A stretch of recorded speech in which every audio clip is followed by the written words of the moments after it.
Welcome back, ladies and gentlemen, to Blast the Draft, presented by Nodwin Gaming. Today, we're once again back inside of the Pakistani division, where last time we saw these teams play, yes, it was quite a scrappy start at the start, but then later on, they started to gain the momentum and the pace once again inside of the game. I'm going to be a host and caster, Necro John, alongside with me on the panel is going to be Shai Shanu. Scared? You know, today we're back inside of the Pakistani division. You've seen these teams play as well. Do you think we're going to see some sort of an improvement today, or the same thing's going to repeat once again? I am definitely looking forward to it because there have been so many changes in the leaderboard as well. If I'm not wrong, WahWah were the ones who were having a flawless run for themselves, which was basically come to a halt. And that is something that's very concerning because, again, that's one of the invited teams and you would expect it to be almost flawless in all of those matches. But again, these underdog teams are also showing off their skills. And we're going to have a look at the leaderboard since I was just mentioning that. And BOYZ are the ones who have stolen that top spot. Pretty much stolen, as you mentioned. They've stolen that top spot away from WahWah, but then WahWah is now currently at the second spot with 4-2 scoreline with the round diff of 22. They've still got more round diff compared to the players of BOYZ, but I'm pretty sure it's still not going to be that big of a hurdle for the players of WahWah in general. VRN on the 3rd, CM on the 4th, Team Mystic on the 5th, and you've got Paradox on the 6th. Now, if we do move on forward and look at the schedule to find out which team's going to be the one to duke it out off the bat, it's going to be WahWah versus Mystic to kick things off. Definitely looking forward to this one because WahWah would be trying to retain their top spot, while on the other side, Team Mystic still looking for the entry in that top 3. They are waiting to find that first flawless win for themselves as well in the entirety of the BO2, which they were denied even yesterday when we saw them, the day before yesterday, when we saw them face up VRN. So that's a kind of loss they would try to brush off no matter what, and they'll be looking forward for the next matches too. Speak of looking forward, I mean, you've also got Paradox versus BOYZ and then Team VRN against Scum Mid. Now, we saw VRN play in the past, and they actually 2-0'd the likes of Paradox. Now, once again, Paradox have had their own ups and downs inside of the journey. I'm not going to lie. They're not doing too hot in the overall standings as well. But I hope maybe today Paradox can get something in their hands that can be a new ray of hope, a new shine of hope for them. But now, we have spoken about WahWah quite a lot as well. All these players, they're sort of like the invited team inside of the competition. You've got OK, Bullet, Amsuchi, then you've also got Freaky and Executor. Every single player in this team has been doing a great job, but last time when they faced against C-Mid, they got demolished. Absolutely true, because that was an upset no one expected them to have, but C-Mid were playing flawlessly in that one. Nonetheless, we already know the entire performance of WahWah and the reason why they were one of the invited teams, because of the potential that they have and the game sense that they possess every single time. Yes, they could not win out that one, but when they were facing VRN, they were doing some amazing plays, those set plays, and realizing those close corners that need to be checked. That is something that I want to see today. Exactly, but then, how can you forget their opponents are going to be Mystic? We've seen these guys play as well once in the past, and you've got Protagonist, Kamikaze, KZ, Flicka, Izio, especially Flicka as an opera. He's been astonishing me quite a lot. He's been impressive as well inside of the game. Kamikaze as well with the support. He's been quite phenomenal too. KZ sometimes on, sometimes off. Hopefully today he's going to find that middle ground. But Izio, how can you forget this man too? He has showcased some phenomenal game sense last time when I saw him. I just feel that this team is entirely map dependent, because if you put them on the map of Mirage, they kind of face some jitters, but on the other side, you let them play on Vertigo. This team basically goes on an insane run. I still remember the match wherein they faced up against Paradox. 13-6 was the scoreline, where they were having such a flawless run. Now that's something that other teams always need to be worried about, and this is the exact map that I was talking about, Vertigo. Again, Team Mystic, if they get a hand on to this one, I am pretty sure they might be able to steal another map away from WahWah, but I want to look forward to how exciting that match is going to be.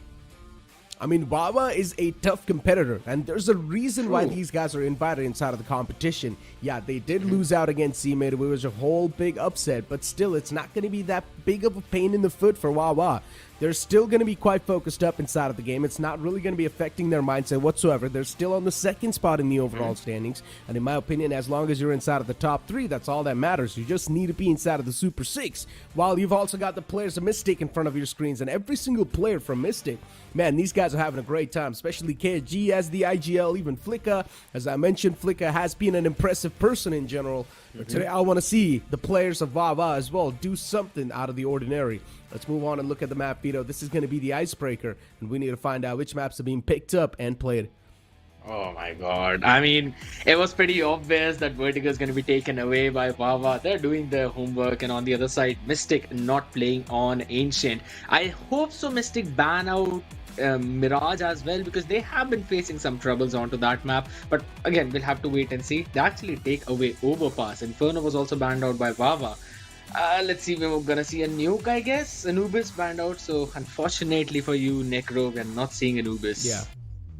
Well, it's going to be Mirage and Nuke. The classic approach once again inside of the game. Nuke as well is one of the OG maps out there, but still the graphics are something that I'm a huge fan of. But we need to also speak about why Ancient was banned out from here. Now, if you remember, when WahWah faced off against VRN, they completely one-sided dominated that map in Ancient. They just decimated the likes of VRN. So one thing is for sure, that WahWah's Ancient is super strong. And that's why it's understandable why their opponents, which was Mystic right now, they just instantly decided to go for the ban on Ancient. So we're seeing these counter bans, which are quite nice.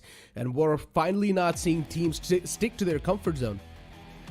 That is indeed true, and again, very well mentioned, because if I remember, that scoreline was a 13-1, and WahWah, just as you mentioned, decimated VRN. On the other side, though, yes, Mystic, again, a team that I personally feel kind of struggles on the map of Mirage, so they themselves moving up and picking it up.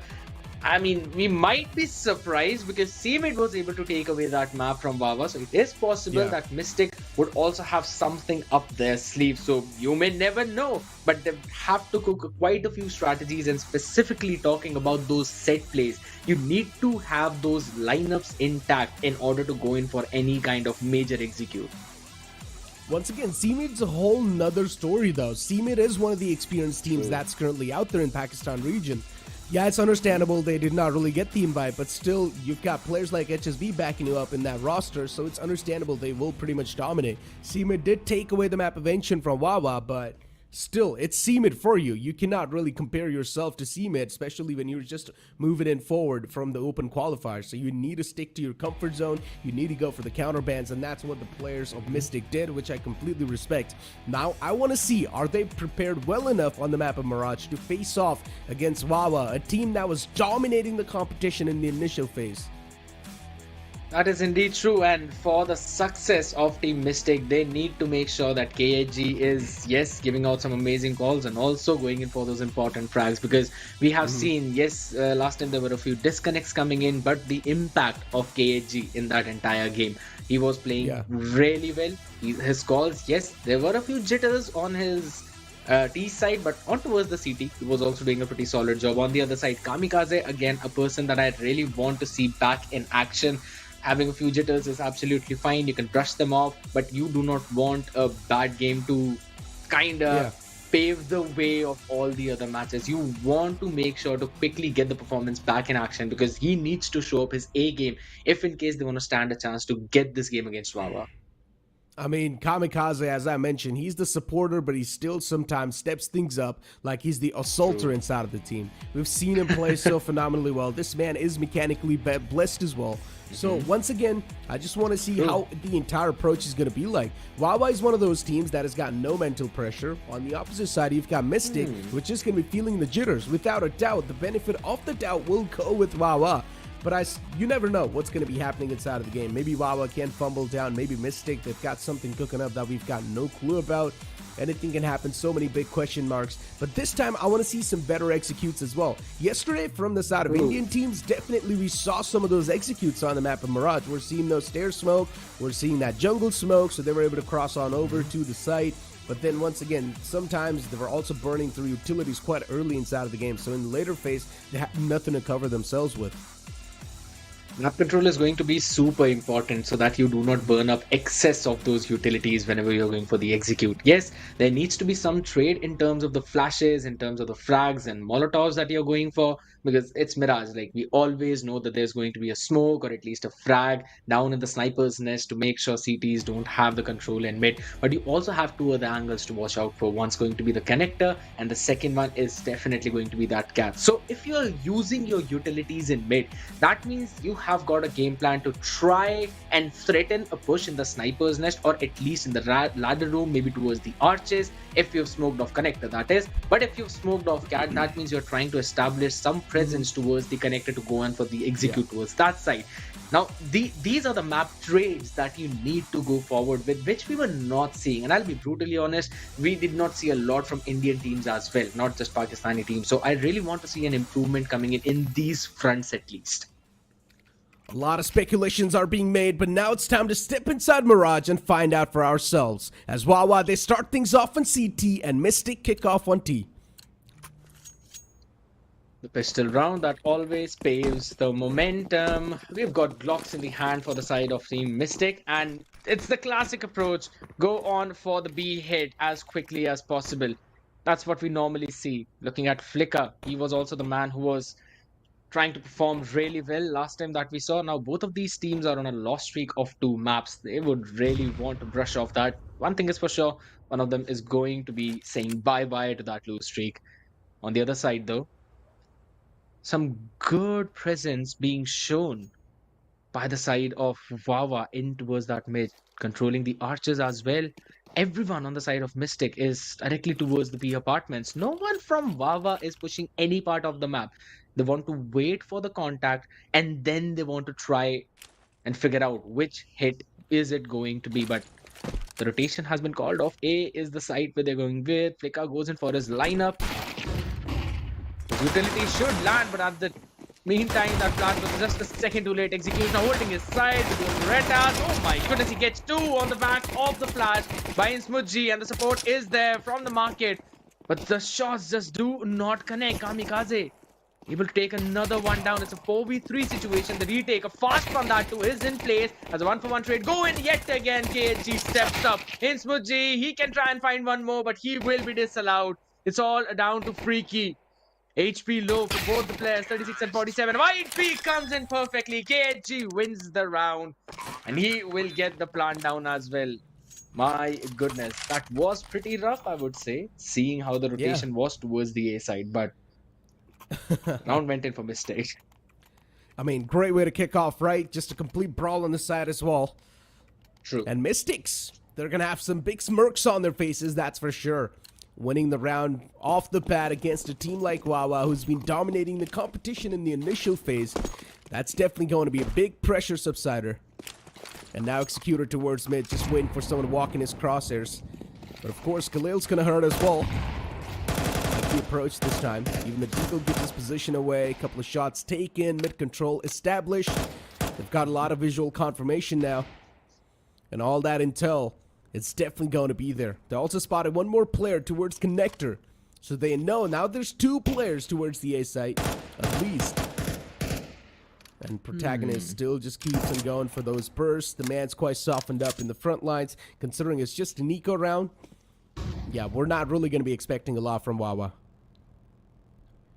They're just trying to play for the information now. Sniper's nest was smoked off, but Executor found a gap in that smoke and was able to grab a little bit of that information. Yes, dinged up a little bit, down to 65 HP, but he's going to be fine. He's got the Deagle, so he would love to have those long-range combats, but Palace being worked up slowly. Some attention was shown mid, so everyone's just moving towards the Palace, and Palace, Ali, Kamikaze, he needs to win this fight. I don't think so. He's got an idea. There's a player up close. Oh. Protagonist. With the back of his teammates, they keep on moving up. It's going to be an easy mow down on the side. No one's going to be able to stop them through the smoke as well. Protagonist just goes for a spam, finds that lucky kill. And now all the way just extending towards the CT spawn makes a lot of sense too. You've got the better weaponry, so the confidence is of course going to speak for itself. And yeah, just like that, they've also got the sight control, and it will be successfully done as well. The man's trying to fade away, but he's not going to be allowed to. I love how All the connector and stairs were smoked off perfectly, and they left out the backside open entirely. Because again, you've got the Khalils, the enemy will be on pistols, so you've got that range advantage, and they were so very ready to go in for that fight, picking off players behind the boxes too, and then at the end of the day, grabbing that control. Now, whenever a team executes on the site, you always want to try and grab as much space as possible so that the CTs would need to use or burn up a lot of those utilities to try and take that space away and yet not get the control of the site. It was done very well by the side of Mystic, but they also need to repeat it now because this is going to be the first gun round of the game. Galil's up against the M4s. And we already saw a quick double nade as well. Just making sure that no one's going to be there. And if it is, then he will be taking a lot of damage. Good Molotov out, making sure the clotheslines are going to be cleared off. And that's what they've done. They have cleared it off for now. Bullet as well, slowly and steadily exploring the A main. And now they found out that the A main's clear as well. The Flicka is sitting in an advantageous position. Spots out the toes. Maybe will be taken down. I thought maybe he will not be taken down, but he does. Unfortunate stuff for Flicka, even though he had the advantage in that scenario. His position got compromised quite easily. Bullet, he still returns back with one more towards main. And already he's done his job. He's found a 2K for his team. And now his teammates, they just need to keep on flowing inside of the site. And that's what they do. Mystics, they're still able to shut down the CTs in their tracks, but the trades are starting to happen back and forth, and it's really hurting the players of WahWah at this point. The position of Insmurgy, he was unanticipated. Oh my goodness, how did Executor get two from the smoke? The understanding of this man about the position of his opponents, absolutely phenomenal. Now, in the starting, Flicka did not anticipate a two-man push coming down the stairs, and that's why he fired a few warning shots. But again, there was another player right up in front of him, which he had absolutely no idea of. If I'm not wrong, it was Bullet, and he was able to take him down. And the re-clear also that came in from the side of Mystic. I love how they sent a couple of players to try and re-clear that space. Yes, it was a 1-for-1 trade, but at least the odds were not even out even further. But the frag comes in, chipping down, but okay, has to get so far ahead, flash up in the face, and Bullet actually gets the mode on the first one. Trade comes in quickly from KHC, who doubles it up. This is not looking too good. And now it's a 2v3. It was a complete mid-brawl. Where things did happen back and forth, but still the man advantage in the hands of Mystics. It's a good news. Well, Insmurgy and Freaky, the two players alive. Now the game plan has to be a little bit shuffled up. And both of them are staying together, which I completely respect. And it's going to fade away the smoke. Mid's going to be cleared out as well. Now they know there's no one available towards mid. And they're also going for the A side re-clear. But slowly and steadily looking for to rotate towards the B side. They've got no clue that the players are on the A main. This is looking a little bit weird. A's going to be cleared out as well. All the three players just slowly and steadily flooding on the site. While the CTs are still towards B, clearing it out. And now the site control's taken away. C4 gets planted. There's a chance one man can be caught towards CT, all the way towards market. And yeah, Flicka is just holding that angle. Is not going to let anyone pass through. Spots him out. That little glimmer's more than enough. A double peek from the CT as well should be able to seal the deal. But Flicka has got two players in the front. He's got his back, but unfortunately Kamikaze will need to back away and play with his teammates. And now once again the reunite comes through. He's got the Galil in the hand. He has to clear so many angles. Towards the ticket booth. He's moving forward, but does not anticipate the peak from Ezio. An easy mow down indeed, and he was the man who had the maximum HP out there. Again, a mid-rush early on, just as you mentioned. We saw the aggression from Mystic towards B, and then we saw a slow rotate in the second round towards the A. So mid-aggression was possibly the name of the game for WW. They wanted to find some extra picks out there, but I would still say that was an amazing flash from Kamikaze. He picked up a little too early. Again, now this is something that I've noticed about Mystic. Even though they throw up some high flashes, it just seems that they are peaking a second too early before they pop, which gives the opportunity to WahWah try and find a timing or at least a 50-50 chance to win the duel. They're on the entirely save now. 3 deagles in their hand could definitely do some damage, stacking up at mid.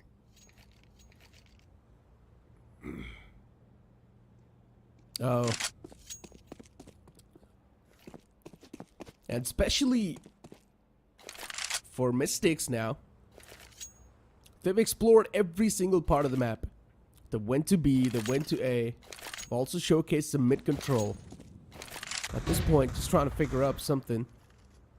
Freaky's already pushed up close and personal. Top mid, in control. And he's soon enough going to have so much intel that Mystic's game plan will be revealed. They just need to move out of this spot. As long as Freak is not able to spot him out on the spawn itself, it's all good in the hood. But there's a chance the man who's going for the lineup will be caught. And that's what happens. Flicka, he catches a bullet to his dome. There's a man up close and personal towards Palace, and even he peeks out and shuts down Protagonist. Slowly and steadily, all the pieces of the puzzle, they're falling into places for the side of WahWah, and they will out of nowhere just strike down the entirety of Mystics. And that was an equal round too, by the way. Mistake just not anticipating the pace with which WahWah were able to rotate on towards the side. I think that maybe they were trying to sell a fake towards the B, or they might have had a read that maybe B is the start side, so they wanted to give a call to end up at A. But that's not exactly what happened. They've been smoking off Sniper's Nest, but there's always a gap in there. Now, no down. Oh my god. Oh, the shot did not connect. Oh, the nade as well just dishes out so much damage. And now the players on top mid, they just can't do anything. Op shots are being missed as well, but it's okay. It's their buy round. They've still got the man advantage. Everything's looking pretty good for them. And Executor Nice just pushes up in their territory, and he still gets away with murder. There's a man inside of that little alley. And yeah, Cubby gets cleared up. Kamikaze falls down as well. Unfortunate stuff. Flicka, last man alive. I highly doubt he can do anything at this point. Yeah, he's just being pushed up from all the different angles. Executor, he had a lot of confidence in that previous round. He got eco. Executor, the eco fragger. But I'll be honest, OK's couple of op shots were definitely not okay. So they've got to work upon it. And it's another save for Mystic. Their economy not helping them out whatsoever. All of them making sure to take some Kevlars. Will be looking to dish out a decent amount of damage on the other side. Yes, I was about to mention, and I was mentioning previously, there's smoke in the nest, which always has a gap. Now, I personally think it might be intentional. Oh my god, another op shot not connecting. All the players towards B. They just want to go for a quick B push with the Tech 9s. But one single Molotov or one single nade can dish out so much damage. The man catches bullet to his leg, and this M1's just going to completely mow down the players. Executor once again just strikes through. And with these eco frags, he's able to gain so much confidence for the later phase of the game. And the man's now stuck in the Molotov. He gets knifed as well. A little bit of pinch of salt on top of the wound. That is just nasty out there, and with all the Tech 9s, Mystic wanted to rush in towards the site, but again, it had absolutely no utility, so it was supposed to be a mow down. Had it not been the case, I would have been surprised. And that Molotov as well behind the van, pretty solid, making sure that they're not going in for any dry peek. They wanted to save all the weaponries that they possibly could. And on the other side again now, WahWah trying to explore the palace. They've shown quite a lot of presence towards the A, wherein they take either palace control or stairs control. But they speak up and mid, okay, finally finds the first one with the AWP. Oh, they play together nicely. Okay. Being able to find that opening was so crucial. And Freaky as well towards mid was able to return back with one more. Out of nowhere, Mystic's entire take for this mid side has just vanished away. There's still a man towards underpass, and Freaky's got no clue. As he was just waiting for the right moment to strike, he's just waiting for that single glimmer, but Executor catches him. Oh, he completely forgets about Executor. And that push as well was quite nice from him. And now KZ towards top mid. I highly doubt he's going to be able to do a lot. He catches one man overextending. Executor shut down, but it's still a 1v4. Too much to ask for. I'll just try to save the AK-47 that he has in hand. No utilities. Head almost visible.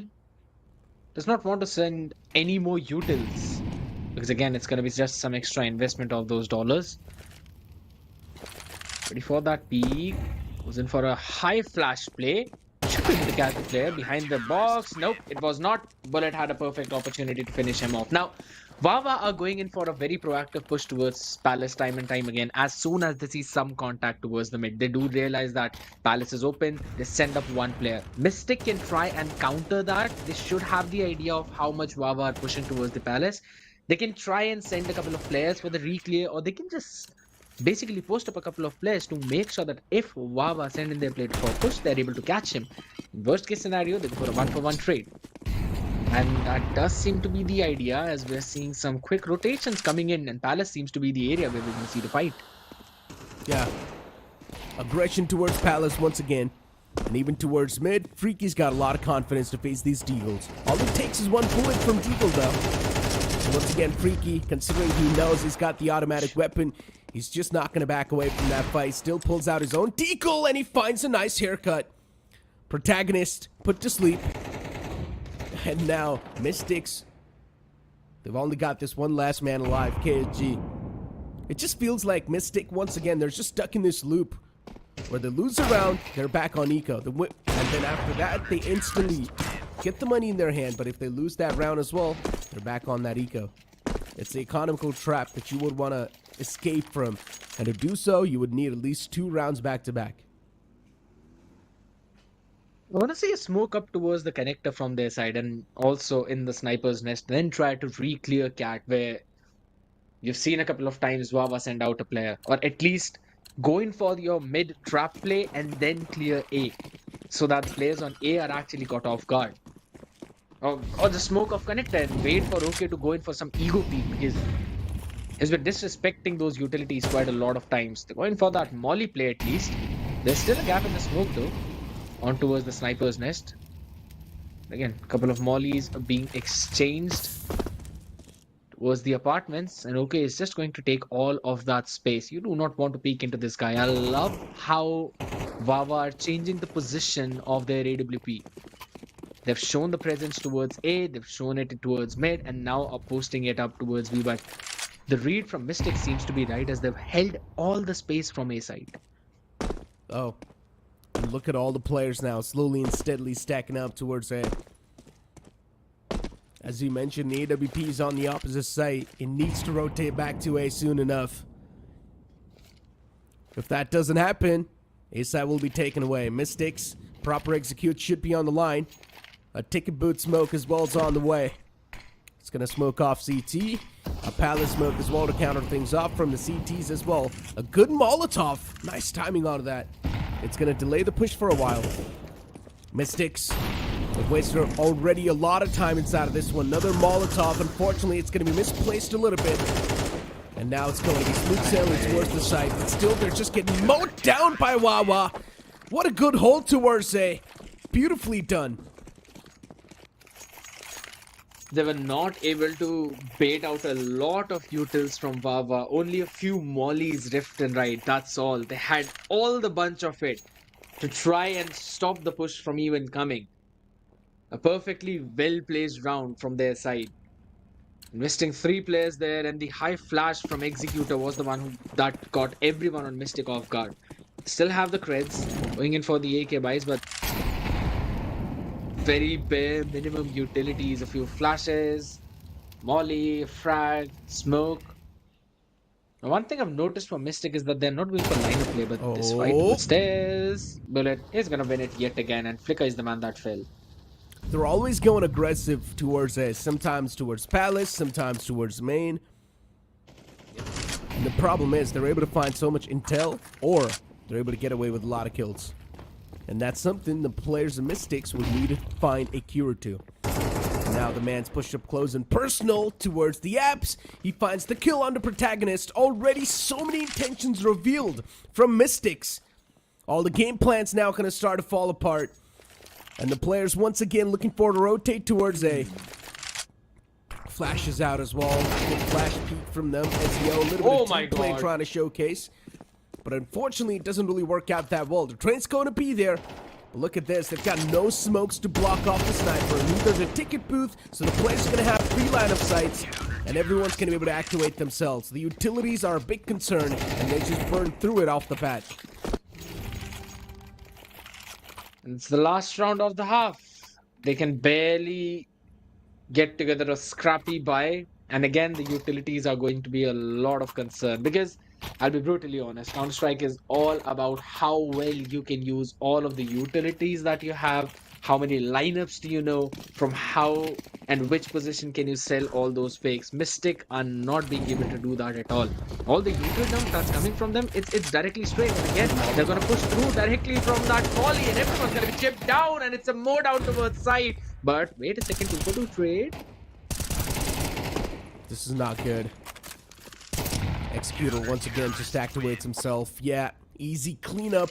Executor with the mops just ready on the site. An easy 3K to shut things down. Mystics, no matter what they try to do, it just never worked out. And now WahWah on the T. They will probably just dominate the players of Mystics. They will have a lot more confidence compared to the players of Mystics on how they were approaching the site. Mystics, the problem was, the more patience they showcased, the more intel was given away to WahWah. They should have tried to hit a quick B site or either an A site, but execute should have been quick enough. Should have been quick enough indeed. But again, at the same time now, yes, you would want to go in for a pacey hit towards the side, but you need at least those flashes to land, those smokes to land. But that's not what we were able to see. Mystic now on the CT side should have an idea, stacking towards B, where normally the hit go and pistol down, and that's what's happening. Free key, oh my god, the W key coming in from this guy. A lot of shots missed even from the man towards the short. And now the side control's already taken away. Executor as well moves in. Oh, this man's feeling himself at this point. Executor unstoppable towards the B site. And now gets his hands on the USP as well, but Bullet's going to be the one to seal the deal. Just like that, they get the B site control. I like a little bit of that disciplined approach as well on that pistol round. They move in towards the apartments and then instantly start walking, making sure that they're not going to give any type of foot cues away. But then when they got jump spotted, they instantly started to W key towards the site. What that did was deny the rotation for at least a couple of more seconds and help the players of WahWah get as close as possible without getting spotted. True, and also they were able to send one player off towards Cat, making sure that Arches was also where they could go in from for the execute. Basically a split, working out perfectly for them. And again, that's what they're doing. Executor so much scaled up in such a situation. That is nasty. The entire B side control being established in the first few seconds of the round. Yeah, just eco frags all across the board. I mean, once again, this gives us time to speak about what exactly happened in the previous round, right? Pistol rounds, as we know, they're one of the most crucial ones to begin with, especially in the second half. And considering WahWah, they've got a big lead itself, this pistol round was really important for Mystic's lifeline inside of the game in general. But Mystic, as soon as they lost that pistol round, now we know WahWah, there's a chance they're probably going to run away with the lead and also the entire game. We do see buys on both the sides where Mystic, they're going to go for the M4s and M1. Even AKs all across the board. Just Freaky, he's got his hands on the MAC-10. So let's see how it's going to look like for WahWah. Executor loves to play around mid, specifically near Cat. For now, they are sending Insmuji taken down just as quickly. And that to Kamikaze was blinded. They're trying to scale up towards connector because, yes, they've got players already in Palace and Palace Alley. Oh, Executor this time just gets one, that's it. But at least he's done his job. WahWah once again being able to win those duels. And they're still just able to explode on the site without a lot of utilities too. And this really starts to concern me. We did not see any jungle smoke, we did not see any ticket boot smoke, but they still walk inside of the site like that, like a free man. Not scared of anyone. Now even there's a push towards connector, a lot of confidence, but it might just overflow. And that's what's happening. Protagonist, he's already punished the player squad a lot. Freaky could have picked up the AK as well, but he does not really do so. Pushes through the molly, and Protagonist will be caught. Protagonist should not have went for the stick like that. He should have still went for a little bit of that disconnect, then go for the fight, and then maybe stick once again. The Molotov was just a little too wide. A couple of steps back and that molly would have been enough to take care of Freaky himself entirely. But it was just Freaky's movement, how quickly he was able to jump off of that sniper's nest window and jump down to dodge the maximum damage of the molly and move forward. Catching him off guard and finishing him off, and yes, again, he should have gone in for a potential tap. The flash out in the mid. Such a heavy mid presence being shown by WahWah, and look at the amount of pressure in connector itself. As Freaky is able to double it up. At this point, they're just suspecting Mystics. And now Mystics, considering there's still a one player on the site, they can't really do much. Wait, as soon as I say that, Mystics are the one to come out on top. The entire push was stopped. Interesting. WahWah, they started off in quite a fiery note, but then later on, they got cooled down quite quickly as well. So Mystics, good stop. All on the back of the player who was playing way too long in arches and slowly creep forward, taking control of the cat, and was able to just go in for a pincer maneuver. And the players who were in connector were caught by the people on site, and also the one playing all the way back towards the cat. So now the approach is going to be changed from WahWah, creeping up towards the apartments and B site. Mollies and flashes and executor. Once again, a quick stroll on the site. With these MAC-10s are really starting to hurt now. Especially the run and gun, it's being abused to the fullest potential by these players. And Smoochie as well is able to get up. At least he got taken down, but still the trade's going to be on the board. Executor, he's feeling himself, but a good nade from Flicka to stop the man in the tracks. And now it's all down to Flicka with not a lot of HP to back him up. Moving in towards Market. And soon enough, he will be dealt with as well. It's not going to be that big of an issue at all. 19 HP. He's got to take care of that. Crossfire was able to take one down, but not the second. Perfect timing by WahWah coming on that trade. Now, where was this WahWah when we wanted to see them a day before yesterday? It seemed they were so disconnected, but today, all the executes were just so perfect. The util came on time. They were peeking on the back of the utils thrown by their players, be it flashes or be it smokes. And I loved the way how they smoked off connector and immediately sent out a frag grenade on the back of it while their man was scaling up on it. And as soon as the frag blew up, smoke was dissipated. They found the player who was in the connector, was able to finish them off too. Yes, that was not the round which was being won by WahWah. It was still at the end of the day a round that went in for Mystic. But my God, the execute and the calls coming in from these people, absolutely brilliant. Exactly. Execution is something that really matters. But then we also saw WahWah, they were just walking in the site without even throwing the smoke towards jungle, without even smoking off the entire staircase, not even smoking off the ticket board. But they were still just able to walk in the site, gain so much control towards A, and still come out on top. Complete raw execution towards the A site. And I'm just not able to wrap my head around what exactly is going wrong with the side of Mystics and the CT side. Even towards T later on, they were just not able to do anything. WahWah just completely one-sided dominated the game, which was impressive, of course, but this is something we all expected as well. It all comes down to the basic mechanics of the game, because early on when we saw the pistol round and the one that followed up after it, I noticed that they were not smoking off anywhere near ticket booth. They smoked off the entire staircase, the connector, as well as the jungle. Now, I thought that maybe they're going in for some pre-game strategy, but at the end of the day, as the rounds went on forward, they still did not smoke off any part of ticket booth, and that's where they were continuously falling one after the other, because it's just a very long fight. And everyone on the CT side was just able to mow them down. And Executor, this man, standing up for his team, absolutely phenomenal. 23-9 with 118 ADR. Exactly. And then you've got Freaky with 20. and then of course with 115 ADR, but I'm still looking for my boy Executor. I mean, he performed at the top of his performance. He was feeling himself, and this is what you call a star performance as well, with 2.56 KD, and then with the ADR of 118, he of course just toppled off the scoreline in quite a great manner. But then you can see the average kills per map as well, of course 23, because that's the first map they played. Maybe in the second map a new thing can be different, but Executor, the form that he's on currently, that's helping his teammates out so much and move on forward inside of the competition as well. Now, considering it was a complete one-sided affair, Mystics mental, it's not going to be looking that good when they especially move on forward towards Decider, which is going to be the nuke. But for now, ladies and gentlemen, it's time for us to toss to a short break. Don't go anywhere. We'll be right back.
Welcome back, ladies and gentlemen, after that short break. And yes, now it's time to move on forward towards Nuke, which will be the decider map of the series. WahWah, after dominating completely on the map of Mirage, where we thought that maybe things could be down to equal grounds, now the chances and the probabilities of WahWah dominating on the map of Nukes increases even more. Personally, I think that WahWah might not be able to dominate in such a fashion on the map of Nuke. Yes, I would agree with you. According to the momentum, it definitely looks probable. But on the other side, this is a map Team Mystic have always kind of struggled on. They face a lot of problems. The record has been telling us exactly the same thing. Nuke, on the other side, is the kind of map I think so fits their playstyle. Wherein, yes, you can try and go in for a few rush plays, but you always have to use up the utilities at those basic angles, which might be able to assist them even further whenever they'll be trying to go for those executes and help them gather more rounds on the T side. I mean, still, look, at this point, we're still firing shot in the dark. Let's be honest. So we never exactly know what's going to be happening inside of the game.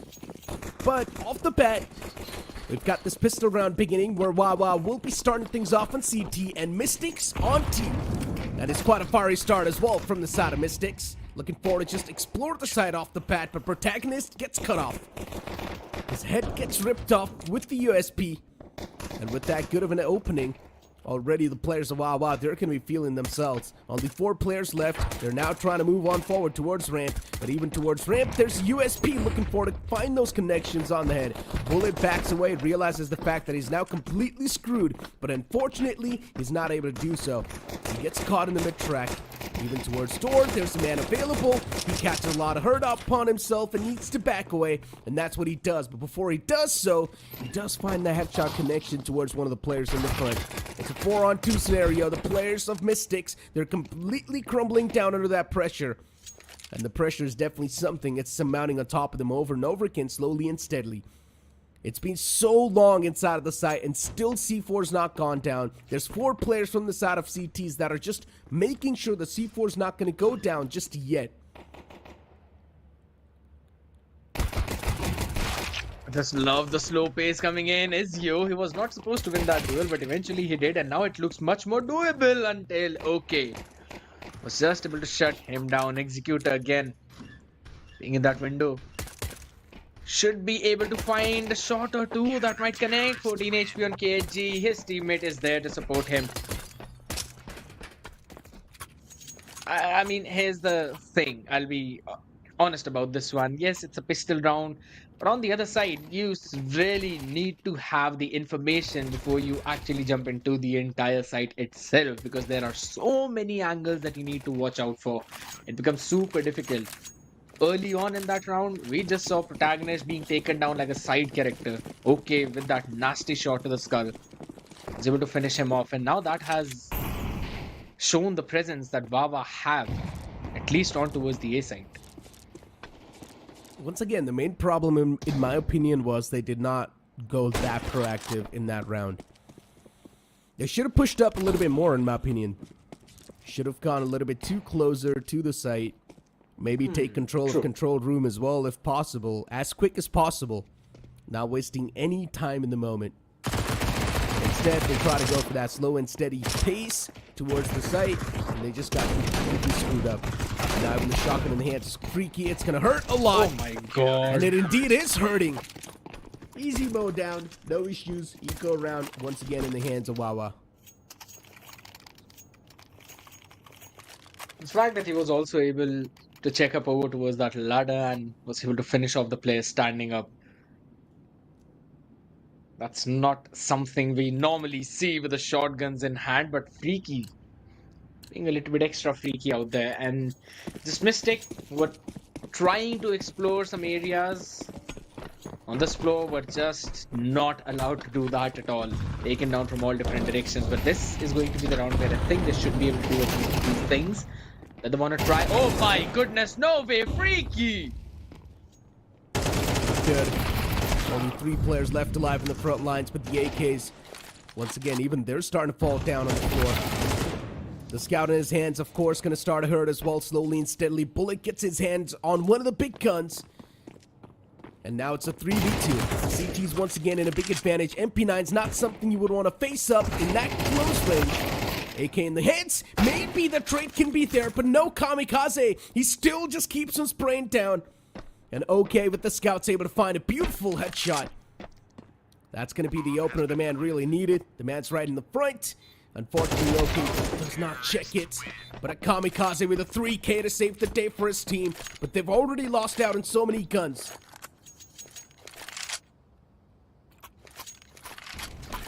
Got the round, but at what cost? That's the main thing. WahWah had the bonus round for themselves and were able to just take away all 4 of the weaponries. That's all they would need to do. It was actually a doable round. But they're gonna have super fun. But their economy, yet again, not looking that awesome. Both the teams being dropped down to almost just a few $100 in their bank account. So this round is going to be one of the most crucial one, and the ramp control needs to be established by Mistake, who actually going for a fine peak, but there's no util on the back of it. Executor finds a perfect timing, but still it's a 1-for-1 trade down to a 3v3. 3v3, a protagonist and Ezio. They're super low. Towards control room, you've got Freaky as well. So going for the plant's going to be filled with a lot of risk. But Freaky's also being held by the man towards ramp. So he just cannot peek out yet. But CTs in general, because the man advantage, we know they're just going to be better inside of this retake. It's not going to be that tough to establish, and they easily do so.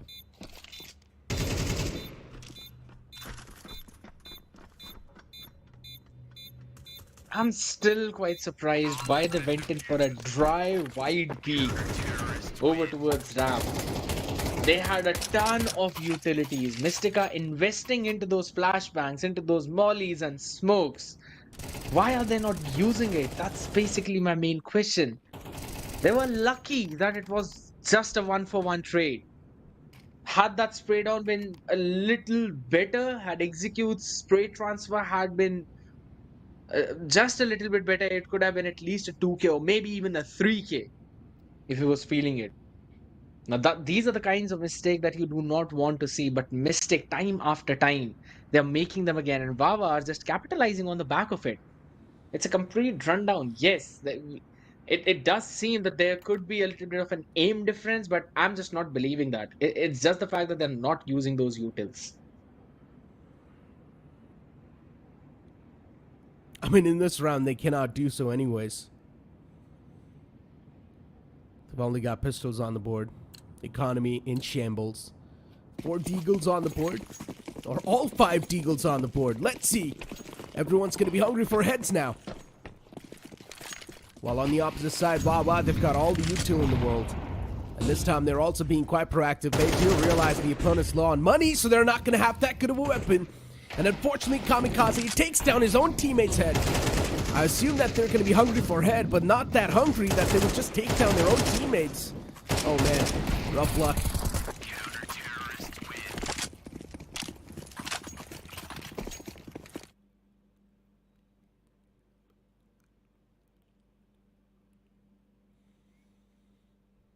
Look, it's just an understatement about this point. Yes, that... again, mistakes being made, and they're kind of crumbling under the pressure at this point. I was not expecting the best part? to... They did not even use a lot of utils. We just saw 1 or 2 nades and a couple of flashes, that's it. They still got everything intact. It's just so unfortunate to see. Finally, we're actually seeing a lot of dump coming in outside, but my god, Smudgy is playing so proactive in the yard. He is so pushed up front, just behind that blue container. He's gonna get one. Oh my god. Yep. That's a big one! It's Smoochie with a 2K. The man sneaky like a ninja, but then Flicka still catches him backing away, which is completely okay. He's already done his job. The push is dismantled, and now the player's looking forward to explore towards ramp. Bullet. He's going to be able to catch the man in the front lines, but unfortunately he moves away in the nick of time. His position's compromised as well, but the man towards ramp, even his position's gone.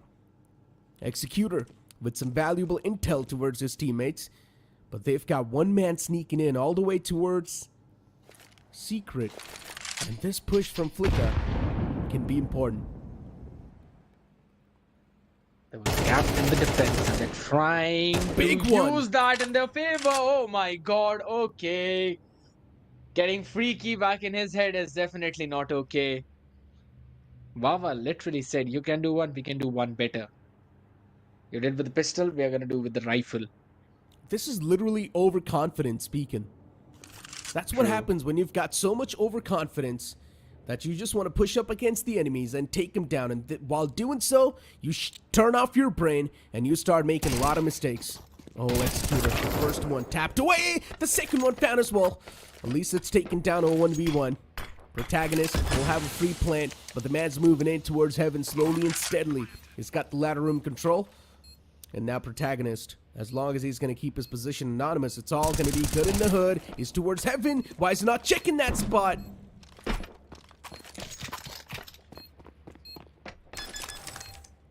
Again, being open from multiple directions. I personally feel a reposition inside the hut would have been a lot better, because he would have had to be worried about the person in front of him and not being open from multiple different angles, because the position he was standing at, he could have been fired on from squeaky, from vents, from heaven.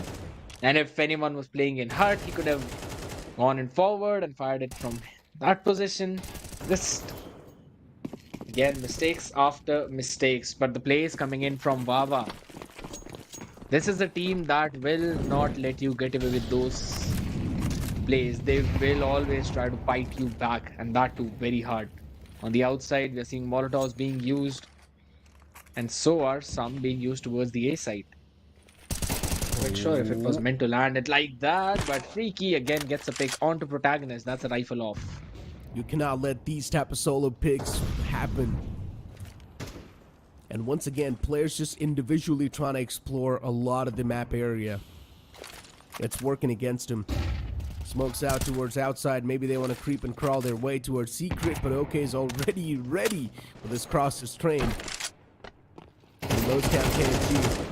Even now, the player's looking forward to get the ram control in their hands, but Bullet single-handedly shuts down both of them. Mystics, it's a systematic dismantle against them. As WahWah, once again, quite a clean approach. As we mentioned, they were looking quite overconfident in the previous round, but now in this one, they took a systematic and a disciplined approach.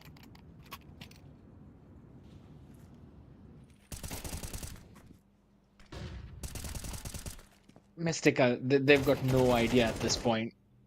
How was Bullet even able to get two in that place? It just seems pretty unreal, I'll be honest. And looking at how 6 and 1 is the situation, and this is supposed to be a D-centric map, even if not heavily centric, at least they should have some kind of advantage. Oh my god, they're gonna jump right from that molly. 1-to-1 trade though, because the smoke was on time. Execute this position, not check. Beautiful! And he doubles it up. Genius. KG, I just can't believe he's still pushed up that close. And that's why the man in the front, he got caught with his hands busy. And now KG, he's got nowhere to go. His position's also compromised, considering the last time he was seen was towards ladder room, and he's still over there. And now they probably also hear the gun being shuffled. So yeah, KG, unfortunate stuff. 8 bullets in the magazine. He needs to make it out, make them all of them count. They need a fresh magazine, and Juice does so as well. And now the last 2 players just trying to back away towards site. They think that he's probably going to come over here. But that's not going to be the case. He's probably just going to go for the save. He's got no other option. Oh no, he's actually going for it. Oh my god. I mean, the C4's dropped over there. If he wants to win this round, he's got no other option than to go for the C4 control. Good nade in the smoke. He's going to make sure the smoke's going to fade away. And there's also a bit of a crossfire going on between them. Extra bullet to the bodies. That's how you make sure the zombies are not getting over. But on the other side, again, I still feel that there needed to be another smoke over towards that corner where Executor was playing. There was no, and he ego peeked into 3 or 4 people and was able to mow down every single one of them. The first one, yes, he was dropping down. But the second and third, that was not how things were supposed to go. But his spray transfer was absolutely immaculate, and now HG trying to repeat the play that he made in one of the previous rounds. A good fake from KHG, realizing to push up front, but HG trying to equalize the odds. Not good. A 4v3. WahWah, finally, the grip now starting to slip. And Flicka towards outside. This man's now starting to cause a lot of problems. As I mentioned, Flicka is also one of the star players that Mystics has. But if he's not able to perform, then Mystics gonna struggle. And now Flicka's taking down only 22 HP. One single bullet of Flicka, this deal will be sealed. Freaky as well is taken down quite low. B sides under execute. 3 players moving in towards B. And the man with a lot of HP, which is going to be okay, he needs to take matters in his own hands, but can't cheat from the back. A bullet to the dome to seal the deal. That was such a great play. Yes, Flicka got 2 out there and also conveyed the position of the last 2 players to his teammates. One was playing towards the secret, the other was on outside. So they knew that no one's going to push up from ramp. All the 3 players quickly moved down the ramp and were able to go in for that bomb plant. And as soon as they were planting C4, they realized that the rotation will come in from secret. So all they needed to check was double doors. That all happened perfectly. Mystic punishing the over-aggression from WahWah. They were just heating up too much and they had to be poured up that ice bucket. Able to do it beautifully. But now they need to be careful as well. Everyone trying to take control of that outside. We've always seen a lot of the players moving in towards the outskirts. And now once again, you've got 3 players moving in towards the outskirts, so yeah, good trade. 1-for-1. Okay, finding Kamikaze, still 2 more players to go. Okay, needs to watch out. Just for that peek, we'll catch the player slacking by. Flicka shut down too. Mystics, after winning such a good round in the previous one, now they've messed things up massively. There's a man towards Karach, and Ezio is completely unknown of that fact.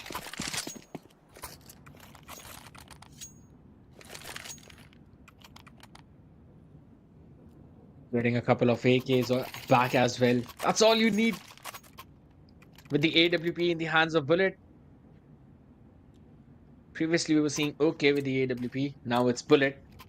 He's having the time of his life. And I think so he's going to be posted on Heaven or maybe possibly Garage if he wants to play aggressive. Because we've seen Mystics show presence there. Or maybe he could be posted up in towards the ramp where we've seen a lot of aggression time and time again. But it has swapped up the AWP to... Okay, so he's himself has got the AK in his hand. And is he going to peek out of his smoke? Goes in for a flash, but... Alright. Oh my god, that was actually a nice set play. 1-for-1 trade coming in.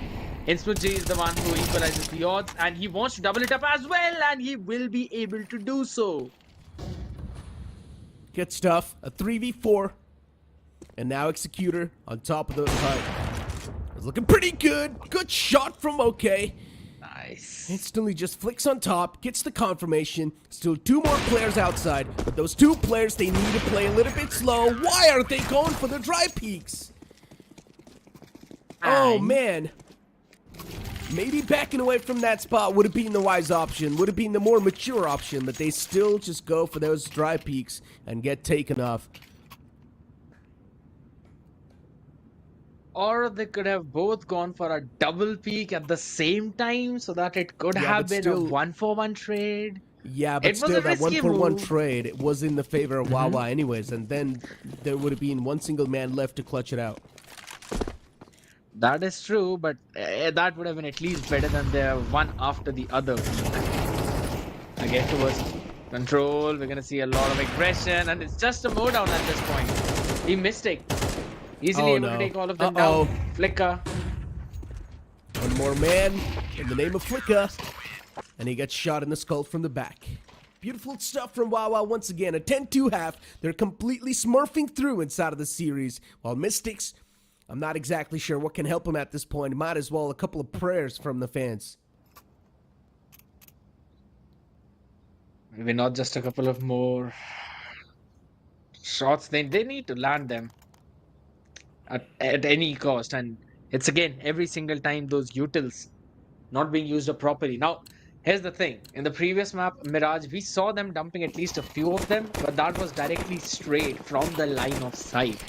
In the map of Nuke, you need to know those lineups to be able to dump up the utils in those close angles. For now, WahWah doing the exact same thing, slowly creeping ahead, taking control of the ramp possibly, showing aggression there, and yes, they've taken almost all of it. The round's already done. What? I blink and I miss what just happened in front of my screen. The players were pushing in towards ramp, and they somehow just got all the kills. What? WahWah. They're just able to snuff out these enemies so easily. Even the observer blinked, I guess, because we were able to see the last few. Yeah. Even the observer was not able to catch the action. It just happened so quick. But yeah, Again, now MP9s and Deagles on the board. Once again, quick nades two towards the smoke. Oh my god. The smoke's gonna fade away, but Freaky, with a quick spray transfer, he gets quite freaky too. Kamikaze, he finally stomps that man in the tracks, but there's a lot of utilities on the way. And Kamikaze, what? He gets a 4K! Oh! Beast! One An more. absolute beast! Kamikaze single-handedly just stopping that push with a deagle in his hands. Gets a 4K, also retrieves an AK in his hands, and now will invite all of his friends to the party and get all those remaining guns left on the floor in their hands too. Oh, this just can't get any better for the players of Mystics, but if they keep on getting solo duels like this, then it can.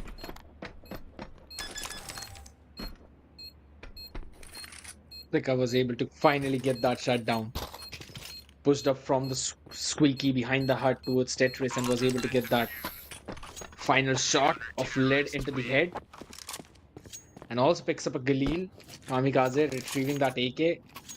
That's just WahWah heating up again a little too much. We saw that happen to them in the previous one and even in this one. Pushing up onto their own Molotov. Not the perfect one, and also lining up for Kamikaze. Was able to do such a brilliant job on that. It was just about time that we saw this happen from Mystic, and now this has pushed up to a broken by the members of WahWah. Just having the rifles into their hands, but in the meantime, taking control of the yard. Yeah, moving in from the outskirts towards Secret. Not even using a single smoke doing so. I don't even exactly know what's going on at this point because OK gets caught, which is completely fine. But he was the man who had a Tech 9 in his hands. AK up close and personal. He's trying to pay it out. A shot with the shoulder peek. Finally does so and now catches his dome. Beautiful stuff. But they lose out on 2 players in return. Now this is starting to get a little sweaty for WahWah. A 2v4 in the makings. Protagonist with a FAMAS in his hands. The players of WahWah, they need to pull out some type of an outplay. Even the C4's drop down and somewhere down line, the players of Mystics, they're going to have much more confidence when they see that C4 on the floor. And they've already done so. There's a man on the closed right, Freaky. He's going to go for the check in his wall soon. Or maybe not. If he does not check the close right, it's a big issue. And he does not. And that's how Ezio finds the opportunity and the momentum inside of the fight too. And now it's a 1v3. WahWah, as I mentioned, it's starting to get a little sweaty for them. Well, his position compromised, but he still finds that headshot. Quick flick to the head. The man gets put to sleep, but that's all he's gonna find. Nice shot indeed, but the numbers was just too much for him to handle. 11 and 4.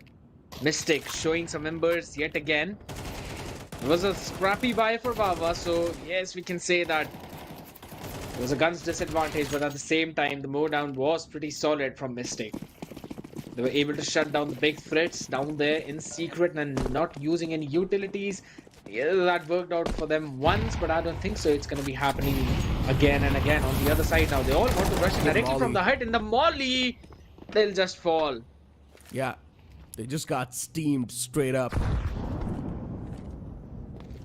And now, yeah, they're pretty much cooked. They can't do anything. But I guess we should let them cook. 2v4. P250's in the hand. One headshot up close and personal. gun retrieved and maybe a clutch.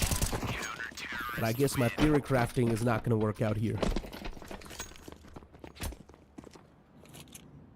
I mean, it was understandable. Just having the pistols in the hand. On the other side, Mystic having some good positions. Over up in heaven rafters. Kamikaze also not heating up. I love how Mystic are respecting the boundaries and they are not over pushing. And they did realize that it's going to be a full-on push and it's going to be another save. Tech 9 in the hand, along with the AK, Hero AK. Out, maybe a comeback's on the way. Good nade though. These utilities from Mystics, they're really finding a lot of value. And all the players from WahWah, they're just pushing together. Which is understandable. But you cannot push together that fast because you're of course going to expect some type of retaliation. And those retaliations are in the name of Molotovs and nades. Initially, all you need to do is make sure that you're not really giving away a lot of foot cues. And make sure your position's anonymous. And try and get as close as possible to the site. And then maybe you can try to make a quick burst. But it's not been the case for WahWah. They have been just pressing W off their spawns towards the site. And that's why they've been countered so far. Shots missed from Flicka. It's okay as long as he's going to collect that kill. Ezio as well replies back. A 2v4. AK's in the hands of Executor. See what he can pull off here. Executor able to reply one, but that's all he's going to find. The Hero AK did not work out, but they've got more than enough creds to go for a full buy in this one. And some utilities will be on board as well. Mystic slowly shifting the momentums in their hand and were again able to have a perfect read. That was a good Molotov towards the control room, and also, I would say, Smoke did miss, but they also had a frag and were able to quickly issue a few more members of the cavalry to try and restack that place with a couple of more members in the crossfire, able to shut down everyone from WahWah perfectly. But towards the outside, they all move forward, and my goodness, moving so far ahead of the Smoke. Obviously, Ezio is going to find the timing. I mean, already two players have managed to sneak in though. The nade was a little bit too deep, so the smoke did not fade away. But in Smoochie, he does not even need the fade. He's straight up just going to walk out of the smoke like the smoke criminal. And now they're also starting to get flanked all the way from the back lines. This is not good. Secrets being pushed by the CTs. Someone else has joined the party, but they get spotted. This is a little bit of a blunder from Protagonist, but it's fine. He still gets that kill. And now things are taken down to a 3v4. Man advantage in the hands of Mystics. They should not overcommit on that angle. They should just hold it down there.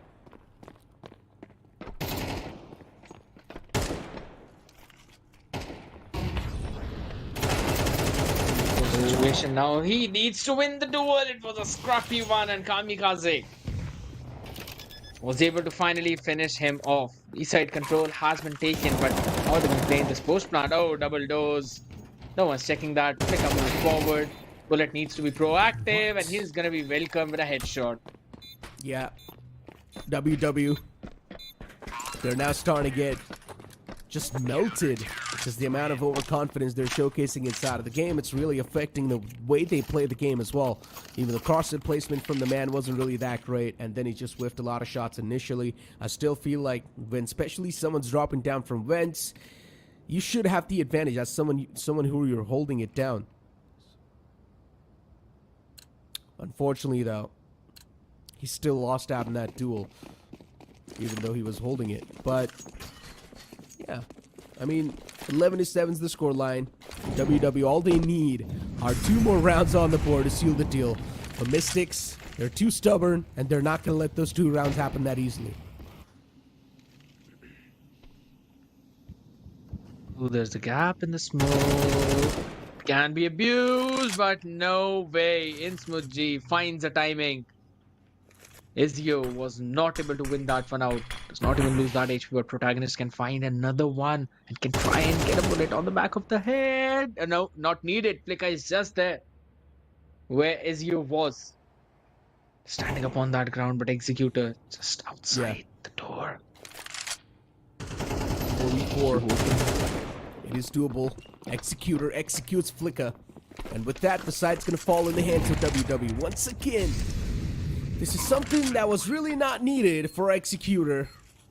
But he still comes out on top in that duel. And now Mystics, for them, everything's going to fall apart. The momentum, the confidence, it's going to come down tumbling. And now Protagonist, being the only man left alive in a 1v4, the only thing Protagonist can maybe try to do is go for a save, but he won't be allowed to.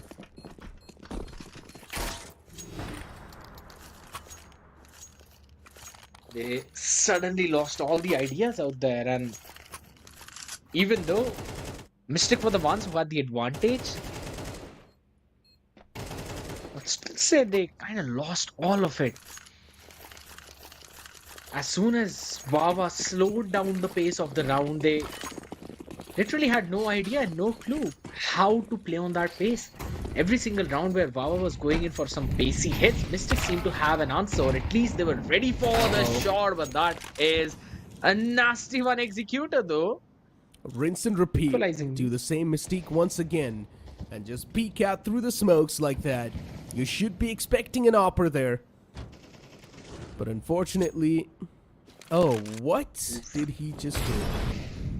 He just dropped down on the ground, took a lot of damage, and now he's moving away. I'm not exactly sure if that was planned or he had another option. I'm not sure why he did so, but he definitely did take a lot of damage.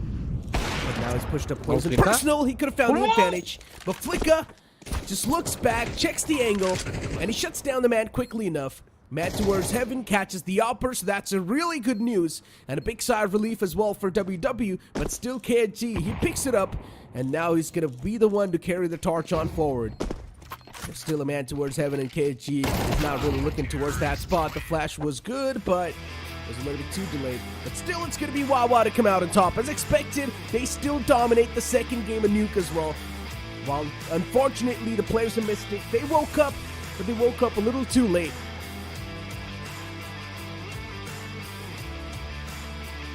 Only had a couple of rounds, and so that leeway was also taken away from them at the end, because yes, 11-3, 11-4, you can say it's not very easy to make a comeback from. It becomes so very difficult because you have to make flawless play after flawless play. WahWah, they were able to do that, and for some reason it just seems that in the beginning they were able to catch the members of Mystic by surprise with the pace that they were using in the game, and once Mystic got comfortable on that, they just slowed it down so very much that Mystic had no idea what to do. Again, they realized the quick hits might come on either towards ramp, or maybe it's going to be towards the hut. Everyone's gonna burst out from there, and they were ready with some setups, at least a crossfire or maybe a molly to stop the push. On the other side, when the pace was slowed down, they had to check every corner perfectly, and they were just not able to win the duels.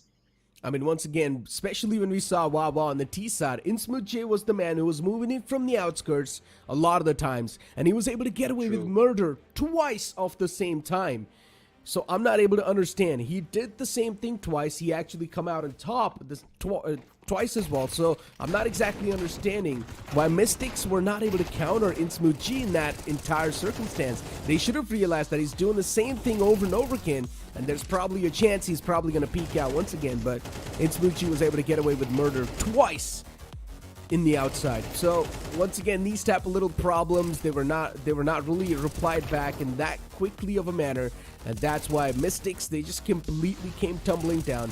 But as I mentioned, for Mystics, yeah, the time's already ran out. It's too late for them to even make a comeback in the overall standings. Soon enough, we're going to be able to see the overall standings in general, but yeah, it's a little bit too late. Possibly, because they needed at least one map, and this was the one that they needed. But at the end of the day, in the round when Mystic were on the T side, they just seemed so very lost that they had no idea how to go for those executes. Yes, on the CT side they were able to grab a few rounds. It was 11-2, and again, bringing up the game to 7, that's actually a pretty decent feat to achieve. They were able to get 5 rounds in a row. But after that, again, with the adjustment coming in from WahWah, there was absolutely no way. Few dry peaks came in from the side of WahWah too, and they were being punished for that. But At the end of the day, this shot nasty one from Flicker. Honestly, I was not expecting that to happen. OK was just popping off in this one, along with Innsmouth J. On the other side, it was Kamikaze and Flicker. I mean, we've got the scoreboard now, and OK, as you mentioned, he was popping off indeed with 22 kills and 8 deaths with the ADR of 117. But then you've got Kamikaze on the opposite side with 16 kills and 16 deaths and 93 ADR. How can we forget that 4K with the dekill to save the day for his team? And then after that Mystic, they sort of woke up on the map of Nuke. But as I mentioned, they woke up a little too late because the players of WahWah, they already had a lot of lead in their hands. They already had 11 rounds on the board. But the MVP of the series, it's going to be Executor. This man was performing so well in both the maps with the average kills per map of 19 and the KD ratio of 1.81 and the ADR of 201. He had above 10 kills in even this one map. So yes, was not as flashy as OK, but was doing a very solid job with all the flashes that he was sending out. And even in the CT side, there was a moment when he almost single-handedly defended the entire push that was coming from the ramp. So doing a phenomenal job onto that side. And when he was on the T side, he was able to take the space away, was also able to move around. He played kind of a lurker when it was needed to be. And at the end of the day, a very solid play indeed. From the other side, it was Kamikaze with an ADR of 151, average kills per map 12.5. But in terms of KD ratio, there's an entire difference of 1. But then, once again, how can we forget that push from the side of WahWah? They moved in from the outskirts without any smoke. They were quite exposed, but they still managed to make it inside a secret. And that in itself is something I was not able to wrap my head around because you rarely see these type of moments. But yeah, in general, this is what I'm saying, but I keep on saying that we're not really seeing those proper executions. We're not seeing those smokes being utilized in good manner. We're not seeing those proper nades being used, those Molotovs being used. Molotovs, maybe yes, they're using those one in quite a good fashion. They're stopping the push. They're stalling the push for a while with the Molotovs. But still, it's about the smokes. It's about denying the vision, and we're not seeing that to the fullest potential, of course. As we do see the leaderboard, WahWah, of course, once again, back on the top. PackBoyz on the second spot. Team VRN with a 3-3 scoreline with third. That's going to be your top 3. But then CM's going to be on the fourth because CM, once again, they will be playing their upcoming game, and everything will be decided right there. That is indeed true. WahWah already completing 4 of their matches, have only got 1 remaining. PackBoyz can definitely come on top, but on the other side, for Team Paradox and Team Mystic, it's just as you mentioned. I possibly do not see a chance for making them into the top 3, but maybe ending things on a good note is going to be the key. Exactly. I mean, ending things on the good note will definitely be the key. But ladies and gentlemen, we're not exactly ending the show for now. It's time for us to take a short break. But don't go anywhere because there's still 2 more series to go. So we'll be right back.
Welcome back, ladies and gentlemen, after that short break. Not exactly a short one, but it was quite a massive one. Not gonna lie, 15 minutes. Yeah, that's a lot. But the upcoming series is also going to be quite an interesting one, considering it's a team that has been struggling once again inside of the series.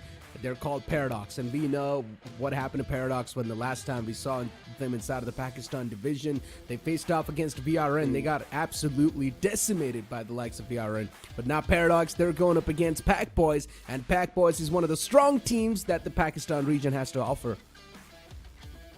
I'm looking forward to this matchup because, again, PKB, they were the ones who were up against Team Mystic previously, and even the day before yesterday, they were in a winning streak, 2-0. But when we are talking about Paradox, now this team is the one that's been struggling for a form a little bit, because when they were up against Mystic, they went in 1-1 against WahWah. They could not even take even a single map. And on the other side, against PRN, they faced the same thing. I mean, we've got the lineup of Paradox in front of us, and especially Ayan, Acromans. You've also got Smashporn, Alone Guy, and Cheyenne. Now, we're seeing a new man stand in this time. It's going to be Smashporn. Unfortunately, the previous player, I'm not exactly sure what happened to him, but hopefully he's going to be back up in the future matches. But for now, inside of this series, we're going to have a stand-in the name of Smashporn. Looking forward to see how he is going to perform on this roster, because if I'm not wrong, they have been practicing with him a little bit in the scrims at least, so should be able to bring in those executes that they normally bring in with their main 5 roster. And of course, this new edition can definitely pave a way in the way that no one might expect. Normally, we do see Paradox facing some struggles, but at the end of the day, I want to see a good performance coming in from their side. Pretty much. I mean, especially you can see in these highlights as well. Of course, Paradox, they do have the firepower, but unfortunately, it's all about the team play. It's a team game. But then, you speak about a team, you've got another team in front of us. It's going to be the players of BOYZ. Dynamite, Bloody, Sharpshooter, Angel Wow, and then you've also got Skoffic. We've seen these players play in the past. Dynamite especially, he's a person just waiting to blow up on the map. And we have seen him pop up in quite an incredible fashion too. The last time we saw this man play was on the map of Ancient, of course, and Dynamite, he showcased some heroic moments. This team is the one that has basically played on so many maps: Mirage, Nuke, Inferno, and if I'm not wrong, even Ancient. They have played on so many multiple maps, and I think so their map pool is pretty vast. But at the same time, Mirage is the one that kind of needs a little bit more brush up. On the other side, if you talk about their Nuke, it kind of looks flawless. They haven't possibly lost even a single Nuke map, so I think so it would be understandable if Paradox are able to take it away, but BOYZ definitely are having a time of their life specifically on that map, so I'm looking forward to what's the veto going to look like. I mean, hey, you asked for the map veto and it's going to be right in front of us. Let's move on and look at the map veto and find out what the ban's going to be. As you mentioned, Ancient is something that the players of Paradox, of course, they have been struggling, especially BOYZ. They've been looking quite nice, and that's why you see Paradox instantly ban out the map of Ancient. They know if BOYZ are going to be the one to pick up Ancient, it's going to be a big problem for them. Nuke as well being taken out by Paradox. Once again, another strong map for BOYZ is not going to be played inside of the series. That means the decider are going to be the basic ones, Mirage, and the last map's going to be Inferno.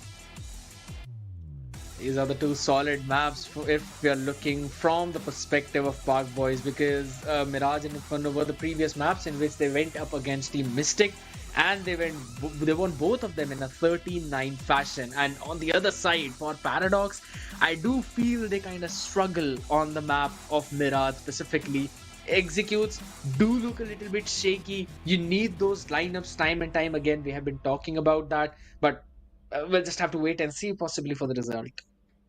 I mean, in the map veto, once again, as I mentioned, we're back to the equal grounds. We're back to the classic grounds, Inferno and Mirage. And one thing is for sure, BOYZ, they're going to be comfortable without a doubt. But it's all down to Paradox and how they're going to be performing. Because Paradox, they are sticking to that comfort zone. They banned out Ancient instantly because they knew Ancient is sort of like that strong suit for the players of BOYZ. So they just do not really want to play that map anymore. But as I mentioned, when it comes to going for the team play, BOYZ, they're miles ahead of Paradox. But here we go, ladies and gentlemen. The first game of the series begins now, as Paradox, they start things off on CT and BOYZ on T. All 5 Glocks in the hand, and it seems to be an A rush out of the ordinary. A quick Palace alley control. They're going in for the execute. But I especially want to see how Smashborn is going to be playing. He's the stand-in. It's just going to be first time to play inside of the competition. Probably a bit of pressure onto him will definitely be there at Smashborn. He also caught a bit of a dink onto his head, so he needs to play a little bit more safe.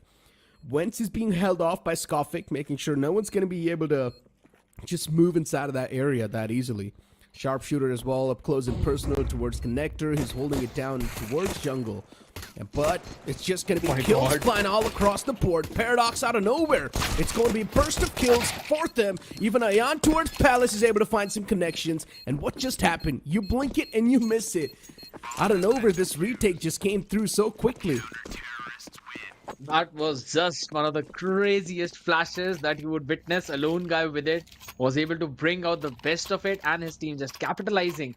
And the timing that they all worked with, it was impeccable, because as soon as the flash popped, they all peeked in from 3 different directions. If I'm not wrong, it was the jungle, it was also from the connector, where in one place was on standby, and from the CT, just being so coordinated. I love to see this kind of team, Paradox. You always miss it, and again, seems to be the same story for this round. Smashboard came in here replacing Psy. And I mean, it's just been first round, so I can't really say a lot. And once again, considering the opponents are going to be on an eco, they still try to go for the force buys. But it just did not really work out that well. Galil in the hands of Sharpshooter is not going to be able to do anything. Just play in the back, hold it off, try and get as many kills as possible, do some damage on the opponent's economy. That's all he can desire. And he's also towards main. His position's compromised. He gets spotted out, moving in slowly and steadily towards Tetris. And it's also known. You can see the man just backing away towards Palace too. And there's going to be a peek from Palace soon enough. That's going to shut down Sharpshooter.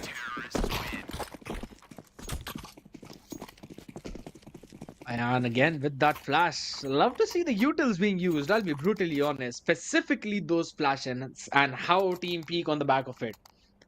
Paradox have done it twice in a row now, and if they keep this going on, I will be pretty worried about BOYZ.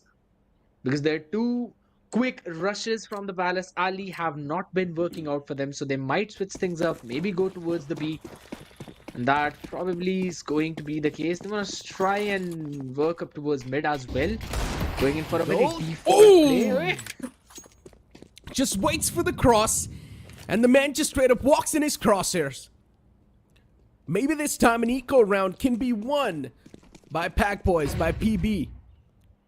I mean, 2 kills off the bat, just flying in their court. And out of nowhere, there's a possibility that PB can actually come out on top. This is massive. The players are now starting to move towards the B side. There's still a man towards short. And if he doesn't get cleared, he will of course mode the entire push down. The man towards short finds one with the Khalil. There's another man towards bench.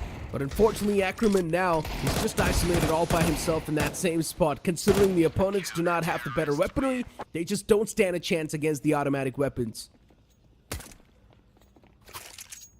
That was a very good peek coming in from Ackerman.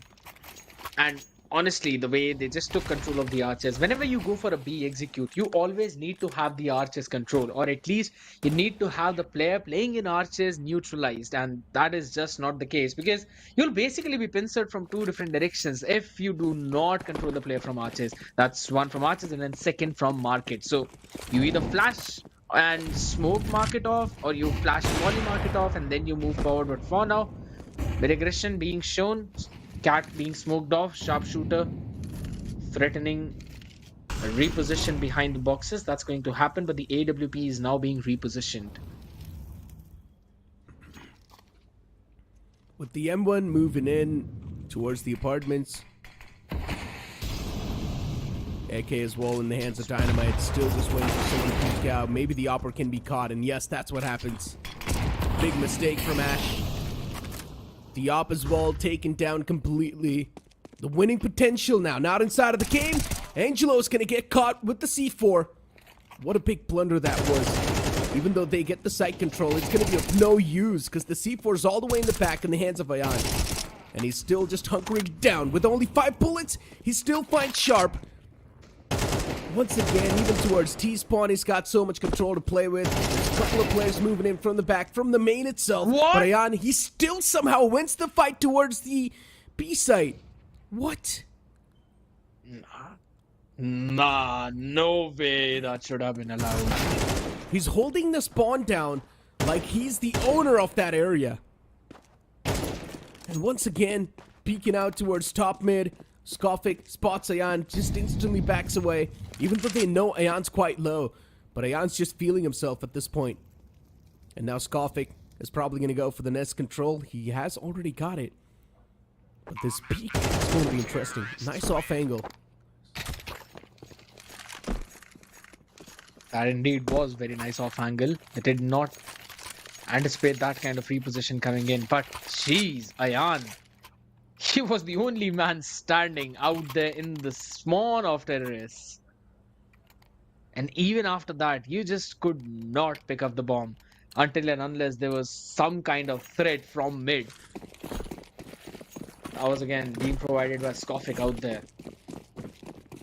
He just wanted at least a couple of players from his team to win those duels. MP9s, FAMAS, and one single M1 in the hands of Smashborn. Interesting.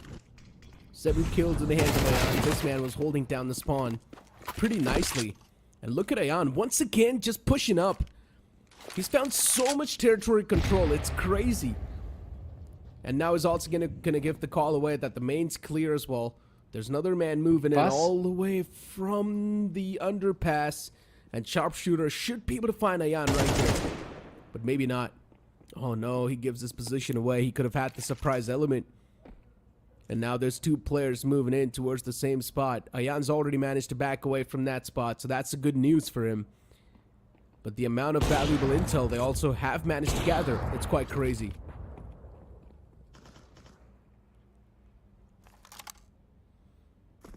There's control in the hands of Bloody at this point, waiting for someone to peek, and also the connector being taken by Skofik. This seems to be a very well executed A hit as he's also got the jungle control. He will find the first one. He does. Skofik, at least able to shut down the man who's feeling himself. Shayan taken down from the game. Towards ticket booth, there's 2 players. So that needs to be smoked off. Without any type of utilities, they still do get the plant down. The smoke's quite late. I'm not exactly sure what the game plan was. We did not see any type of execution in that previous round, but they still somehow get their hands on the site.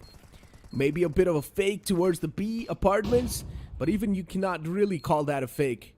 Yeah, I mean, just easily they were able to walk in the site, take it over from the CTs, and now PB. For them, they're just going to start to line up the bodies of the opponents. One more man to go on the front lines. He does get away with one, but that's all he's going to find. Let's see, was able to keep his life. Yeah, he's probably gonna die. There was just some good spam coming in from BOYZ. Able to take him down low enough so that the bomb's detonation radius will be just enough to finish him off. The way how we saw him lurk up so far ahead, Skofik controlling the entire of the connector and then having control of the jungle, that is just unreal. The player posted up in the sniper's nest was just not able to grab that information. And again, Ayan was able to push the underpass, but they also need to control the mid. They can't let these lurk happen, but what? Well, off the bat, 2 picks. I mean, once again, the opponents aren't an eco, so you cannot really expect them to perform to the fullest. But now they have managed to retrieve 1 gun in their hands, and this can be massive. It's a 3v4, it is doable, but the Deagles, they need to find a lot of connection, but Angelo, this man's already sneaked in quite deep. All the way from the market, he sneaked in towards CT spawn, and now is also just pinning down the jungle area. The amount of map control these guys have, it's crazy. B-site was completely left alone, and that's why they took the advantage of that. They did not really fall for the trap of Paradox.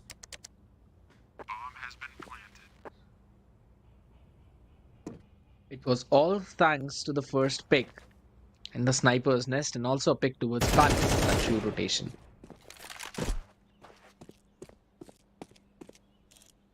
Oh. Up close. This is that shot. Pulls out the Tech 9. Will come out on top. Easy stuff. Oh no. Salt on top of the wounds. No way. Just making sure that he's dead. You've got to be worried about a few zombies out there. Everyone's watched World War Z. But yes, that slow approach from Park Boys again working out. Slowing the pace down seems to be the trick for their side, because the first 2 rounds were very pacey and both of them were dealt with. After the next few, every single round was super slow. It's about time that we're going to witness a quick engagement in mid. Is this... What? They just walk in towards short with a lot of flashes to back him up. We saw a lot of flashes, some Molotov towards connectors. And that's it. They did not even use the smoke. They used the smoke so late. Oh my god, this has to be a joke. Pack Boys, they're just straight up running towards the site without even caring about anything in the world. Good smoke fade. Angelo finds the man. And now Cheyenne's still left alive. All the way towards market. Even he's going to try to back away, save his weaponry.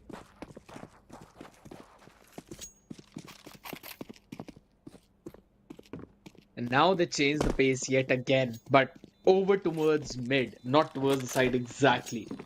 And I've always mentioned, you want to take control of the B side, take control of the arches. Because market, it's kind of out of the question. A brilliant play. And it's just as you mentioned, I like the play, come on. I mean, they used up a ton of flashes out there in connector, making sure that the player cannot go out for a peek. They also did the same thing in towards the nest and then moved forward. They got a few trades in their favor. It was down to a 3v3. And then, I mean, they controlled the arches. That smoke fade was perfect. They realized there might be someone in the market, finished them off, and then controlled the entire area. I'm loving the approach from Park Boys now. Paradox have to find a way. I wouldn't say the approach was good. I would just say that it was the mistake of Paradox. They were. It's Paradox's mistake that they did not counter that. It's not that hard to counter it. If there's a lot of flashes on the way, that's why you instantly try to be a little bit more proactive as well and try and pull off something. Even Paradox, they've got some utilities, right? Even they can throw the Molotovs, the smokes, to try and deny the vision, or even they can throw some counter flashes. Yeah, there's a lot of ways you can actually tackle this entire circumstance that just happened. But Paradox, they just sort of took a lot of time to think, and they missed that opportunity to counter it in time. So yeah, now Alone Guy's taken down quite low. Ayan towards site, tucked behind this wall. Does hear a lot of footsteps in the front. Position's compromised, so Scoffix gonna peek out and get him down. Quick readjustments on the crosshair. Even find Cheyenne on the way. And now it's a 2v3. Alone Guy's way too low. And I highly doubt Alone Guy would also want to give his kill away like that. Towards short, the man was spotted. Luckily enough, did not really catch any hurt. And once again, it's going to be pullback. They go for a save. So what the previous round did was, again, it threatened a very fast cat push. Now, I totally agree that there's a way to counter that. You throw out the Molotovs, you also throw out the flashes. But wait a second, Scoffake is going to find one of the exit frags out there. Ashron finished off. Now, yes, so you can throw out all of your utilities and... Jeez, they're not going to let me finish though, are they? Always try and find a fight out there. Alright, we're finally at a situation where he'll be able to save the rifle. So it threatened the player on the arches, and basically now the arches player is just not present there, which gave them the opportunity to execute the site through apartments, and they did that brilliantly. Ayan was playing on site. It was not a pretty position. He was taken down, and the rest was history. Park Boys, they are the ones who actually took the time out because of the disconnect. Oh no. Bring the man back, please. Angelo's here, Scoffix here, Bloody's here, Sharpshooter's here as well. They're missing out on one player. And that is Dynamite. Once again, Dynamite facing some issues.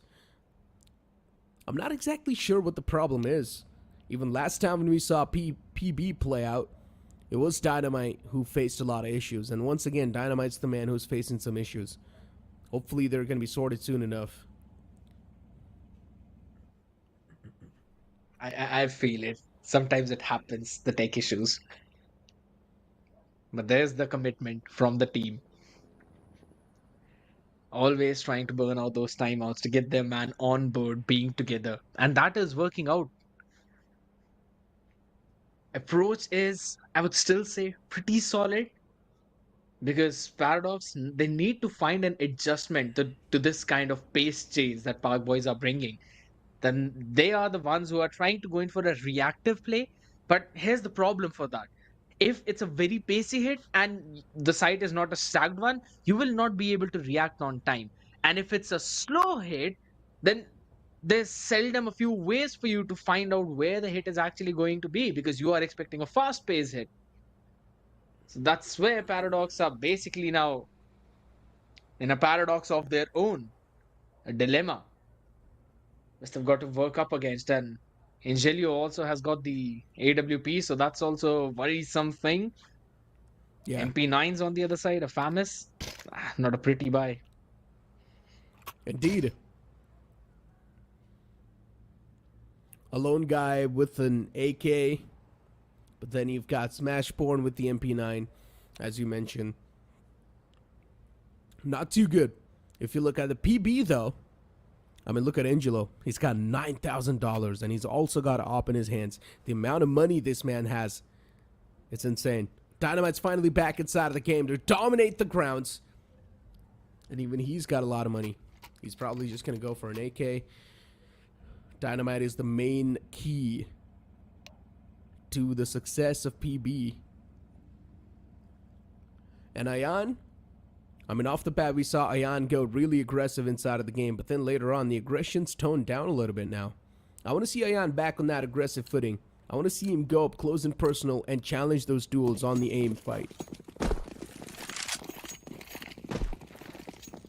He's also being somewhat of an initiator of the team where he throws out those flashes for his team to peek on the back of it. So we want to have that.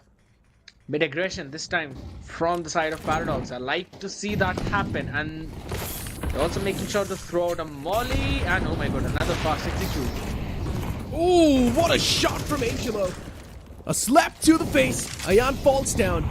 Another Molotov. It's going to flush out the player from his comfort zone. Ackerman gets taken down as well. Angelo with the op. This man is just pulling off some incredible stuff. He's pushing up close. He's connecting those shots. Coming out on top in the duels. And now out of nowhere, it's a 2v4. The complete defense of Paradox. It just comes crumbling down. A fast push from PB was not expected. And they just get astonished.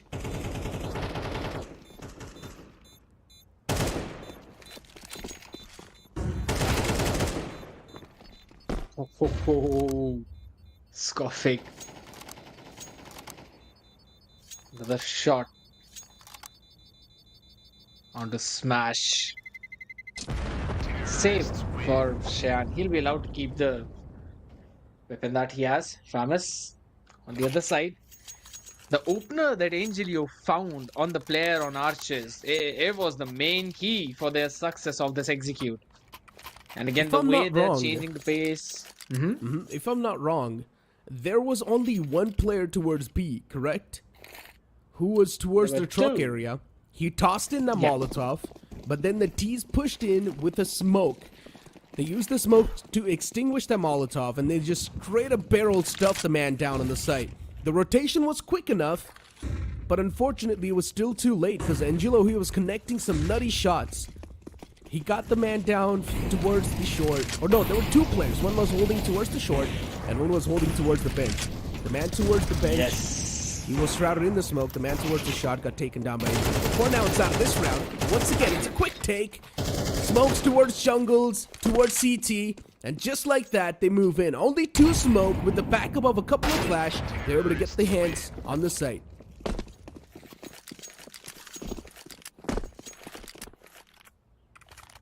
Will execute yet again. And I was expecting them to hit the B's A side this time because they had gone on the B for quite a few rounds. So A was inevitable. It was understandable that they might go in for a pace change towards A. Ended for that quick hit yet again. They're working out for them. They're catching everyone on the side of Paradox with a surprise. Now, whenever a team has AWP in the hand, we expect them to play slow because they want to play in for the picks. But BOYZ, they are deciding that they want to go in on their own pace, and that's what Bloody wants to do. Oh, the man's up close and personal. And of course, MP9 will come out on top. It'll prevail. Even towards underpass, the push has already happened. No! Ackerman messes up. This is such a massive mess up from Ackerman. And this is what happens when the nerve starts hitting you. Ackerman's got no other option than to back away. He could have had a surprising effect inside of this round. But unfortunately, he gave his position away with that burst of the MP9. Two players speaking out at the same time. Beautiful coordination. Paradox finally some signs of improvement inside of the round. But Skofik with a 2K beautifully just completely stun locks the players of Paradox. And now the entire retake's crumbling down. It's a 1v1. Angelo with not a lot of HP, but the time's ticking away. So Angelo has got the advantage anyways. He's going to be the one to win the round for his team. And that's it. He's got to save the weapon. Run, boy, run. Oh, last second. He was taken down. Unfortunate for him, but they've got a lot of money in the bank. So it's not going to be a problem either ways. But fast retake, that was on play. You needed your player in the apartments to win that duel, but that was just not allowed. BOYZ are having the field day. I wanted to mention how Mirage would not exactly be the perfect map for Team Paradox, but this is the kind of mow down that I was not expecting. Skofik is disrespecting the smoke. Looking to do so. Inside of the smoke, he's just waiting for at least some sound cues. And as soon as he finds the sound cues, he will have a general idea on where exactly the enemy is going to be. Dynamite, he's found the timing on this push. But unfortunately, he's being sensed by Cheyenne. Trades did happen quickly enough on the board, but even Smashborn towards Sandwich gets taken down. A 3v3 effect on the game, but now Bloody as well catches another man towards Connector. This is the problem that I've been speaking about. It's a domino effect. As soon as you find the first one, the second one peeks out right after. There's no discipline. There's no proper team coordination. These guys need to play together. And the communication should be on the point. But Ayan, he's found the opener on the site. This can be a big ray of hope for them to try and make something happen. There's also a smoke just completely blocking off the CT spawn, which I absolutely love. Another smoke in the front. He's going for the stick towards the defuse. But Angelo, this man's up. He's been able to connect some inhuman shots. And this is him on the T side. You can only fathom what he's going to do on the CT. That's the kind of performance he's brought on the table. But we've had so many games out there thinking that maybe this is it. Maybe the team who's got the lead is going to win. But we've always been proven wrong. So it is possible that Paradox might be able to get a few extra rounds as well now, since BOYZ were able to do so.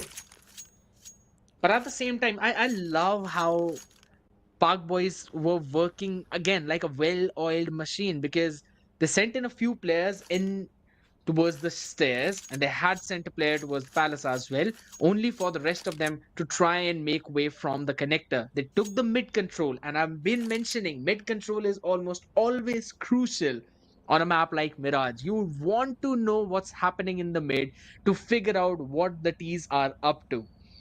And that's not what was done by Paradox, only because of the fact how they were brutally shut down in the starting 4th or 5th round of the game. And it was all on the back of that fast push in the mid, wherein, yes, there needed to be a few extra flashes from Paradox to shut down that push, but that was just not the case. It took too long for them to adjust.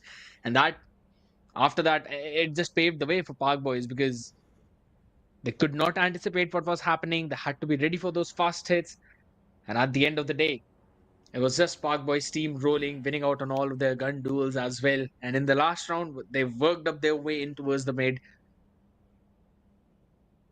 catching a couple of players from connector, getting that pincer on towards the side, going in for a beautiful A split. Okay, if I'm not wrong, In the first couple of rounds, we saw Paradox be really proactive and aggressive. I'm especially speaking of Cheyenne. He was always the man to push up, get those kills, and back away. And somewhere down the line, PacBoys realized that, and they were like, okay, the CTs are being a little bit more aggressive. How about we counter them with being even more aggressive? And then they started making those confirmed hits on the site. It was a quick burst towards any of the sites. They were not really wasting a lot of the time in general in making a lot of those decisions. They were just straight up going for those hits. And that's why Paradox could not be aggressive anymore.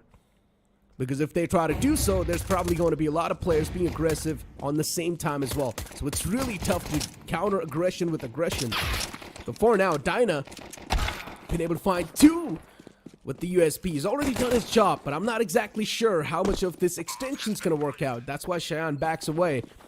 It's now a 3v3. Dual Berettas in the hands of Skofik. He can definitely make something happen. The man's quite low as well. And it's just going to be a complete spam. He's sprayed through with the dual Berettas. And I guess we also have some sort of an issue going on, ladies and gentlemen. The previous round did not count. It's going to be restarted once again. Unfortunate stuff for Dynamite. I feel kind of bad for him, not gonna lie. He was connecting some nice shots. But yeah, it's going to be a restart, ladies and gentlemen. The previous round did not count. That is indeed pretty unfortunate. I was also pretty sad about the shots that Dynamite was able to hit, not being counted. Those two nasty shots from the USP were actually the ones which equalized the numbers. Or if not bring it in the favor of BOYZ, but it is what it is. One member down either ways. I've told you, dude, tech pauses and the tech issues are the most consistent thing that you can see. But there's always a solution to everything. Just like how there's always a solution to the fast, pacey hits coming in from a team. And that is to throw down early utils to stop that fast push. And that is something we did not see from Paradox. Only until in the later part of their own half, we saw that to happen. So now, again, as they will be on the side of T's, they should be going in for a few of those set plays. I really hope they would have practiced a few of them at least, just like how BOYZ were able to do. I'm hoping for Paradox too. I mean, that's the kind of map Mirage is. Rather than going in for some rushed up executes, playing on the back of your own teammates' utils. We already saw how Ayan's flashes have been on point. I'm expecting him to use a bit more onto us during the site executes.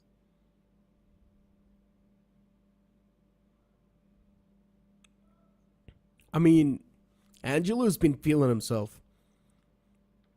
I haven't seen him miss a shot so far. Whatever shot he's shooting is actually connecting that. So yeah, he's going to be a massive threat for Paradox. If he gets his hands on the op, it will be GGWP. But yeah, similar approach this time once again from Paradox. All the players moving towards A. Summer Town Line Dynamite's probably going to see this coming through. And he's also being quite aggressive towards Palace. He's managed to squeeze in, but he's not going to be allowed to get away. He misses all the shots, and Alone Guy's the one to come out on top. All the players instantly looking forward to rotate towards the A site, and Glock's, of course, something that's going to help him in the run and gun, too. Sharpshooter, beautiful shot towards the first man. Cheyenne put to sleep. There's two more players looking forward to extend, but a flash is going to blind the player in the front, which is going to be Ayan, and that's also going to revoke a lot of the possibilities to make this entire comeback possible. And already the site execute, the site retakes happening, and it's done. If I'm not wrong, it was possibly a team flash that basically blinded the players of Paradox themselves. Oh. Because I did not see any kind of flash assist from the feed. And if that was not the case, yeah. That's what I was trying to find as well. I did not see anyone toss a flash as well from Paradox. So it was just not able to understand how he exactly got blind. So yeah, there's a chance it might just be a team flash. We don't know. That was so unfortunate. That was so unfortunate. They wanted to push up towards CT, but that was not how things rolled. But another fast hit from the Palace this time. Oh, once again, they're going to get the site control in the hands. Tech Knights, M1 on the site. Ayan able to get his hands onto that gun. But magazine's going to be a big issue. He's running out of bullets as well. Ayan shot down while he was trying to go for the plant. And now the man inside of the smoke, they're also looking for a knife him, and they do. Salt on top of the wounds. Angelio was right in front of the man while he was planting the C4. No one checked him. That is just a massive mistake from Paradox. They went in to take control of the site, but no one covered for their planter. He literally stalled him for a couple of seconds to see what was happening and then shot him. But nonetheless, got to brush it off. Sharp, able to get one, traded quickly by Cheyenne, and mid is where we were seeing aggression and over towards the apartments as well. Good Molotov. Gonna stall them for a bit more. Angelo, what is he doing? Oh my god, he's just running and gunning with the M1. Oh, runs out of bullets as well in the magazine. Misses all the shots. Oh, that was hard to watch. And then for Ackerman, he's just gonna find a quick two-piece. A good way to return on the board once again. Paradox, it's a 3-11 scoreline. They're losing with quite a big margin. The man's already squeezed in. He misses that shot too. Sharpshooter. He's not going to forgive himself after what just happened to him. We saw so many whiffs back to back. Maybe he's just not a sharp opper, because that's the job of Angelio. But on the other side, yes, again, a pretty messed up round. Coming in, there were quite a few mistakes from BOYZ, but the capitalization on the back of it, specifically by Ackerman in mid, he was able to take down a couple of players. If I'm not wrong, Angelio was the one who was peeking in the sniper's nest, and he ran out of the M4 bullets. I really hoped for him to just stand back and hit that reload button. His team had the advantage. There was no need to go in for that. Another aggressive peek with a pistol, but that's how things happened. Oh, and you talk about aggression, and oh, it's to its finest. Ayan, even though he had his hands on the op, one single headshot just seals the deal onto him. And now once again, the op's going to be in the hands of the young prodigy himself, Angelo. Let's see what he's going to be able to pull off this time. One single op in the hand, the rest, every single player, they've got their hands on the pistols. And now he just needs to go to. He's going to be the win condition, but Angelo this time, he gets shut down. Once again, Paradox able to gain their control back on the site. But the plant still not happened. He needs to recover the C4, go for the plant, and then only there's a chance Paradox can come out on top. But if they do go for the save inside of this round too, it's going to be match point for PB. So Paradox, they need to go for the plant. They've got no other option. They need to try. Op recovered, and what a quick shot that was. And that was a no-scope too. Had that been a no-scope headshot, we would have called it the skull cut. But it was just a normal body shot. But yes, indeed, a no-scope. Sharpshooter just made me eat my own words for the previous round. There's some unfortunate shots not connecting previously, but this time around, I'm still surprised that a couple of the players have not invested into their helmets. Sharpshooter with the AWP as well. Oh my god, the off angle by Bloody. It's going to get very messy. SMG's on the board. And Ackerman, what a beautiful headshot that was towards short. It's a 3v3 affair though. Still, somehow the players of PB, they're able to make it count. And they're able to neutralize the man number. Sharpshooter, with his hands onto this op, is holding that tight angle towards the window. But once again, market control will be taken away easily by the CTs. There's a man positioned towards close right. And Dynamite looking to pop out of that window. slow and steady approach inside of the retake. You've got a lot of time. Just make the decisions cautiously. First peek comes out. Dynamite unfortunately gets caught off guard with a double peek. And just Ayan and Ackerman, they do the job. The double up gamble just not working out for BOYZ, but they only need one more round. On the other side, Paradox, some mountain to climb, 7 straight rounds. Otherwise, it's a done deal, this specific map. And a lot of players out there and people out there would also think the same. The BOYZ, they'll be able to close things out. But again, you may never know. Previous round worked out for Paradox. This could happen the same. All looking to gather towards stairs. Though it's gonna get so messy here. Oh no. This is where the ends meet. Or at least PB's economy has been in the shambles for now. Good flashing. It's gonna blind off anyone that's in the front lines. And this man single-handedly with the FAMAS is doing a lot of work. 5-7. Finds the activation, but not the kill. Ayan just dropped down from Palace while being shot by the 5-7 and was able to quickly scope in and get that shot with the AWP in his hands. It was actually a feat to achieve, I'll be brutally honest about it. I was expecting him to fall down to his death at that point. Did not happen. Paradox on the back of it, another round. They're adding the mixtures now. Went in towards the B first, then towards the A, showing some mid control, walking up Cat 2. I like the way how they're playing around the map. Again, showing some attention towards mid. Yes. Shaishanu, there's 4 players towards the A site. That means once again it's the A stack from them. But luckily enough for Paradox, they're once again gonna avoid this trap. It's big. Considering it's an eco, the best bet the players of PB could take was a stack. But that stack is being completely avoided by the players of Paradox. And Ackerman has already found himself quite deep inside of the site. Once again, the op looking to find a couple of body shots as well. Not able to connect anything though. And now it's also starting to be a bit of a problem for Ayan.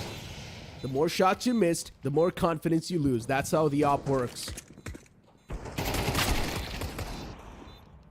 Pick with the lurk.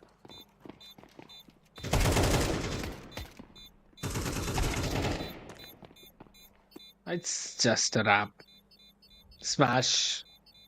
Being able to shut everyone down there. It's a good hold on towards the side by Paradox. Might lose a couple of guns in the process. Yep. Yeah, they only try to go for the save and he could not. That's a USP lost. Such a big economical damage, you know that? Humongous indeed. I mean, Ackerman is definitely going to struggle. He did lose the info. But on the other side again, if you look at the brighter side for the side of Team Paradox, they've had the rounds rolling for them. For the previous 2 or 3 rounds, they've been having some good runs. They're not running into any kind of stack from BOYZ. And I'll be honest, it's all a 50-50 gamble every single time, because when they run towards the A, the stack is towards B. If they go towards B, the stack is towards the A. There are no fakes being sold out on the back of it. Just a few utils being used up in mid to kind of threaten what happened in one of the previous round. But if you really dig deep into it, there are no as such fake hits towards any kind of site. You know which side is going to get hit by the amount of utils that are being dumped there. So I think so if BOYZ really want, they can try and play on the back of that information. And it has all been going downhill since the investment of the double AWP.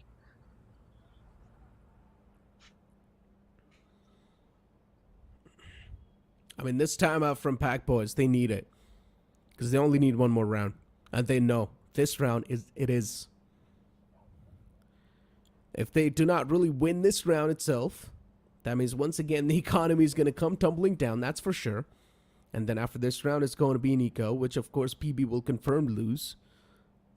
And that in itself will make the comeback possible for Paradox.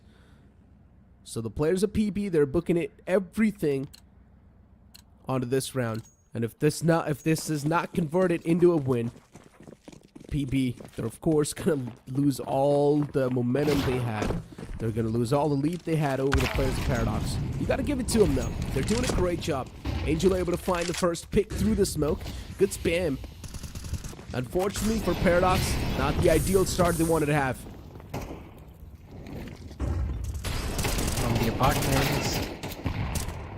Skofik towards the site, forgot to use any type of utilities.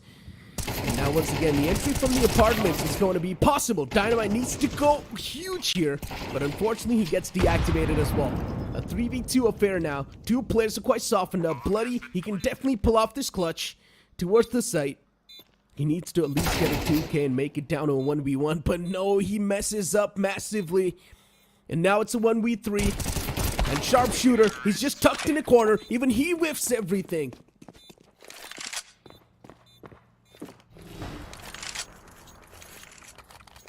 Not exactly the kind of play you would want if you're a fan of BOYZ, but Paradox, this is the exact round that they needed.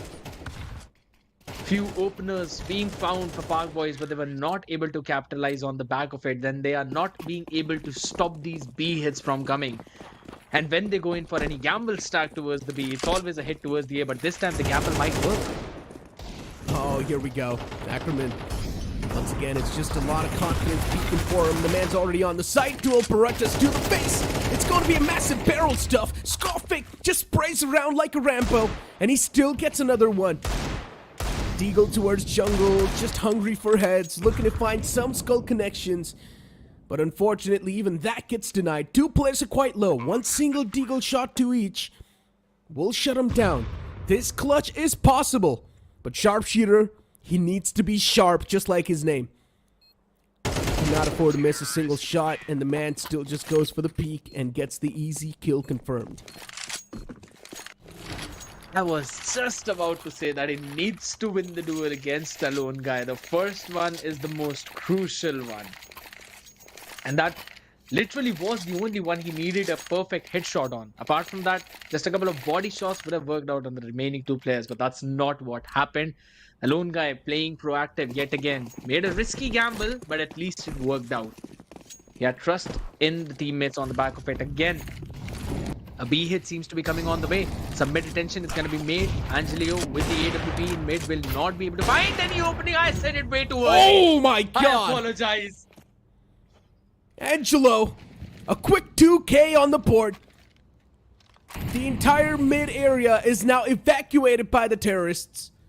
And Paradox, they decide to move back. And now the players are starting to stack in towards the B site. Or not exactly the B side, towards the apartments area. There's a man pushed up close and personal right next to him.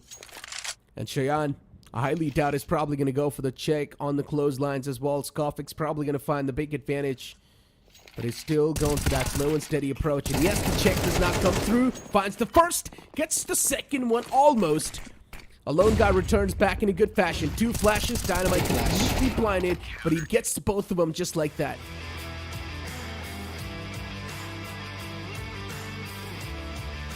I'll just say it out loud. It was a round being won on the back of Angelio's picks and mid.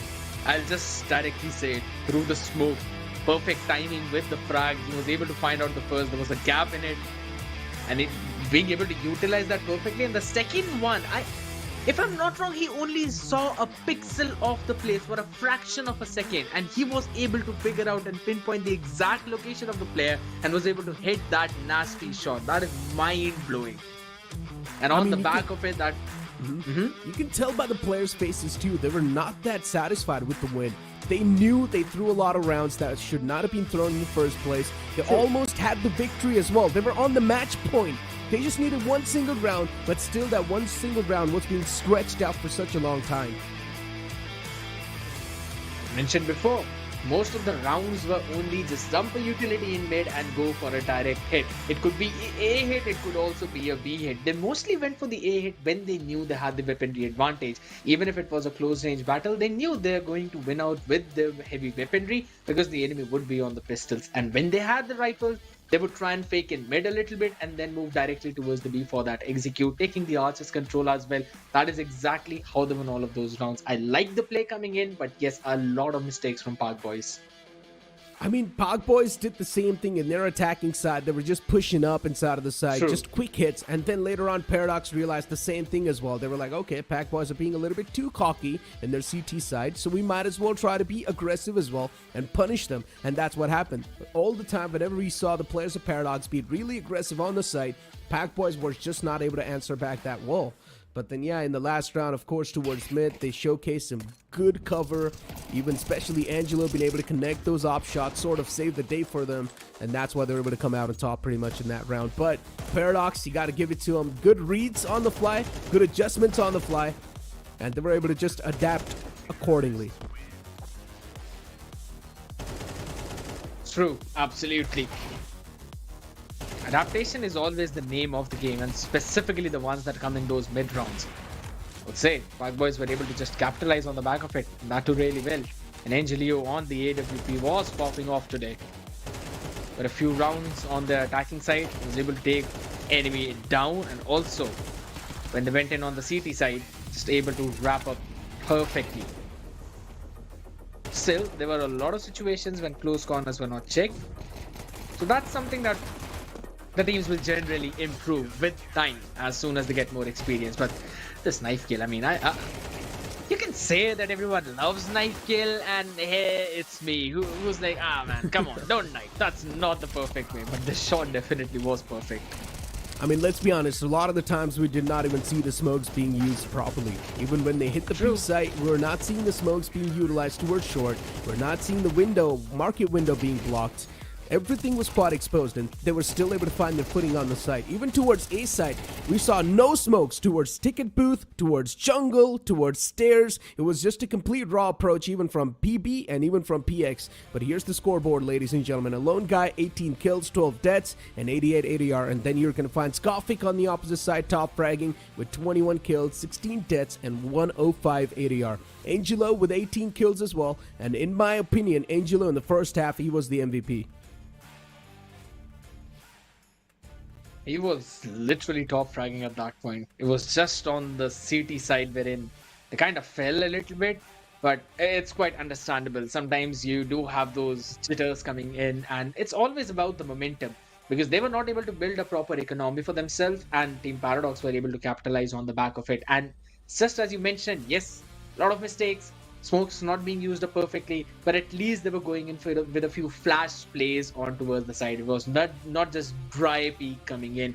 Even in the last round, they did not check the arches corner. Yes, that is true, but they at least used a couple of flashes. So I'm really happy about that. A lot of improvement is needed, but at least we are seeing some. Hey, we're not exactly sure if the implementation's going to be there in the upcoming map as well, because as you mentioned, a lot of improvements are needed, and once again, improving on the fly is a little bit too tough. But let's hope that in the upcoming map, things will be improved a bit more. But for now, it's time for us to push to a short break. Don't go anywhere. We'll be right back.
After the map of Mirage, now it's time for Inferno. And considering how Paradox has been playing, their winning chance on Inferno as well, they seem quite slim. Unfortunately for the side of PB though, we saw quite a lot of those chokes. Unfortunately, that led to a potential comeback that we could have seen from the side of Paradox.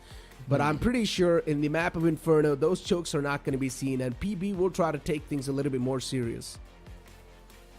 We'll just have to hope for the things to go in that scenario and in that way, because we've seen Inferno coming in previously as well, and if I'm not wrong, it was right from the team of PKB, because we have seen them play on Inferno. 13-9 was the score when they were up against Team Mystic, if my stats are correct, and they were able to show a pretty decent performance on that one as well, and they ended a half at 8-4 situation. So I'm expecting the similar kind of performance from their side, but again, on the other end, you've got Team Paradox, who will be looking for a redemption. And speaking of redemption, especially, Paradox, after that initial, all the scuff they had, later on, they started to establish that little bit of comeback. So you can maybe say the momentum's still there in their hands. But unfortunately, them losing the game should definitely affect their mentals. But the players of Paradox, they had smiles all across their faces. While if you look at PB, there were a lot of concern on their faces. We don't exactly know how the upcoming map of Inferno is going to look like. But as I mentioned, statistically, PB should dominate. That's going to remain the stats until they're changed. What's going to happen as banana control is going to be established. PB rushing up directly towards B. Already 4 players. They're going to find the entry towards site. The players are tucked in quite a good manner. It's also a little bit of a crossfire with Coffin and the man behind default, but he still gets caught. Unfortunately, the site's now completely opened up, and Paradox, they need to find a way to retake. It's a 2v3 scenario. Site taken in the hands by the players of PB, and already the retake started. Angelo spots out both the players towards CT, and he's still going for the challenge. I'm not exactly sure how good of an idea this is going to be, and it's of course not a good idea at all. Angelo falls down towards the back site. Now the sites will probably be opened up, but the Glock up close and personal will find the value. And now the man looking for to back away towards Coffin. Dual Berettas in his hands. Will of course cause a bit more issues as well. And finally the peek comes through, and Skofik, he finds the line of sight. He's hoping the dual Berettas to find a little bit of an extra success, but again, it's Glock shining up. How can a gun that you have mentioned not perform in the range like that? And it was a pretty good strafe as well coming in on the side of BOYZ. But on the other side, now since they have shown that they can go for a fast execute from banana towards B, I think so that control needs to be established. But Paradox seem to be stacking towards the A. What a gamble coming in from their side. Oh my god! Yeah, well, all you need is one single bullet with the Deagle as well. And he finds that connection. Big shot. Skofik down. Sharpshooter catches one more man slacking up. Another man towards the apartments. Oh, he missed a lot of shots in the balcony itself, and he falls down.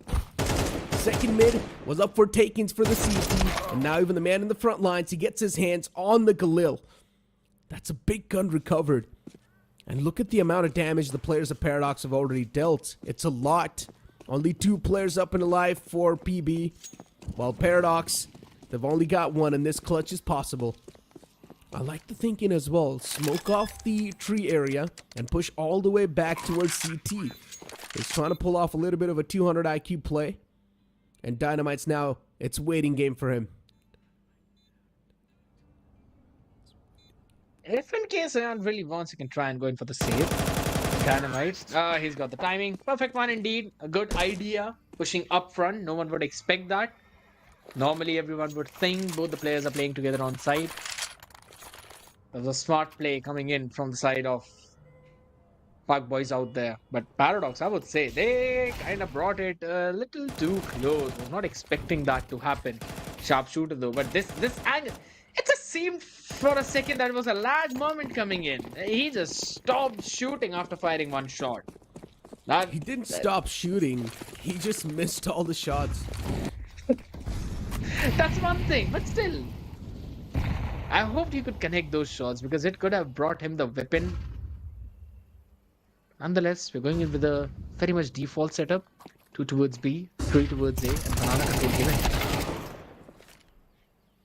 given. And already the take started.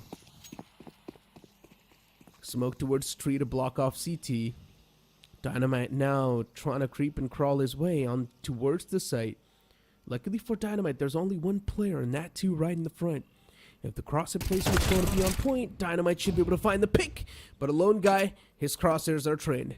And he just steals Dynamite and backs away.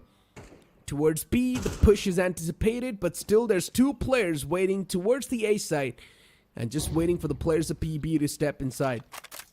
I like the patient showcase from the side of Paradox, but that little fake towards the B they did, it did not pull out any rotations. There's still 2 players towards the A. Well, now make it 3. Such a one and done angle by a lone guy. Oh, here we go. Already got the boiler control. Now looking for the drop down in the pit. It's a good crossfire from site towards pit. But unfortunately, it's really not going to matter. Bloody just decimates through. He just smashes through that entire crossfire. And now the site control's easily taken as well. PB, some good shots on the skull. And unfortunately, Paradox, they just can't do anything. And now it's all Those down to are right Ackerman, peaks. a 1v2. And now these guys can definitely try to just go for a double peek, shut them down easily. Once again, it's a crossfire. And I like this. From Graveyard towards the opposite side. And now Ackerman just looking for to back away and just go for the save. All those were dry peaks towards the A side, wherein they all I know. moved from short. I All of know. them were dry. And the funny part is, they knew that the players are probably going in to be towards pit. And they did not even use any Exactly. Molotov nor nades to try and soften the player up. Exactly. I mean, look at this. We didn't see a single piece of utility fly in. Did we see any flashes? I don't think so. Nope. Nope. It was just once early on towards Banana, wherein Paradox threw out a util. That is all. But again, I quite a mean, bit being used up. it's a fight without any rules. It's like a street fight. Usually in like proper boxing tournaments or fighting tournaments, you see some rules, right? But this is a tournament too. But over here, the players are playing as if there's no rules applicable and they can just do whatever they want. And they are actually doing so and coming out on top somehow. Because there's no punish on the other side. Exactly. That is the main problem coming in. Ackerman only one with the Hero M4 out there in his hand. A crossfire towards A, but that's not where the hit is going. Again, the banana control, and everyone will be taking the side control. And towards the side, there's only one man stuck. And even he gets just taken down easily. Once again, I still want to focus on the previous round, considering this round was a complete eco.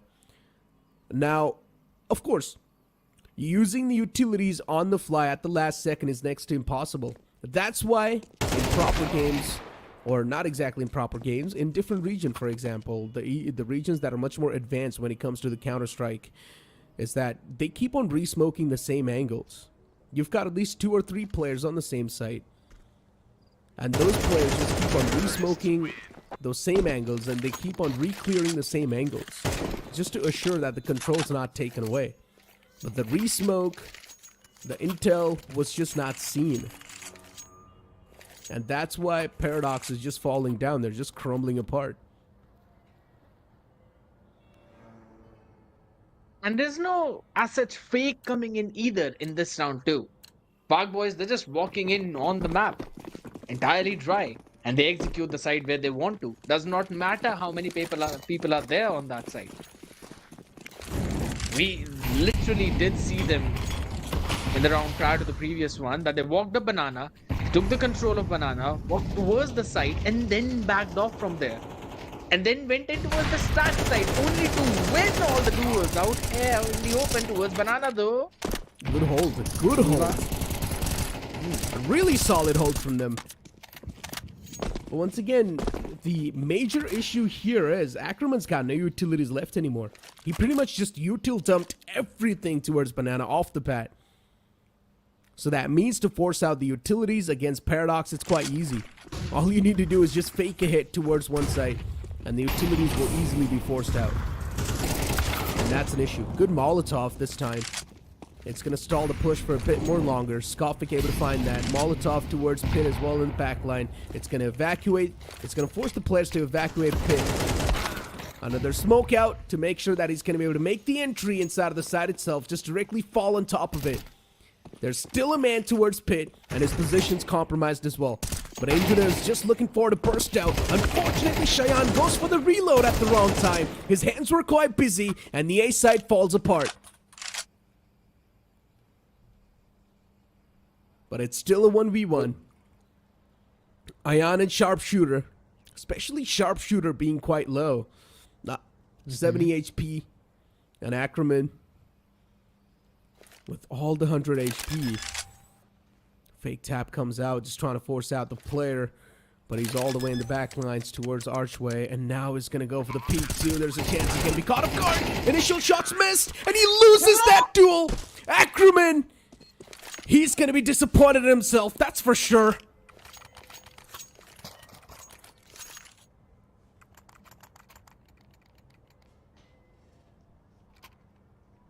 Sink in first.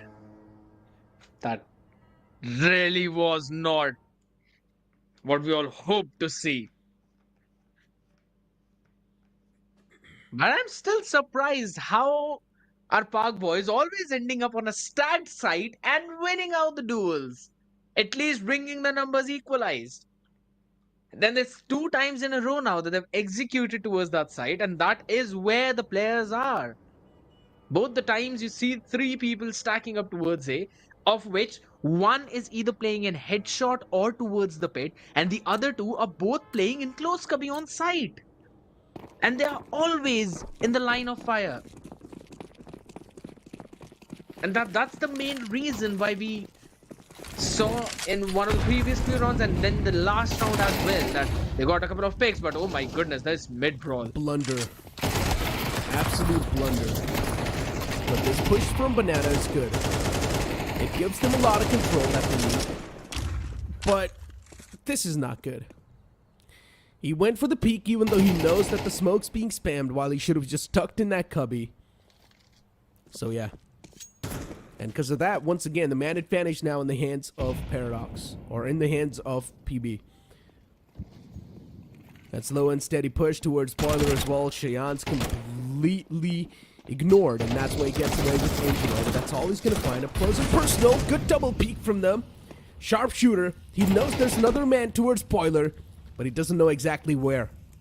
He does hear those gunshots, and now Sharpshooter looking for to push up. Close and personal, slowly and steadily. The re-smoke comes in. He's taking the fight towards Library, but he also look at towards his back lines. He finds the kill, isolates that one. 4 bullets in the mag. He needs to make every single shot count, and a lone guy, he strikes him down. 3rd round finally from Paradox. Park boys were getting away with daylight murder, and this time they were punished for it. And their aggression towards the Banana as well was stopped in perfectly. I would still say it. I wanted to mention how Banana control needs to be established for the team to go in and stack towards the A side. Because once you've got the Banana control, you know that there's no one coming to hit that part of the map. There's only just one way for you to hit. Until and unless, of course, you take the Arch's control entirely and move from the CT. But again, Banana push coming in from PB. And Ashbourne gets away with one.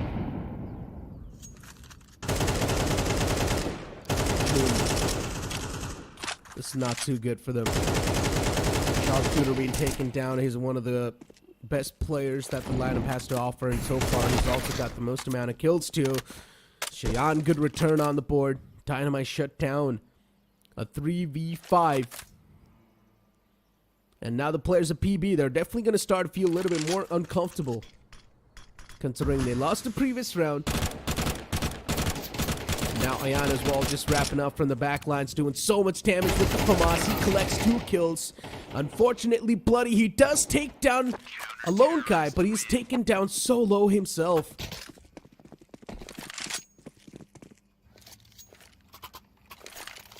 Another good wraparound coming in. Paradox now finally adjusting to the play of BOYZ. And that long range spray down worked out wonders for them. A couple of picks for Ayan. And on the back of that, they were just able to get another. Paradox themselves, they actually go in for a timeout. Now, this is something I was not expecting. Maybe a lone guy just trying to come in for a reconnect. He's the only one who's got absolutely no weaponries in their hand. But on the other side, though, now BOYZ need to do something different. Now, this is a map which is heavily CT-centric. We've already seen BOYZ take 5 rounds. I think so that's much more than sufficient for them, specifically on the T side. But on the side of Team Paradox, they really need at least 7 in their arsenal to maybe make something happen. And not letting the opponent take the banana control is going to be the name of the game. Just stop the push towards the sandbags. It's absolutely fine. Let them stay there, but still maintain the control of that one choke point. That's what they need to do every single time. And if there's some heavy presence towards banana, they can always ask for some reinforcements. Specifically, the player who's playing towards the archers can run down the speedway to support the side from triangle. While the other people, one of them can just hold mid, other one can play on the backside in pit, try and stop any push that might potentially come in from apartments. That's actually one of the simplest default holds that you can go on CT.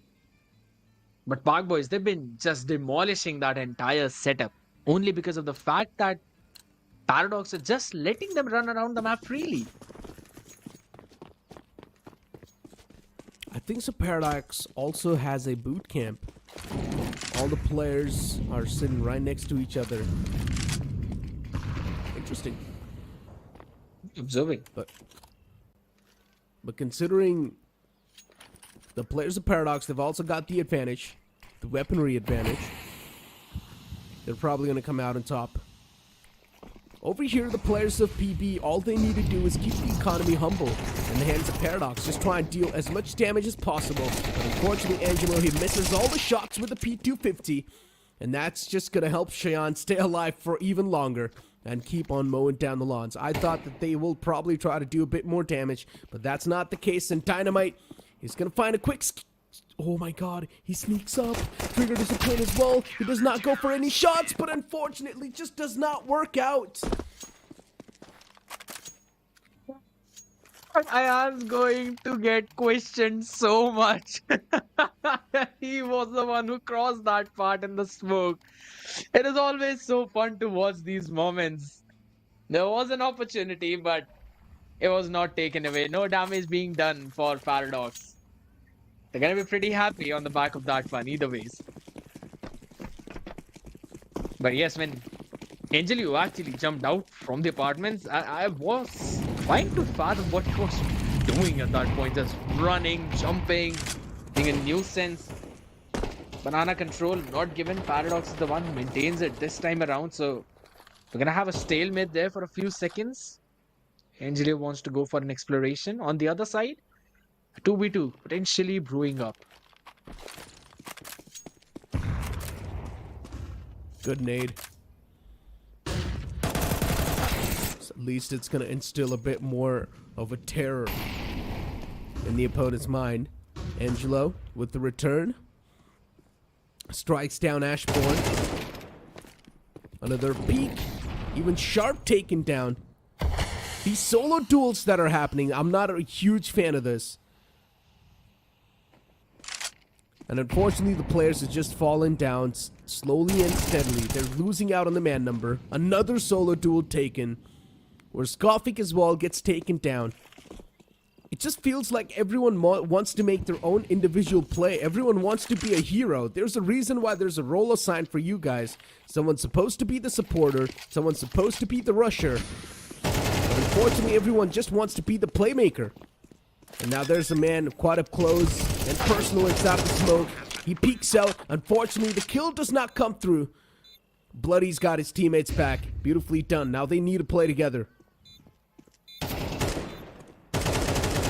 good peek on the first one. And Bloody, oh, he's the collector. He's gonna collect all their souls. Name says it all. Yes, all the solo duels being taken. And even after that, BOYZ were the ones who won the round. It was a 3v5. Yet they were able to come out on top. Ash, on the back of one of the flashes from his teammate, was able to take down the first win. But only after that, it was just a showdown of Bloody. Getting a 3K for himself in the previous round. And on the back of it, Paradox going in for a timeout. The best thing they can do is a 6-6 half. But their economy... they've got a solid amount of it. Should be able to full buy in this one. But at the end of the day, if you just try and look at it, they're slowing down the pace, but there's no plan of action as to what they want to do. Everyone on both the team, they're just going out exploring. They're trying to figure out where the players are. They come across one of their opponent, they take the duel, and then it's all just 50-50. Could go either ways. But I still like the adjustment that came in from BOYZ, because on the back of the information that they lost on towards the A side and mid, they quickly decided to go for a B hit on the using the control of banana that they had established early on in the round. So I like that late rounding play from their side. They can't just rely on it time and time again. It's a disconnect. We're gonna have a rollback possibly. Oh wow. Hello there. A hand of friendship being handed out by Dynamite. And yeah, as usual, we're facing some tech issues. Some players not really able to connect back in. We're not exactly sure, but the players are facing some tech issues. I'm pretty sure the game's going to be resumed soon enough. But yeah, in general, for PB, with the way they've been playing, they're showcasing a lot of the confidence in their playstyle. And as I mentioned, there's a reason why there's roles designated to every single player. One's supposed to be the supporter, one's supposed to be the assaulter, and one is supposed to be the IGL. These are the designated roles that you've got. That means if you do play accordingly to the role, you will automatically play like a team. But so far, that's not the case. Everyone just wants to be the rusher. They want to be the lurker and get that info and also get the kills and be the playmaker, which is not possible at all. You just cannot win like that.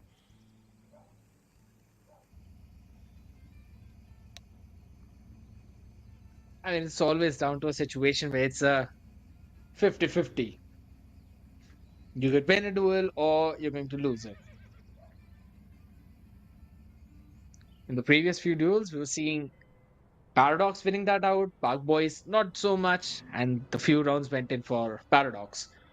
And also the adjustment from their side, they were also able to establish that banana control. It always relies down to that. We've mentioned this point time and time again, that if on the T side you want to properly execute, you need to have banana control.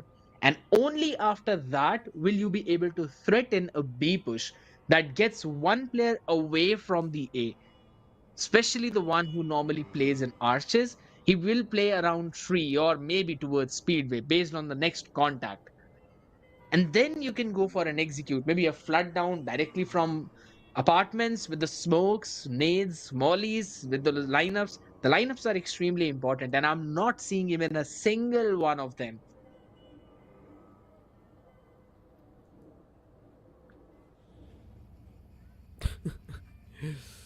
I mean, lineup's a whole nother story. We're not even seeing proper face-to-face smokes. There's so many lineups that you can use to clear out the cubbies, especially towards B as well. If you tuck yourself towards in the barrel and look up, there's a lineup you can line up, and you can toss that and clear out the closed cubbies inside of the site. The default will be mollied out as well. There's a molly for the coffin. There's a smoke lineup for the coffin, tree. Everything has a lineup. And if we see those type of lineups being utilized, then PB will be unstoppable. But that's not the case. PB are just straight up pushing in, even inside of the pistol round. Remember, there was a bit of a crossfire towards Coffin and the site in the closed cubby. If there was a Molotov to flush out the player clothesline, and if there was a smoke towards coffin, that crossfire would have just never came through. There's so many of these ways that you can isolate the tools. There's so many of these ways that you can completely dismantle these set plays, but still the T's are just not using those. I mean, they are taking the isolated duels, if that counts. Jokes apart, though, but still, yes, even I want to look forward to some util dumb plays at least. Those smokes, those flashes need to come on time. It's like after every 5 rounds, we're seeing one of the flash come in, but at the end of the day, I guess we've run out of the timeout. No, we haven't. Still have the timeout in play. But here's the thing: if Paradox really need to stop the push that Park Boys are making time and time again from apartments, they either need to establish the control of A long, wherein they're making sure there's no one peeking from mid or no one peeking from boiler. And if they lose that control, they've got to have a crossfire setup. Previously, you could play towards graveyard where you had decent amount of cover. Now you can't do that. You are either playing in headshot or you're playing in pit. And you just have to wait and pray for the player who's playing crossfire on towards the A site itself to help you out. But that does not always happen because all of those close angles are normally mollied or at least fragged out, so your players are generally flushed out. It becomes even more important to maintain the control of apartment. There are 3 ways to execute towards that A site, and you need to have control over 2 of them in order to shut down the third one.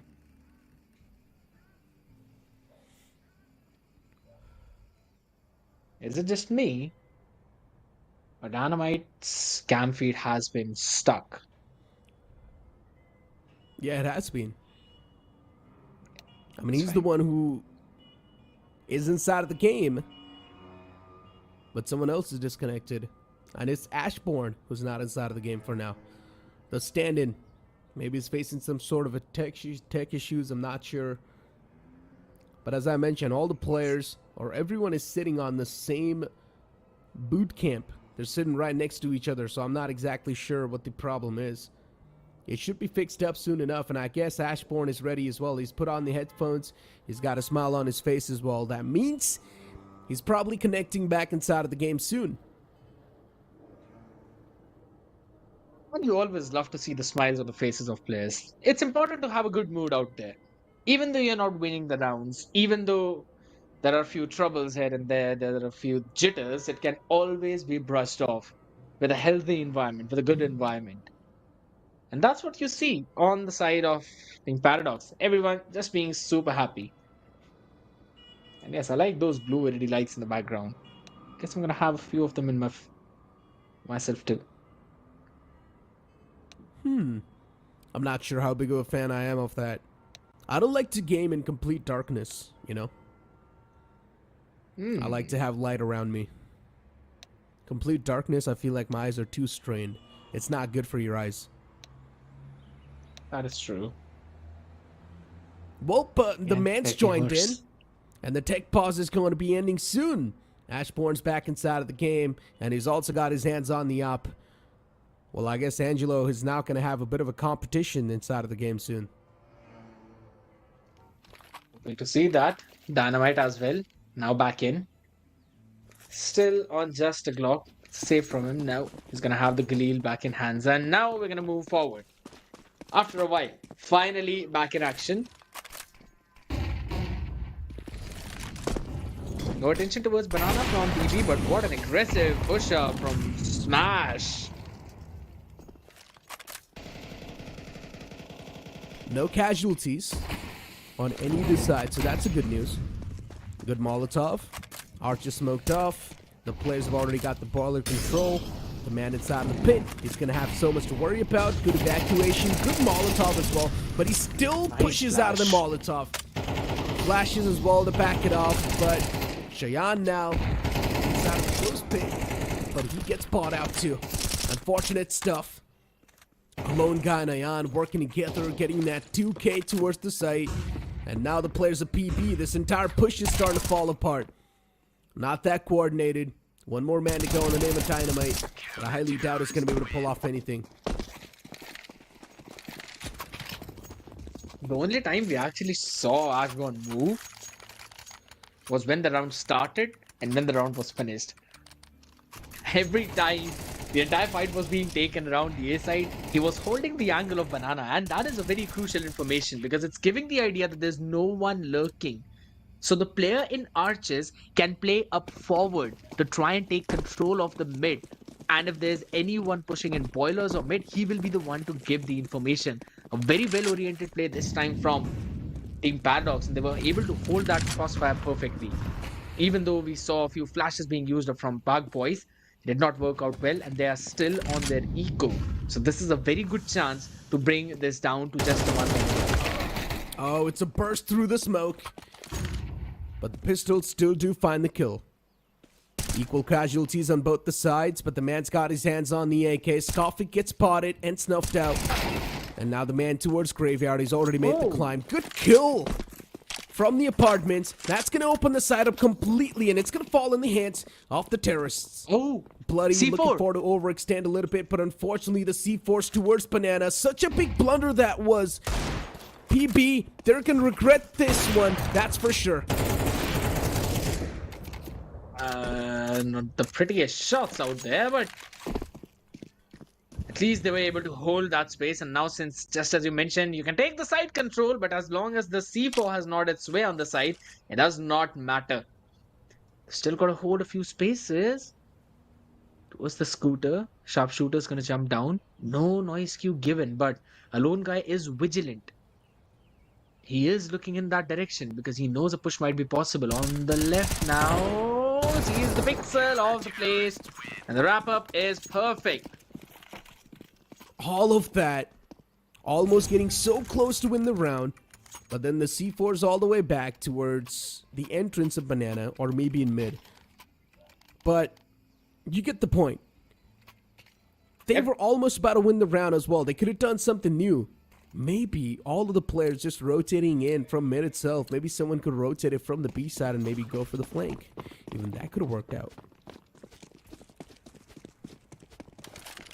But yeah, a lot of shoulda, coulda, wouldas can be said throughout this entire tournament. But for now, the up in the hands of Ashbourne is not able to find a lot of the value that needs to be found. The man pushes up close and personal. Equal presence both the sides, smokes out as well, catches a bit more hurt. The spam's gonna catch a little bit more. But Bloody just disengages from that fight in the nick of time. Good nade as well towards Boiler. Bloody softened up a little bit more.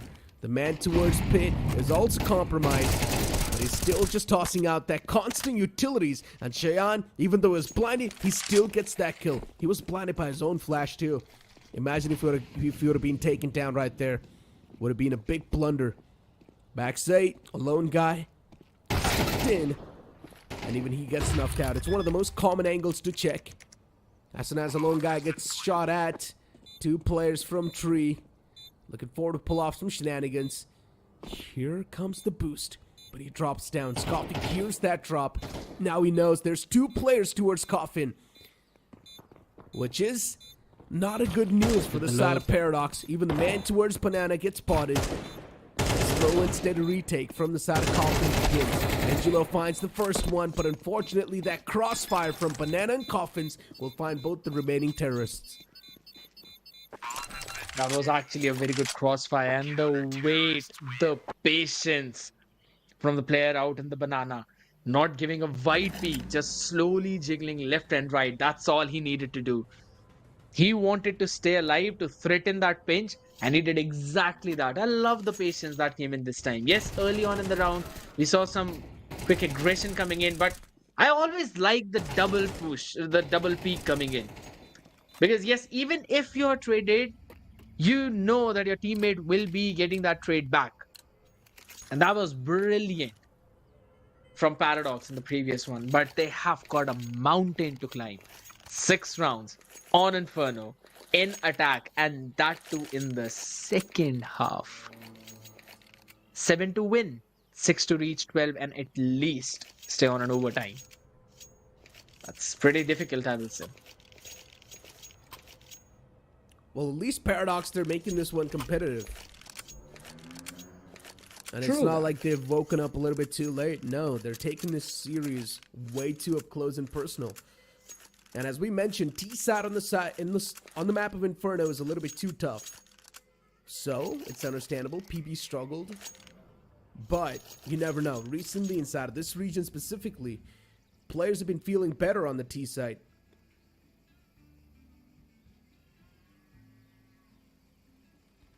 I've always told you, right? Because the stats that are in NA region, EMEA region, they're entirely opposite from what they are in the Pacific region and the South Asian region. If a map is CT centric, they're gonna have more rounds on T. If it's a T centric map, we're gonna have more rounds on CT. It always do be like that. Feels weird, man. I mean, what if they are the ones who are moving in opposite direction? You may never know. No. Usually, a map is decided if it's either CT-sided or T-sided by the layout. And how much advantage can certain side have when it comes to the map layouts? Either positioning themselves or tucking themselves in the corner, how many angles they have to hide, or how many angles can be abused, or how many crossfires potentially can be brought up. And that's why people usually come up with this conclusion that, yeah, the map is either CT-sided or a T-sided map. But considering this time we're seeing quite a slow and steady approach from Paradox. This is so unorthodox. You do not really see such slow and steady approach from a team like Paradox. Usually they're the one to press the W, just making it out of the side as quick as possible. But there's a smoke that's just denying the complete vision. A re-smoke, if it is going to be there, it will be even better. But the flashes and the push comes through.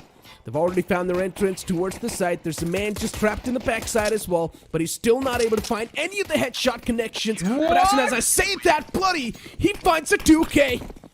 Solid stuff. The man towards the backside, he still does not go down, but a quick rotate from the side of PB. An angle that normally always is checked was left unchecked by Paradox, and for some reason they were all just running and jumping, going towards the CT, towards the coffins. And I'm not quite sure why they did not actually take control of the site, because they did a perfect execute. They smoked off the tree as well, so no one was able to watch from that angle. They did not even have to care about the boost either. If I'm not wrong, the smoke was perfectly covering that spot too. But they just took way too long to try and execute the site entirely. That bloody who was just playing in the backside was able to flush all of them out with the cover of Angel Leo. The crossfire worked perfectly, and then the smoke faded off the tree. They were taken down. But right now they're looking to work towards mid. But look at this. PB, they've learned their lesson too. They're not being over aggressive. Good find, Sharp, with a 2K as well. Needs to go for a fresh magazine, and he does so. Angelo as well with a 2K returns back. And now it's all down to Smashborn. It's out of the apartments area. And the MP9 up close and personal will seal the deal.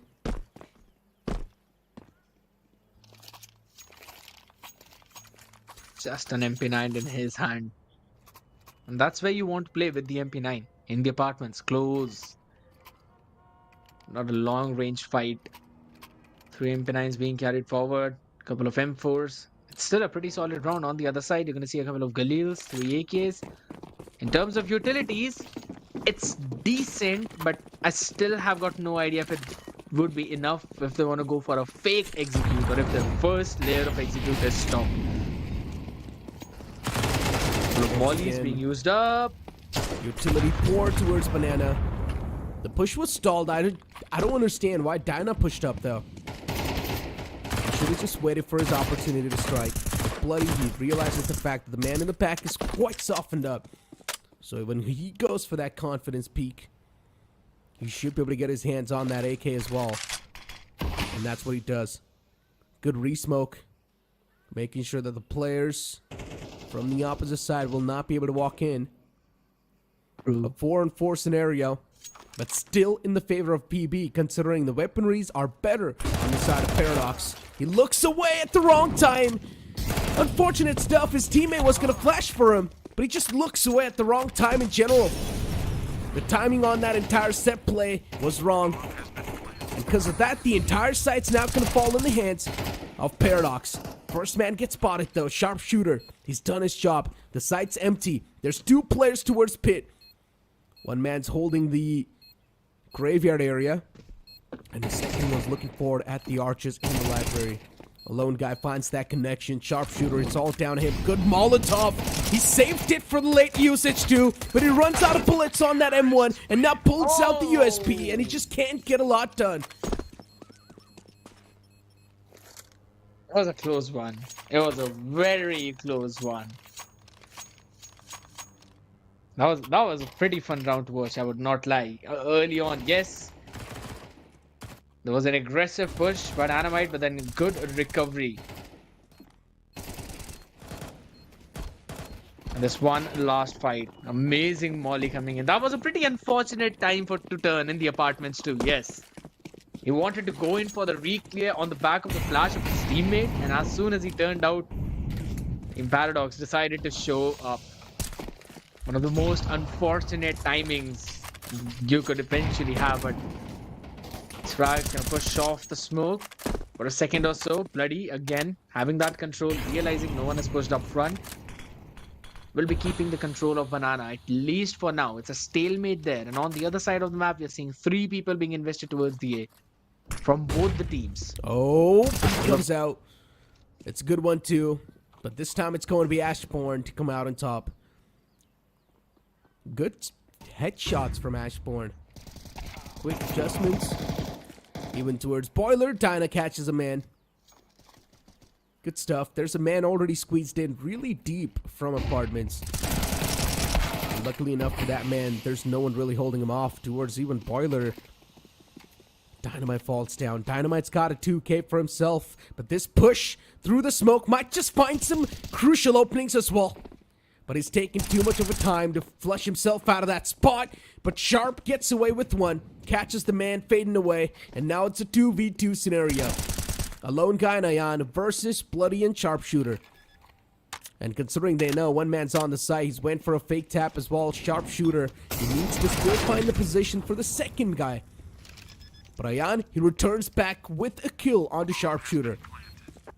Now isolating the situation to a 1v2. Bombs planted too. You can feel the nerves of Bloody. Bloody's been feeling himself so far inside of the game, but not inside of this round. That was a questionable decision from Sharpshooter going in for that fight. Wanted to play a little aggressive, but that was not exactly the place you would want anyone to play aggressive, especially when it's a 2v2 situation. There was a possibility of a 2v1 isolation, and Sharpshooter wanted to play on that gamble. That was not a good decision at all. He should have waited for his teammate. What has been done has now been done. Again, Banana is where the push comes to show. 1-for-1 trade for now, but a long range. Oh my god. Yeah, but but able it's... to win with a pistol. But trades still happen back and forth. Banana controls taken away. A 3v4, advantage in the hands of PB. And if they do win this eco, the entire circumstance is going to be completely different. Paradox so far, they've given a really tough fight to the players of PB. PB, they're just constantly on that struggling phase in the game. And out of nowhere, it's just down a Sharpshooter, but at least he gets away with the kill. And he's probably just going to go for the save. Going forward, this take is going to be way too much. So it's better just go for the save, and yes, that's what he does. What are the chances that we might see this game going on an overtime? A lot of chances. with the way things are going right now, even I do seem that. Because it's always 50-50. There are no 75-25, no 60-40s, 70-30s being taken by any of these teams. Yes, there are sometimes a few flash peaks, you might see a few set plays, but I'm not quite sure if they're working in their favor or not, because a couple of times I've already noticed they flash themselves and their teammates. The timing is just a second off. An extra bit of patience is what they need, and that might eventually help them.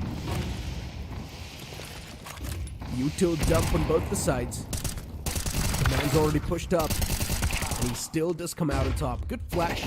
Ashbourne gets completely blinded, and that gives the man advantage for PB. Not exactly the man advantage, but man number neutralized. And considering it's a 4v4, PB, they can still look forward to winning this round. Paradox. Once again, the same approach towards A. Go for the boiler control, smoke out arch. Same classic approach, but this time there's a chance it can be capitalized easily and read by the players of PB. But so far, a slow and steady approach. Both the teams taking their own time, thinking their decision through, and pushing through like a madman from the apartments.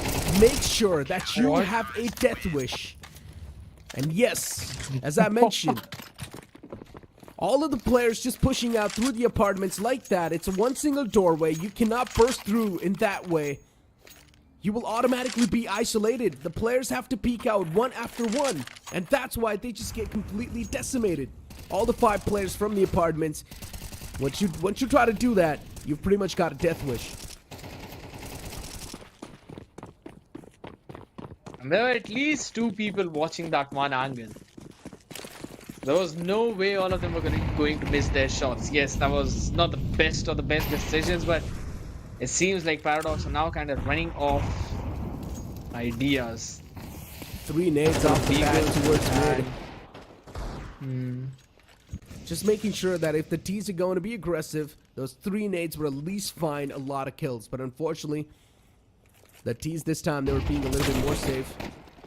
And look at this. Flood towards Arch. And the players are just able to clean it off on the back of the blocks. Somehow, Bloody, he's able to find one player crossing through. But the A site, it's going to be mowed down.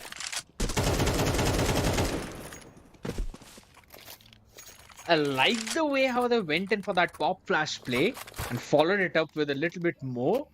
But at the same time, even a better decision making by Park Boys, because they gave up on that space towards the arches and the player was playing way too far back and was ready with that spray down, the perfect mow down coming in. Because you normally, whenever are on an eco, you're not going to go for a split push. All of them are going to stick together like a pack.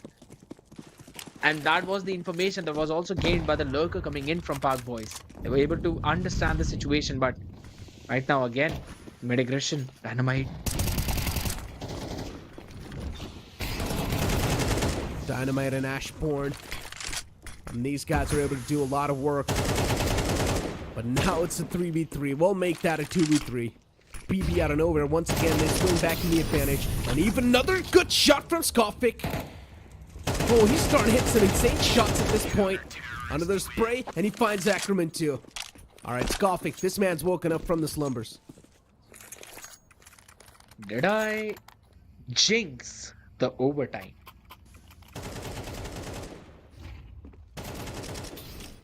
That seemed to be the case, because Skofik is coming alive at such a point in time that you never really expected him to. And at the same time, we were seeing Dynamite pushed up so close in the apartments and was just slowly walking down. He went into the balcony, found the first pick, and then moved back down the boilers, threatening a pinch for the players who were pushing short. So again, a good play. Now banana aggression yet again. Oh, that is a good molly. That is a good molly. Yeah, double nade, a Molotov, flashes as well to top it off. What can you even do? It's a complete death trap towards B Banana if you try to go there. Off the bat, maybe what you can do is show your presence so they can't flush out all the utilities and then move up. Then it can be a good move. Going in off the bat, just like that, raw, it's not the way to go. Scoffing burns down Ayan. And yeah, now the players are just straight up starting to fall out. They just can't handle themselves.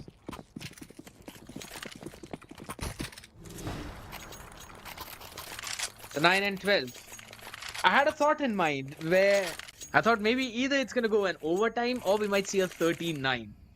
And with the way things are going, I think so, a 13-9. Another rifle round. The last one potentially. If in case Paradox are not able to win this one, I don't know what's going to happen. And they've tried everything. They're just not being able to break through the defensive setup. Maybe the last thing again, going for a banana push, and it's going to be a massacre out there. Oh, banana push this time. A quick 1-2. This man just fired all the bullets he had in the gun. Another Molotov. It'll stall the push for longer, but the players are so low. Look at Cheyenne on 1 HP, Ackerman on 9. If another man moves up and he decides to go for another spam, he will possibly find all the kills. And that's it, just like that. It's going to be the players of BOYZ to come out on top in that game, but still the first half was way too close. And you can clearly see the signs of worry on the faces of BOYZ. Even they themselves did not expect this series to go this competitive. And both the series are went in for a 13-9, and if I feel it's basically become a standard scoreline for almost all the teams out there. It's either going to be a 13-9 or it's going to be a sheer domination out there. Because well, I mean, you thought it was going to be an OT. Yeah, but I had two thoughts. Maybe an OT or a 13-9. I wanted to go for a benefit of the doubt. I brought it as an OT. I mean, somewhere down the line, I knew that BOYZ are going to be able to dominate this game, but dominate was a little bit too much of a praise, I would say. Maybe not dominate, but still somehow win the game with a bit of a cushion should be the right words over here. But unfortunately, I'm not exactly sure what's going on with the players of BOYZ. They should have been able to dominate, but one thing is for sure, Paradox, they stepped up quite massively. They stepped up when they needed to. Even Ayan was able to perform so well. Even Ashbourne, a new stand-in, he was able to get a lot of kills for his teammates. And this crossfire too, as I mentioned, off the bat inside of the highlight too, you saw that crossfire. The only way to avoid that crossfire is a coffin smoke, and you just Molotov the close cubby inside of the site. And even towards the B banana, we saw quite a few times when the aggression was brought in, but it was met with sheer resistance. When BOYZ were on their T side, they were getting free space over towards banana.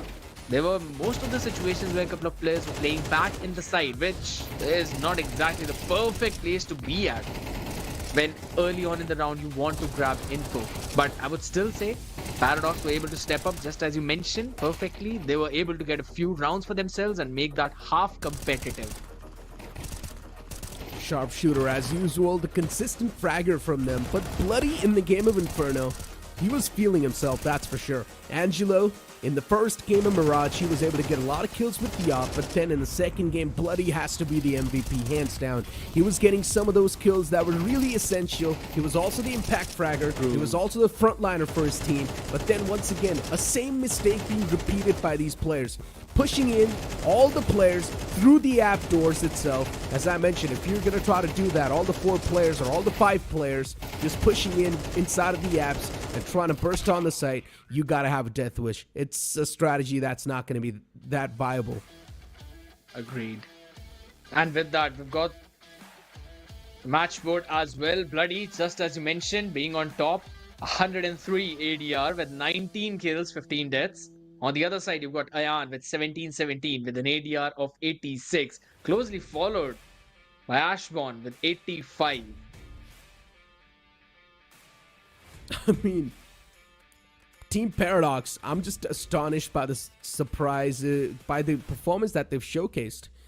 I'm completely astonished, but the MVP of the series, it's going to be the man, the myth himself, the young prodigy, Angelo, with 1.57 KD and the ADR of 187, and average kills per map is going to be 18. That performance, the absolute nuclear performance Angelo pulled off on the map of Mirage was definitely unparalleled by any other player. But then we've got the comparison between some of the best players inside of the squad. 1.11 KD ratio from the side of Bloody, and then Ayan with 1.03. In general, Bloody stats are a little bit better compared to Ayan.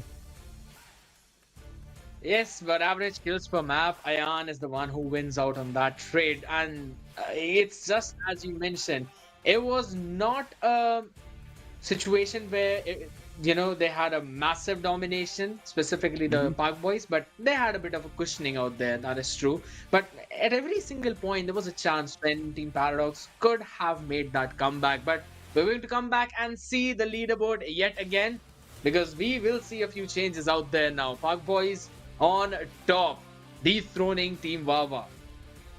Exactly, as you mentioned, dethroning WahWah, a team that was dominating the competition. They still are, don't get me wrong, but BOYZ, a 7-1 scoreline, a 7-1 win-loss ratio is of course going to keep them at the top with the round difference of 29. Still WahWah, they've got more round difference, but the points of 10. In general, BOYZ, they've been doing a phenomenal job. Unfortunately, the series got a little bit too out of their hands.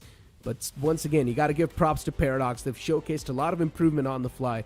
WahWah on the second, VRN on the third. Now, just keep one thing in mind. The upcoming matchup is going to be between Team VRN and CM. And Come Mid is one of those teams that have defeated the players that was just dominating the entire competition. It was the players of WahWah. So anything can happen. If the teams manage to dominate a team that was dominating the entire region, there's a chance that team can once again showcase the similar domination in the upcoming game. So anything can happen, ladies and gentlemen. But for now, it's time for us to push to a short break. Don't go anywhere. We'll be right back.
welcome back ladies and gentlemen, and yes, new set of teams will be duking it out once again for the upcoming series.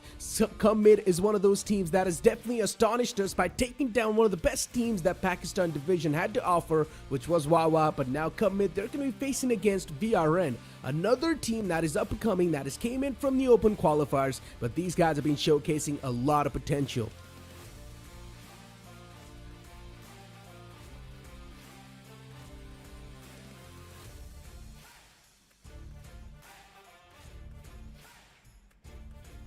Exactly, and then especially VRN, we saw this team play in the past as well once. VRN, they just demolished their opponents. They were playing against Paradox. Well, a while ago we saw Paradox play against BOYZ, but now VRN, as they're going to face against Come Mid, maybe that confidence that they gathered, especially when they faced off against Paradox and when they destroyed them, that can maybe transmit on forward inside of this matchup. But as we do see the lineup off the side of VRN in front of us, Abdur, Criminal, Trance, SR, Musab, especially we know what SR and Abdur are capable of. Abdur being the IGL, he still steps up massively when it comes to the IGL role inside of the squad, but then SR being the entry, especially on the CT side, wherever you're going to see SR and Trance on the one side just stacked up, you know that side's going to be on a complete lockdown. No one's going to be able to step inside of that side. Trance and SR, it's a deadly duo that you would not want to face up against. That is indeed true. Again, this is one of the duo that has been working out for their side, and VRN, if we're talking about this team previously, they won 2-0 against the side of Paradox, and we've already seen Paradox.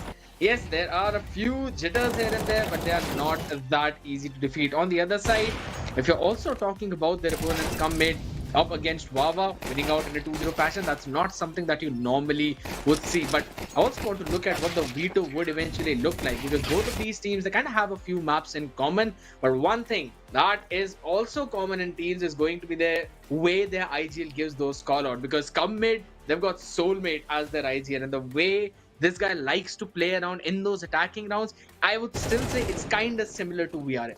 But once again, keep one thing in mind, HSB is a flex, so he can also take over the IGLing role if he wants. And HSB, he's got a lot of experience, so I'm pretty sure there is some scenarios, there are some instances where HSB is probably taken over the control. Soulmate as well, he's one of the experienced players out there. He has been performing with Soulmate for a long time, but once again, you never know. HSB, he's one of those players that likes to take the IGLing roles in hands, and I'm pretty sure mid-game or somewhere, he's probably going to be the one to make the calls as well. But in general, how can you forget about Sad But True as well? Even the last time when we saw him face off against WahWah, Sad But True was phenomenal. He was also able to get a lot of those numbers on the board. Yes, it's a whole nother fact that HSP was the one carrying his team in the back, and he was the one who was the most consistent performer, but still Sad But True was always there in the back lines. There was always a time when Sad But True would somehow clutch up a round and would come out as the unexpected person. But what something could also be unexpected would potentially be the veto that's going to come in front of us right now, because honestly, I really do not want to see Mirage. We've seen a lot of Mirage already. I want to see some different kind of maps, so hoping it gets banned out, but Ancient and Inferno are the first two ones. Ancient being banned out, Come Mid was pretty strong. They dismantled WahWah on the map of Ancient, so that's why off the pad VRN's going to go with the Ancient ban. But then even Come Mid with Inferno, once again VRN just taking off Vertigo. All the off maps are being banned out, and now once again we're back to the classic grounds. It's going to be Mirage and Nuke on the play. We saw the same veto being played for the first series of the day, and now it's also going to be the closure. Mirage is a map that's been sticking with the South Asians for a really long time, and once again, this is what the players of Come Mid would like to start off with. It's understandable, because honestly, the map of Mirage, just as you mentioned, they have played a lot on it, and this was one of the map in which they won against the side of WahWah. It was a 13-8 scoreline. Yes, Ancient was also the second map, but Nuke is the one we have seen some jitters coming in from the side of VRN. If I'm not wrong, they have won once on it, and they've also lost once in their previous few matchups. So I'm still not quite sure if that's going to work out really well for them, but Mirage definitely is going to pave the way for the teams in this series, because if you're able to get the momentum on the map, then it should be possible for you to close things out on an easy note. Here we go. Mirage is on the way, ladies and gentlemen, as VRN, they kick off on CT and CM on T. Abdur's going to be the man to watch out from VRN without a doubt. He's been stepping things up massively, but then you cannot forget about the duo of SR and Trance. Whenever you find these two players working together on a single site, you know the site's going to be on a complete lockdown. It's next to impossible to step up onto that site. But off the bat, we see some aggressive approach from VRN. They go for the underpass control. B side's going to be completely cleared out by them, and now they're going to have a lot of intel against CM. And CM, it's better to rotate away from them as well as quick as possible. And at least if it's going to be a quick hit towards A, that's just going to help him out even more. Musab's closing up towards the T-spawn, and now finally the players have started to evacuate the T-spawn and push on forward towards A. Oh no! Oh no! So many shots missed. That was a little awkward. He actually connects one. Yeah, but then Soulmate as well replies back onto SR.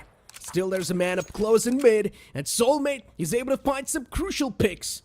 Now it's a 3v4, and considering the players of CM know their positions compromised towards A, they're starting to back away slowly and steadily. They're just taking even more time. This is the slowest pistol round I've seen so far. Who normally see some quick pacey hits towards the B site, and if it's towards the A, they normally get shut down. But very slow approach indeed, and now everyone's going to move in Palace Alley towards stairs to try and go in for the hit, where two players are playing towards CT to stop it. And HSB slowly and steadily clearing the corners, even under Palace being cleared out. There's going to be one man in mid, and Abdul finds the closure. Soulmate shut down. There's a plan towards the A side, but two players from Ticket Booth to work together. And it's all down to Rocky. He needs to hurry up as quick as possible. There's a man in underpass. Rocky finds the fall, but he's now smoked off as well. The man's still going for the stick on to defuse. Rocky needs to divert his attention, and he does so as well. If Criminal wanted, he could have still went for the stick, but unfortunately, Criminal, he just gets off of that bomb because his teammate gets taken down. I feel like Criminal was already sticking that bomb for a really long time. He could have came up with a defuse. He should have just stayed there. He was milliseconds away from probably going in for a full defuse. Even I'm quite surprised as to why did he leave it. I almost thought that maybe he won the round for his team. Because again, the amount of map opening that Musab was able to do for his team, that was immaculate. And again, that's just so very close. Criminal, he might have just left it instinctively, thinking the bomb has been defused. That is unfortunate for them. But again, buying into this one, 3 deagles in their hand. On the other side, AKs, Galils.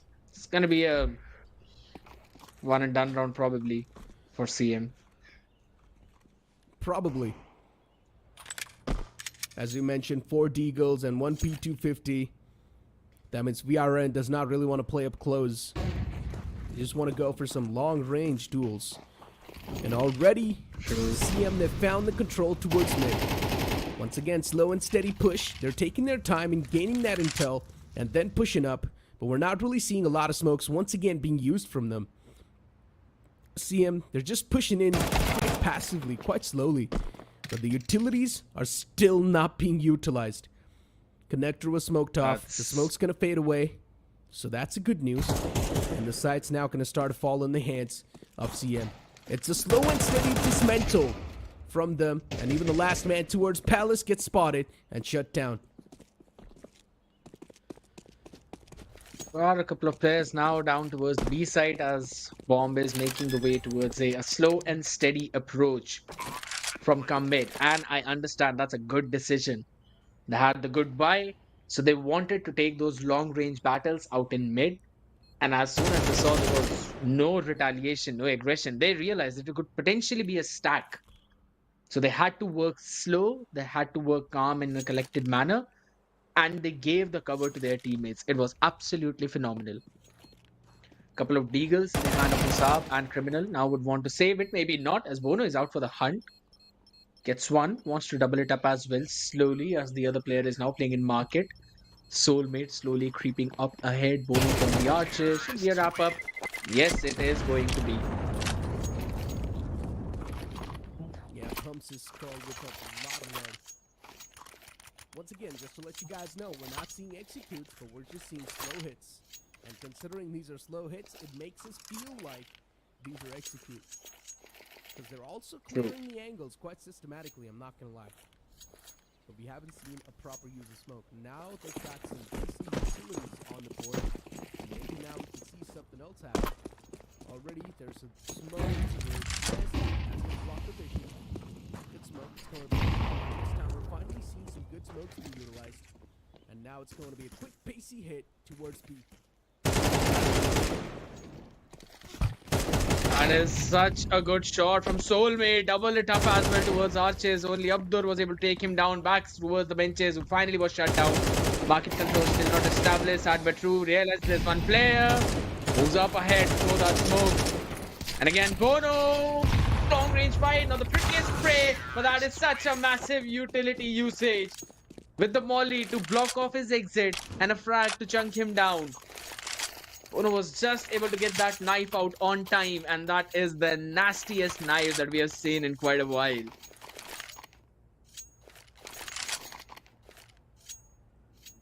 Seems like something you don't always see daily. But the confidence on the members of CM this time around. You give them space around mid freely, they will take that space. And that was the reason they were able to execute towards B. Controlling the entire cat and then moving towards Arches. That's a B split right there. You cannot stop it by just standing put on site. You'll be burnt down from multiple directions. So the adjustment from VRN is there. Now they're trying to control mid. Couple of players playing in from the connector. Rocky made the first contact and now slowly is backing off. Knows the enemy has got pistol. They'd be liking to double it up, and Rocky gets the first one as well. Right on the skull. Musab taken down. Ooh, some good trades coming in. On the back of Abdur's flash, SR was able to take one, only to be traded right away.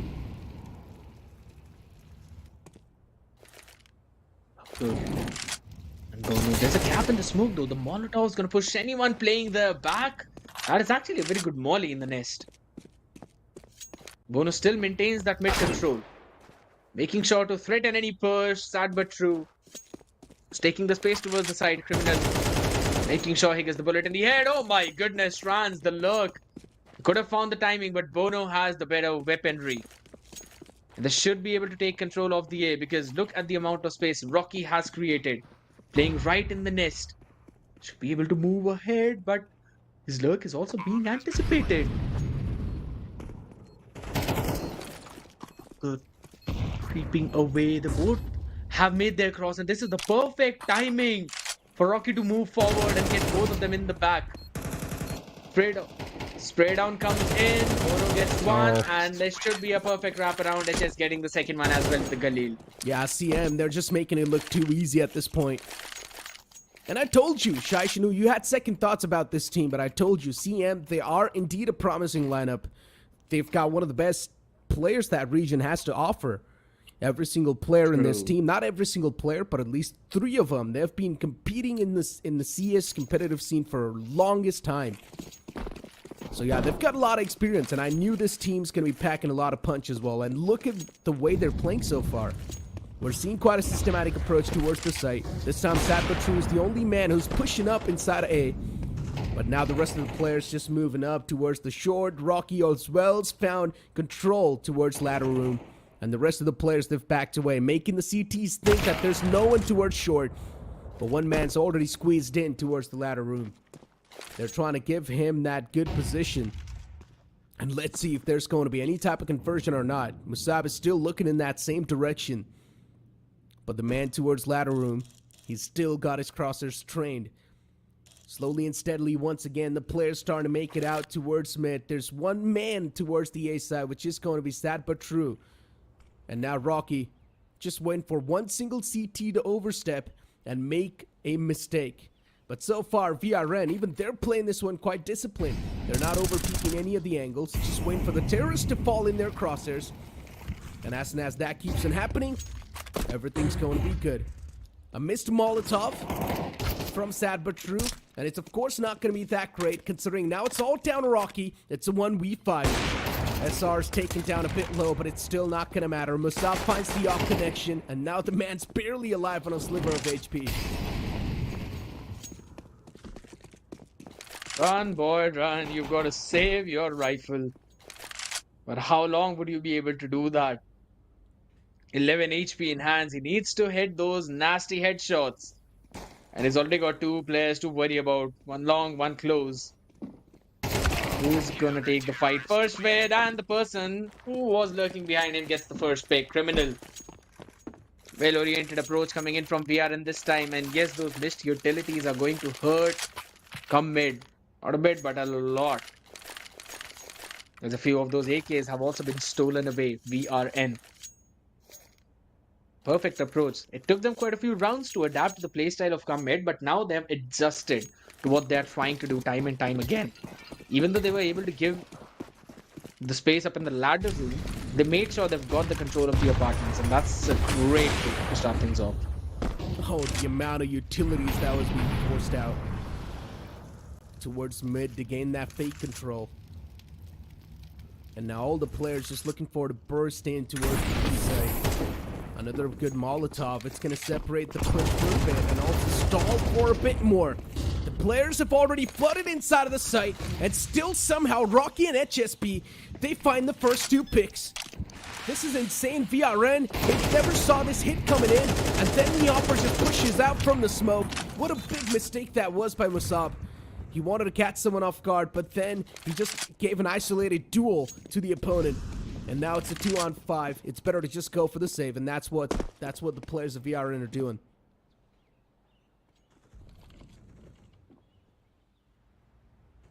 Hans is the guy who has been stepping up for a while now. His arm is seen. Shots being fired, and Trans wins it. Actually, a pretty solid fight that he was able to win. The M4 in the hand. Now he's got to be worried about the other players who will be lurking up to try and figure where his position is.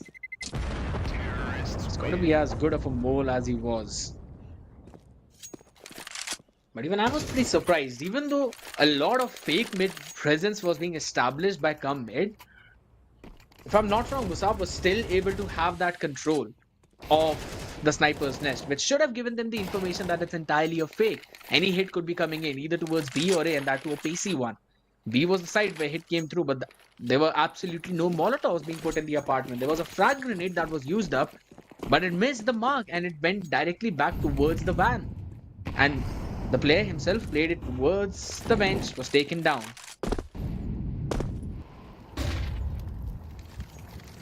Off the pad, SR looking forward to be aggressive.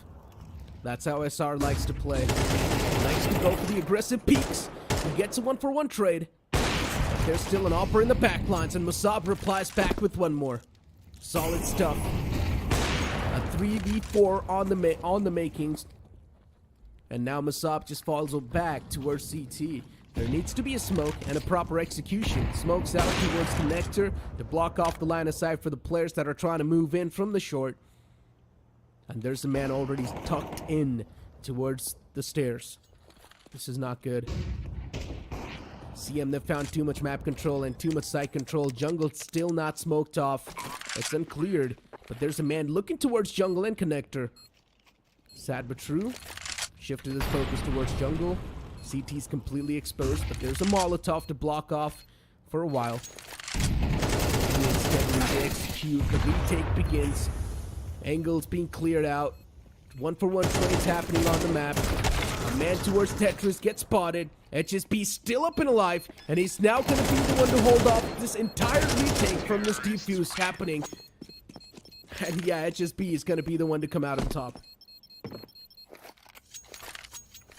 The man with the experience, always stepping up. Nonetheless, 1v2, not a favorable fight, but he still was able to isolate both of those duels.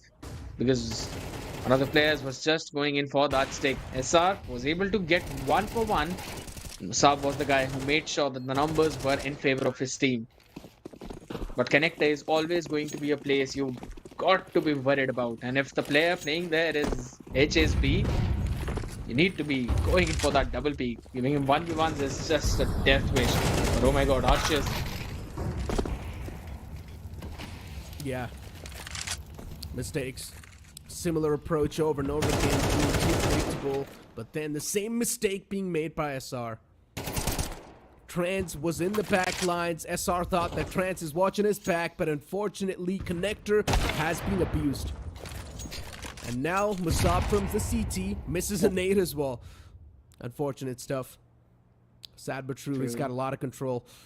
And as soon as it peeks out from the net, he should really get one more. And yes, he does. One kill in the hands. One more man towards short. Sad but true. His entire team's hopes and dreams, they rely on him. Molotov towards short. Sad but true thinks that now short is at least going to be delayed for a while. But the man reveals his position. Soulmate and sad but true, they peek out together and they shut him down. Up in the hands of the man who's walking out of CT, but not anymore. What a bait. What a bait by Soulmate. Tapped on the bomb, and sad but true was the one who was watching that angle. And as soon as the upper wave made his way, he was just taken down. And yes, this was a moment where SR thought maybe Trans was watching his back. But there was a gap in that timing.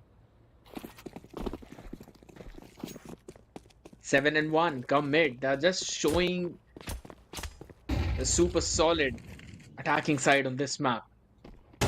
We saw this was the kind of performance. Oh my god, Trans, that's not the good way to peak.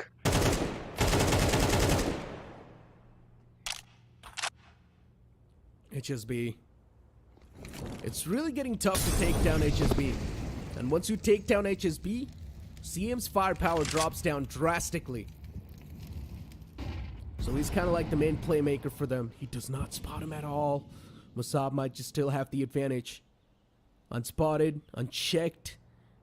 He's still sitting on top. HSB spots him out, but too late. Musab, he finds a direct hit on the skull. HSB shut down. And now to nowhere, this 3v4 seems possible. Only if one more Deagle haircut's found. But this might just be too much to ask for. The C4's lurking in towards the A side slowly and steadily, and A side's completely vacant. It's probably going to fall in the hands of CM soon.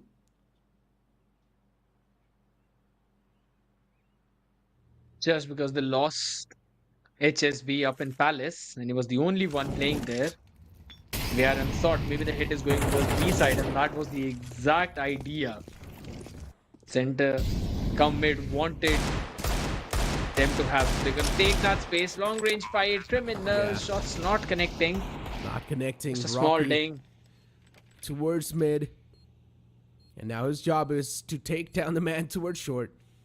Rocky's position's uncontested, so yeah, it shouldn't be that tough. But the players are now slowly and steadily starting to flood on the site. Man towards Palace. It's got a nice little crossfire going on.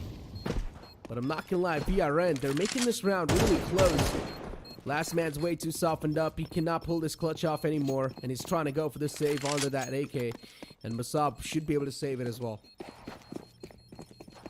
I doubt that. Is he out of the range? Because if he is, then he is in the range of the fire for Soulmate. Yeah, they're gonna try and go for the double peek. Oh, he ran backwards. That was a good flash from him to bail out his exit. Otherwise, he would have been taken down. Now, the confidence on HSB, isolating both of the duels. Now, yes, there were mistakes from VRN, but still, HSB connecting those shots was one of the main priority.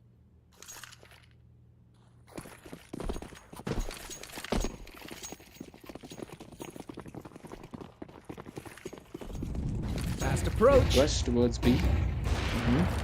One man towards mid as usual. Probably has to be sad but true as well. He's the one who's been lurking around for that team. So CM up till now, the strategies are working pretty fine. 8 rounds on the board. Back to back, they've won 7 rounds. Impressive stuff.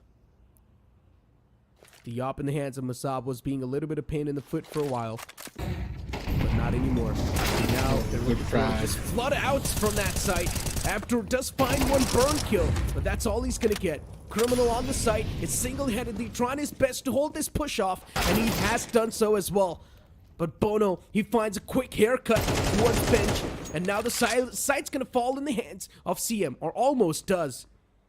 We're still waiting for Sad but True to recover. And he's still towards short. 2v2. Sabertrue is making his way slowly and steadily to the side. Unfortunately, Bono gets caught when he tried to jump down, and Sabertrue's position is uncompromised. He finds the kill towards bench, and Trans is inside a market. C4's dropped on the side as well, and Sabertrue is way too low. He's got a decent amount of time, and that's why he's playing on it. But if he's going to peek in from the same angle, he will be taken down. Yep. It was Trans understanding that Sabertrue was playing slow. He wanted Trans to peek. He just repositioned a little bit so that Sabertrue had many more angles to check and was able to find a perfect timing on the back of it. But yes, that frag and Molotov, it was absolutely perfect from VRN. And on the back of it, they were already able to take 3 people to such a low HP that even checking those angles was going to be very difficult for them unless they were able to just get those headshots, which was just not the case. Mid control that time was in the hands of VRN, and on the back of that, they were able to stop the push. So they'll be looking to repeat the exact same thing again. SR playing in mid. Smoked off though. Sniper's net. So Musab is going to op on towards Palace. Just a small reposition.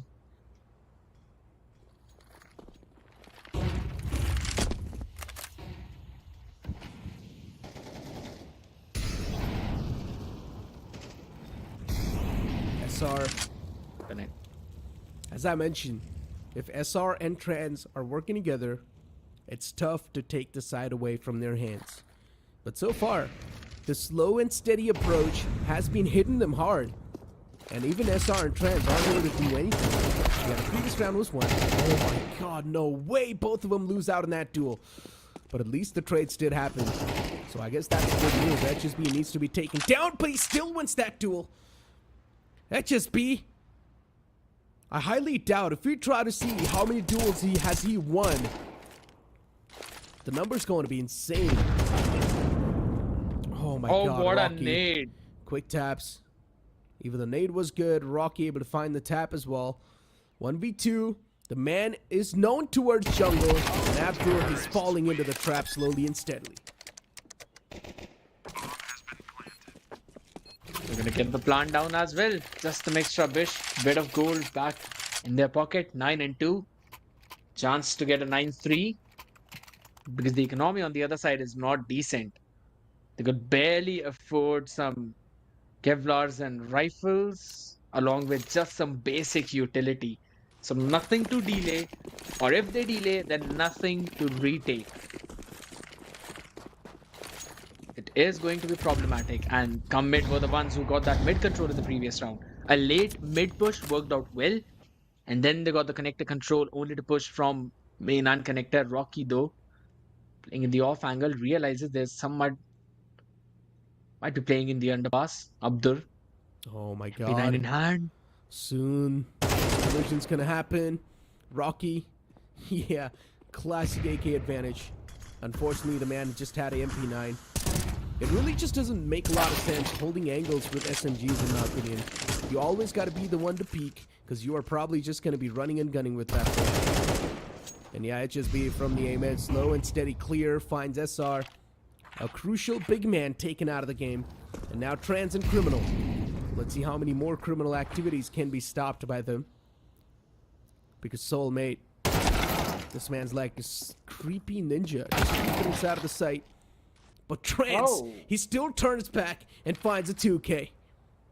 Impressive stuff from him. All by himself on the A side. He's still holding things off, but not anymore. HSB from the same A main, he still finds Trans.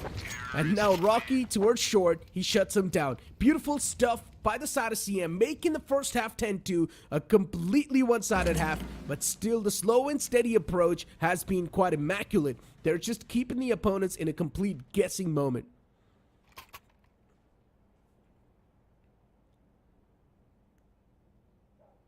VRN had absolutely no idea where the hit might come from, and once they lost the numbers, they had no map control. Now the entire game relies on the lineups and map control. If you do not have it, you're going to be in a lot of trouble, and that is what happened with Trans as well. He was winning the fights towards connector, but he can't always keep on checking all the angles that he's open from. He was open from stairs, HSB found success previously there, and he doubled it up as well later on. So BRN now taking the timeout, which they should have taken at least 5 or 6 rounds ago. Maybe a little too late, but you can start things off on a solid note. It's a pistol round. Always sets the momentum for you. You win this one, you got the advantage in the next, and suddenly, after just a couple of more rounds, the comeback seems possible. You know, But that is if the players do have the confidence. usually I'm the one asking you a lot of questions, but there's a map that I miss a lot. And I'm pretty sure everyone, the viewers, the chat, everyone misses it as well. I'm talking about Cash. I miss that map. I wish it's going to be back in the competitive pool soon. I want to see it back in CS2. Start a Just wanna petition. play it. It's fun. It's really fun. I miss it. Oh, but this time, quick take on the T side, VRN. They've already found the entrance towards the A. A good tap in the head from the back. But then Bono as well just slaps SR down. Towards B as well, there's going to be a take. A lot of shots missed initially, but then later on they do find the proper connections. And Bono and HSB, they single-handedly are like an impenetrable wall to the B site. And they just keep the B site anchored down.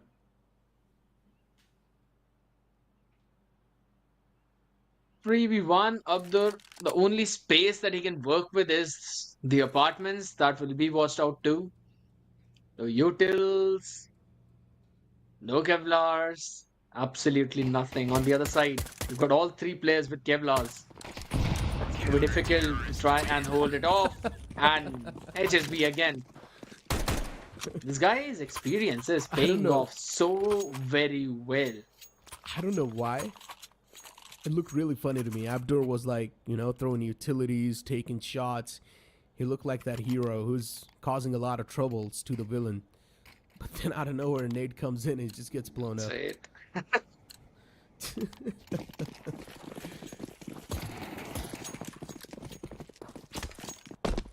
It's sad but funny at the same time. That is Sad true, but but true. a quick hit. Sad but true. Yeah. And funny. Oh. Well, that's not funny. For Bono, because this time he's the one who's caught a bullet to the dome.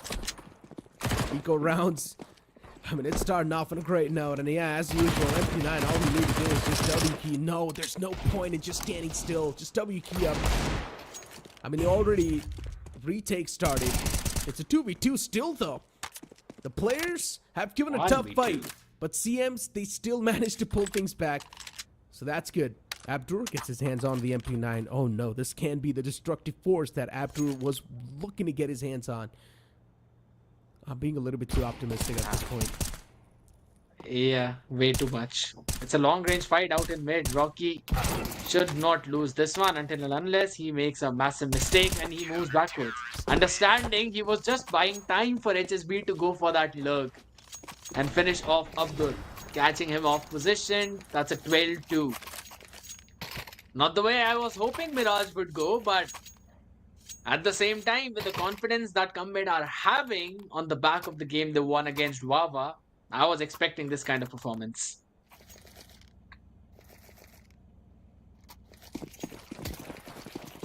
HSB, he's got some nice skins. Even Bono, the entire team of CM has got some cool skins. There's a gap in the smoke. Interesting. Got a little pixel angle through the smoke. Unfortunately, couldn't get anything done. But he's still playing for the intel. Palace smoked off once again. Nicely done. There's a man towards underpass. Mid control's taken away. So CM, the only things they've got to work on are the sights. Even Nest can be taken away soon enough, but there's no one looking forward to jump inside a Nest, so that's a good news for CM. As long as Nest is in their hands, they've got no worry of being backstabbed. Bono's got to check the angle a couple of times. You already see a player trying to jump up. Oh, Bono. Oh no. Bono falls prey. Soulmate under Palace. He catches the man in the front. The players are now starting to take a lot of damage. HSB in an off angle.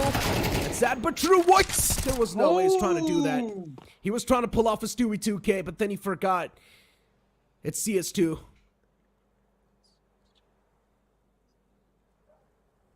HSB is the only man left alive in a 1v3.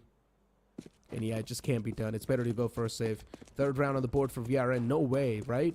We're going to see the same stuff happen once again, where a team is on the 12th round and they're just not able to win that one single round. I don't think so that's going to be the case. Oh, if this HSP, happens... he might not directly go for a save. If he isolates one more duel, but does he anticipate a player on his right? Nope, he does not.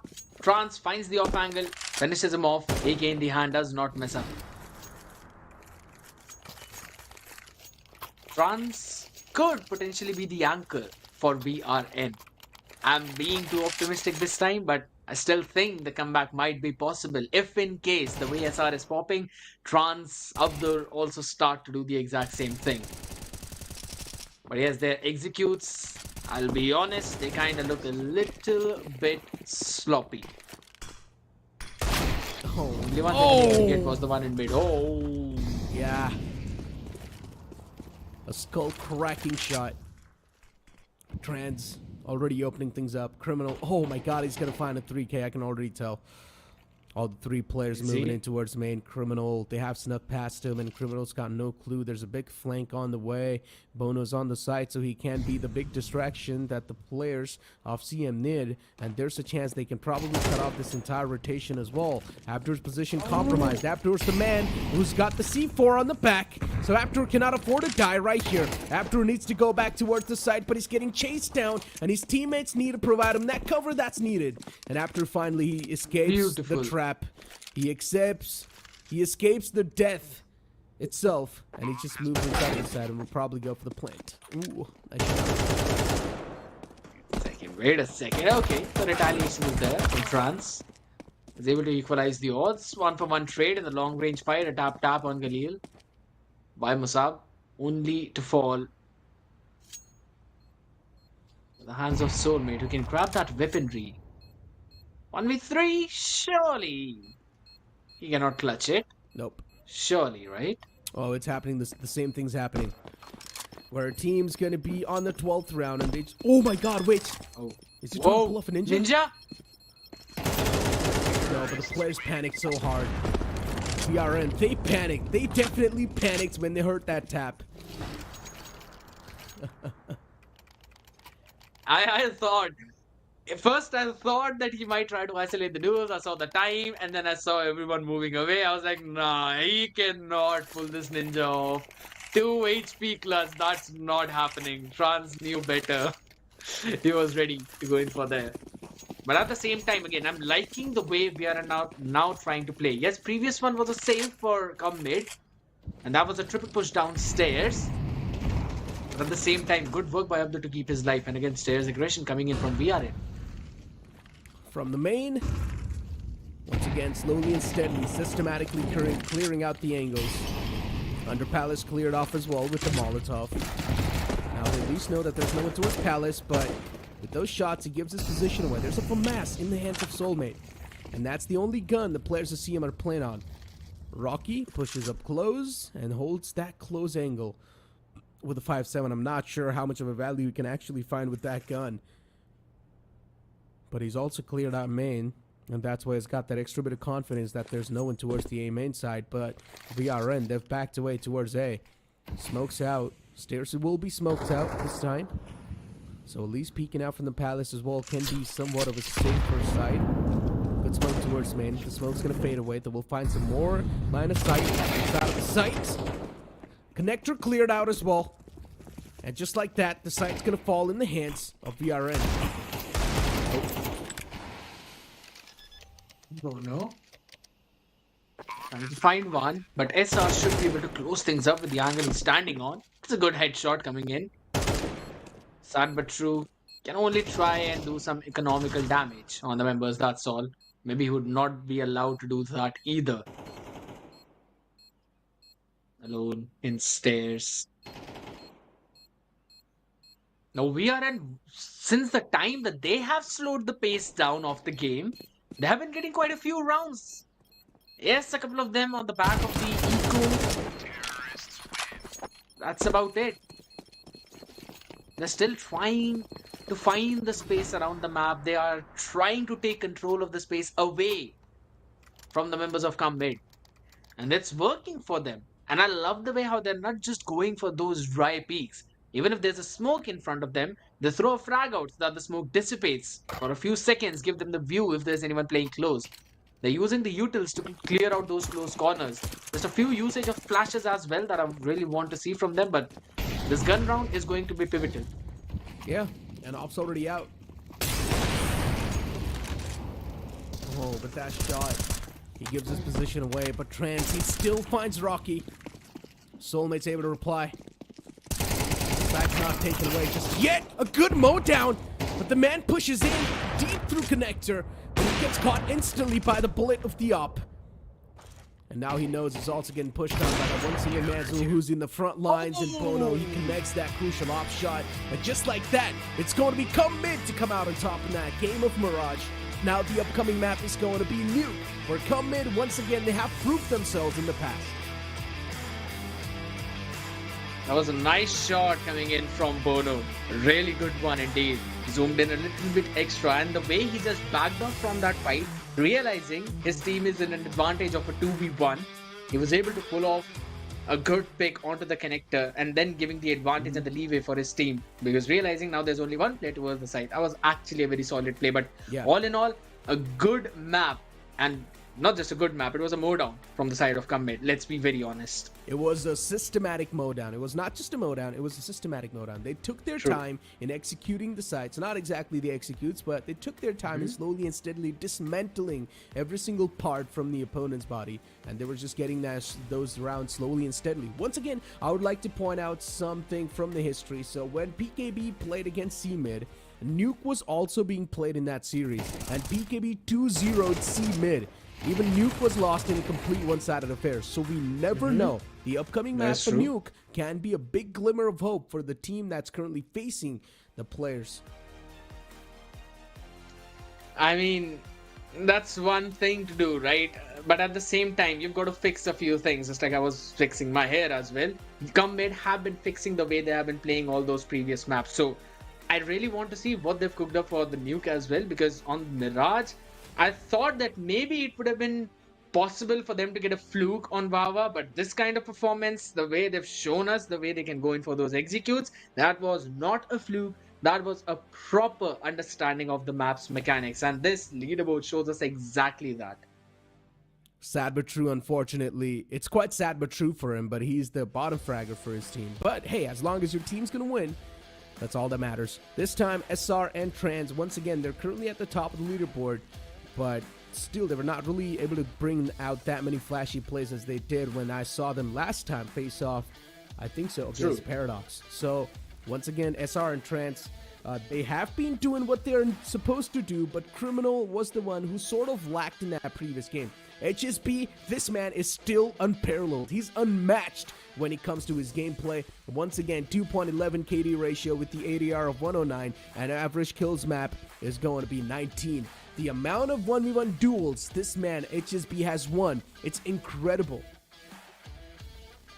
The fact that you can see that he's basically getting 2 kills before he's taken down clearly shows you that he takes 3 1v1 duels in which he wins 2 of them. And one of them is always on the back of the utilities by his teammates. So it's always fun to watch him. He was showing the same performance even yesterday. And I'm honestly looking forward to what's going to happen on Nuke, as we will be back after this short break to see the action.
back, ladies and gentlemen, after a complete demolition on the first map of the series. Now it's time to move on forward to the second map, which is, of course, going to be an interesting one, because we're back once again towards Nuke.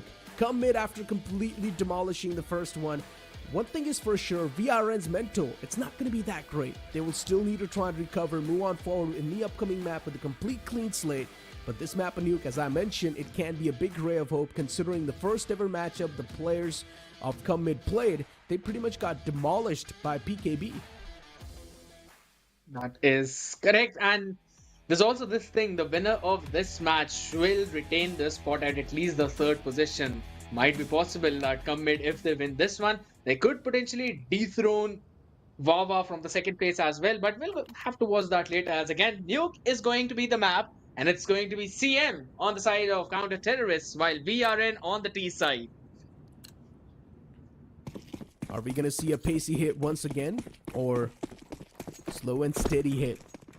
Because if CM was on the T side, one thing is for sure, the hit will be quite slow and steady. Moving in towards the site's going to be tough, especially the next holding close quarters with a dual Berettas.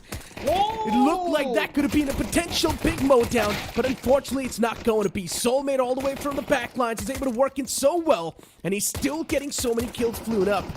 Already he's managed to secure a 2K for his team, and then the rest of the teammates come in and they clean things up on the site. Ono and Party were definitely able to clean things up, but I loved the movement from SR. The way he just dodged all those bullets, it looked so freaking cool. I will not lie, the first one, that was amazing, but look at that one small sidestep and then again a reposition. That was absolutely brilliant. Yes, it was a mow down on the side after that, but I mean, come on, we're here for the good moments, aren't we? You got the point. Deagle on the board. VRN, after getting completely punished for making that push from her hut. Soulmate especially was the big playmaker for CM. He got that 3K or 2K, something like that. But those 2 kills that he got on the site just completely dismantled that push. Sad but true. There's a chance he might just find a friend right next to him. He's not looking to the right. And it's just making me really anxious. Players in the front lines, and a quick spray transfer. Also finds 2 deagles on his hands. All the 3 players, all the remaining 3 players are actually in the outskirts, but a good shot from Abdur. The M1's gonna fall down. Sad but true, looking forward to wrap around all the way from the back lines and catch him off guard. And he's actually gonna be able to pull that off as well. They're completely distracted fighting in the front. First found, second one as well follows up. And now the dual Beretta's pulled out. Ono just finding a perfect timing to peek on the back of contact of Sad but True, doubling it up as well. Again, a good mow down coming in, but this spray transfer, my goodness. I never anticipated Sad but True would be able to pull that off, but hey, he's feeling it on this map. Seems like Nuke is basically his home. And they've got to now change things up. VRN on the T side. This is a T-centric map. I was expecting them to have the advantage, but it just seems CM are carrying forward the momentum, and so is Soulmate. Look at how far he's pushed. Up 2. I was not a big fan of his push in the first place, but he at least got 1 before getting taken down, so I would say that's a positive trade. Up in the hands of Bono. They're on the CT side. Up in the hands of Bono is going to be a big full stopper. And look at the amount of control the CTs have. Come mid, they have established a lot of control. And if they just keep on controlling this entire part, the terrorists cannot even move in at all. They once again will need to re-hit the outskirts. But HSB this time is ready. His crosshairs are trained. He's just waiting for players to flow in his crosshairs. He's looking for to back away, but unfortunately cannot even do so properly. He's now being trapped between 2 players. And HSB, he realizes it's a death trap. It's better to back away. And that's why he moves back towards Secret. The job's being done slowly and steadily. And as I mentioned, this is how CM likes to play. They systematically dismantle their opponents. And HSB towards Secret. It's been a while he hasn't peeked out. There's also an AWP available, so the AWP finds the cut. And then HS from the Secret, he starts to work around. But unfortunately, it just never comes through. Now Rocky with the MP9 just pulling off some weird shenanigans. Also a jump spray. That's why I like the MP9. You're never supposed to hold an angle with that gun. Just keep on moving. Do anything what you want, but just make sure that you're moving and your crosshairs on the enemy's head. Or even the body. He's just jumping around, and this is not the first time he's pulled this one. It's the second time in 3 rounds that has pulled up shenanigans like this, indeed. And Bono with the AWP, peeking from the heaven, and on the back of it, HSB re-peeking again to confirm that pick, confirm that ding. VRN, slow hits are not possibly going to work on this one because you want to take away as much map control as possible, that too early on in the round. Oh my Tech god. Nines, oh my god. Haircuts. Soulmate did not even see what hit him. Oh, the man just drops down and went in front of Rocky. And now everyone knows that there's a B-site execution coming through. Rocky's gonna find this player in the front, but he unfortunately doesn't peek out. He's found the timing as well. He's gonna squeeze himself all the way in the back towards ladder room and then flank up from the ramps. This can be a big flank too. But no, VRN, they've got something else to do. They're gonna send that man on top of heaven, and then the players will rotate all the way to the A side from the vents itself. Trans, he spots him out. That's it, the execution's done. Now the site's cleared, and everyone's just gonna start to flood onto the site. Yeah, great. They'll be able to get a hold of the M4 in the hand. Heaven still being controlled by Bono. Not quite sure if he really wanted that flash to land like that. Sad but true as well. Gonna go with the frag. Dissipate smoke. Bono with the AWP. He needs to make a play. Nice shot! Ooh, out of nowhere, you blink it and you see 2 kills. And then the man as well. Yeah, just getting spammed through smoke. At the same time, from the top, it's the op.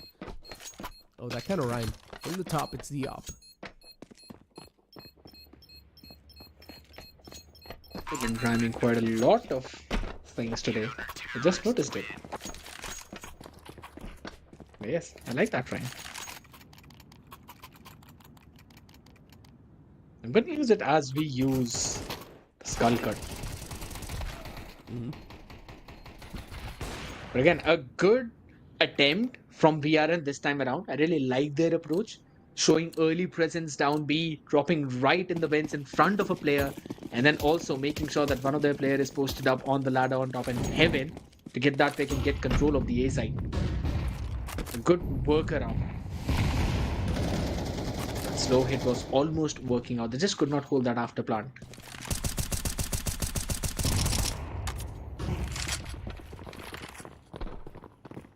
4v5 to start things off with VRN with the advantage.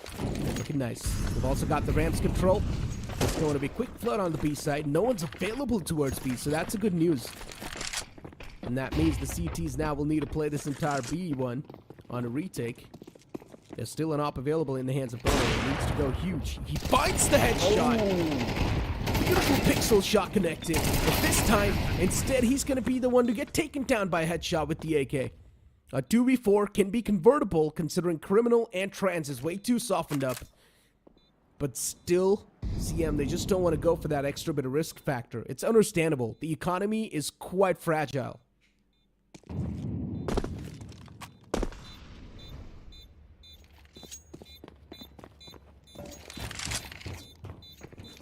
Two M4s, HSB and Soulmate.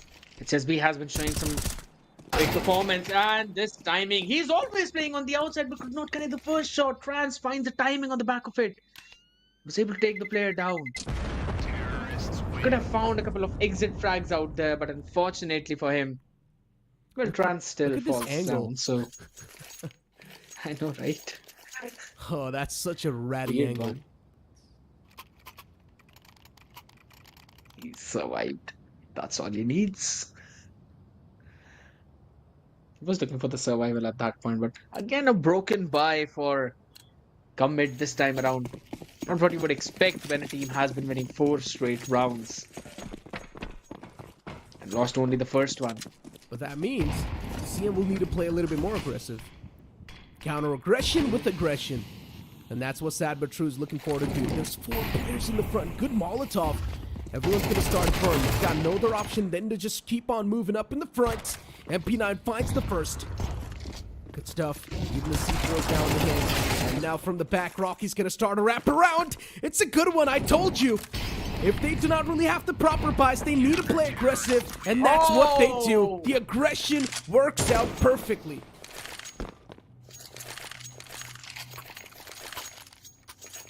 That was such a brilliant use of utilities. The one that we've been missing from the entire evening. They threw out a molly, paired it up with a flash, and on the back of it, we saw a couple of players peeking out. If I'm not wrong, it was Rocky and Soulmate.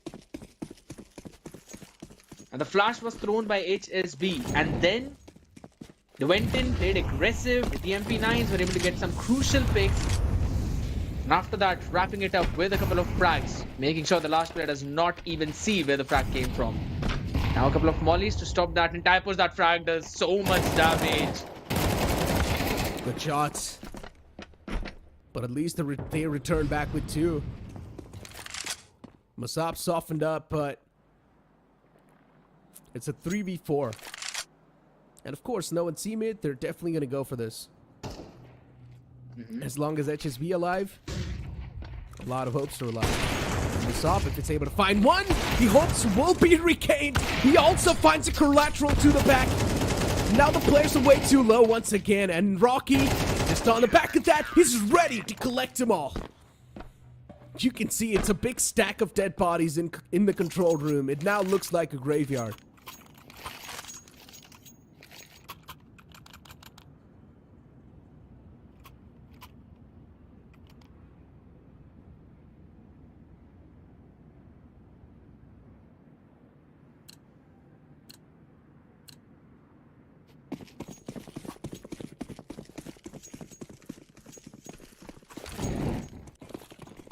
All the 5 players.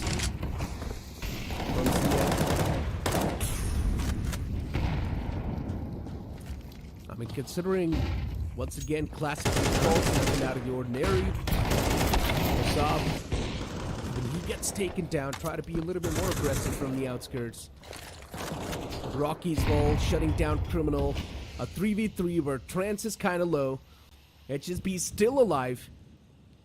And as I mentioned, as long as HSB's up, threat's up. Abdur, he's already managed to push up close. He finds the Opper, a big threat nullified. And now the situation's down to a 3v2. He's low too, and Rocky's able to find the crucial connections that he needed to on the skull. And those connections are going to mean quite a lot. The last 2 players are way too low. This should be easy pickings for CM. Ooh, they've also got the C4 control. I was still quite surprised over Bono peeking again on Abdur. Kind of disrespecting that, and Abdur was able to finish him off. It's going to be an expensive investment, but getting the C4 control is exactly what CM needed. A slow wraparound is now going to come in, but the reposition is absolutely brilliant. I don't think so they're going to expect it. Look at HSB, where he's playing so far back. Only open from one direction. As long as they've got the visuals on the C4, that's all that matters for him.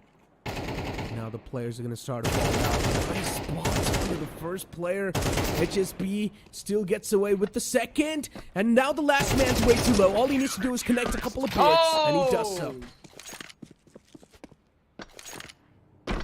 The experience pays off. Mentioned about HSB's positioning. That could be a solid one, and that's exactly what happened. Early on in the round, I really thought when Abdur got the one, they should be able to pick that off. But again, that Rocky's wraparound to get one, and that too on the C4 carrier. Exactly what you would love to see if you were a CM fan.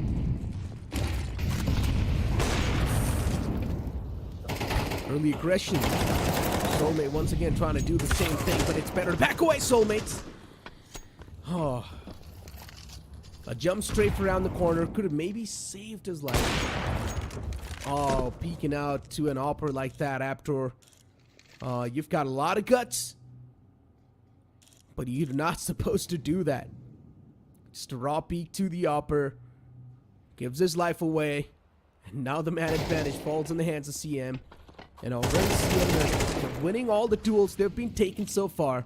You just can never afford to let any of the advantage go in the hands of CM. You need all of that stacked up on you. Up in the hands of Masop can still be a detrimental thing for CM. But Trans now slowly and steadily moving in to the site. Not anymore.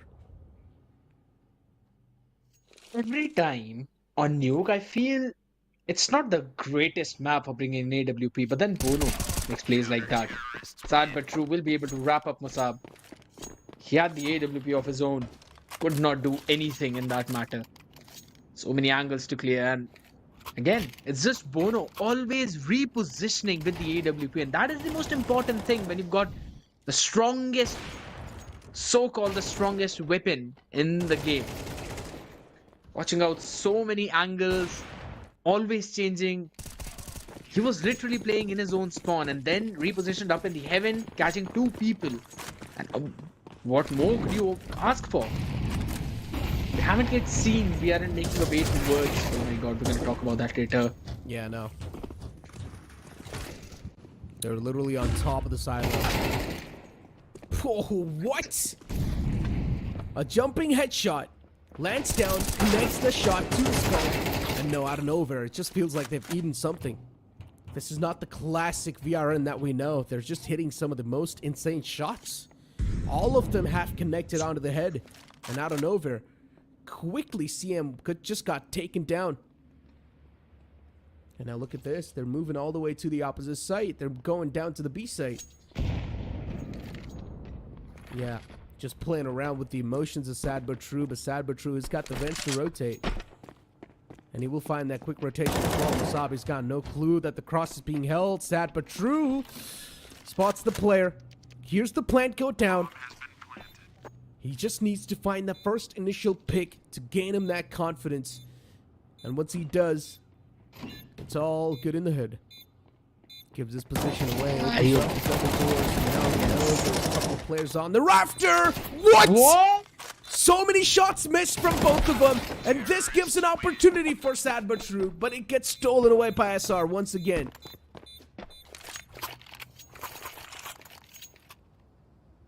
I could never have anticipated that Sad But True would be able to get those 2 nasty picks, but his first one by Trans, absolutely brilliant. And look at the spray transfer, Sad But True, jeez. He tried his level best, almost clutched the round. It is Sad But True. On the other side though, it's a good opportunity for VRN to try and get one more round for themselves. SMG into the mix, along with 4 rifles. Not decent buy. Oh my goodness, again aggression in towards outside. Oh no. Well, this time, it's Sad But True for the opponents. That they've lost out on Aptor, one of their main playmakers. And as I mentioned, the economy is quite fragile for VRN. Ooh, good shot. Sad But True. This time taken down. Man advantage neutralized. 4v4. But still CM, they keep on replying back even better. And now it's a 2v3. Mac 10 in the hands of Musab can definitely be a problematic affair, but a lot of shots are being missed by Bono. He needs to find that initial connection, but that gets denied. Mac 10 prevails.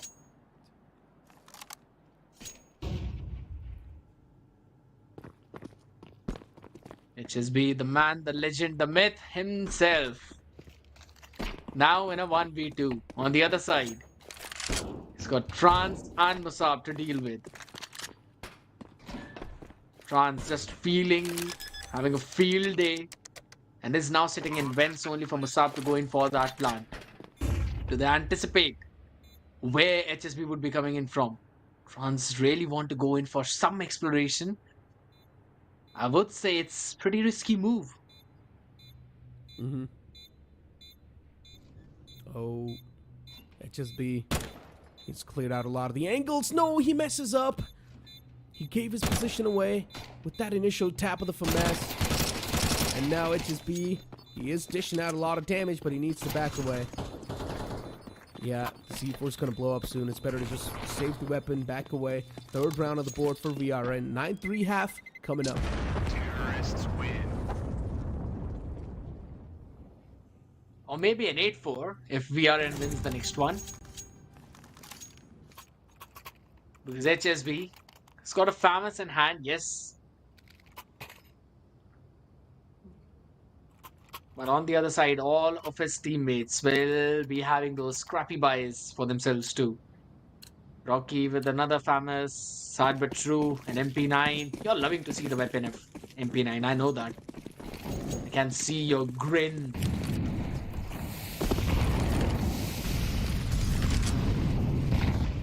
Good smokes. Stop that, Molly. The amount of utilities being poured on the outside. Oh, and then the MP9 to come out on top. Sad but true with this MP9. Oh, he's being a big pain in the foot. Someone needs to stop this man. Okay, well, that's the stop. France did. Sad but true! Stopped! No! But Bono! Oh, this man is on another level. Good shot. And then he follows it up as well. Picks up the drop temp. Picks up the drop AK. Follows up. And now is still searching for the third. Bono is the Pakistani John Wick. I swear. Look at him. He's just emptying out the entire map.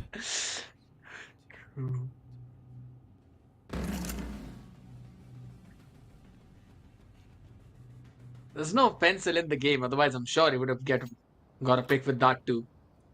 But yes, indeed, Bono with that nastiest flick of the entire evening that I've seen. Ooh. Look at that. Oh my god. Crispy shot.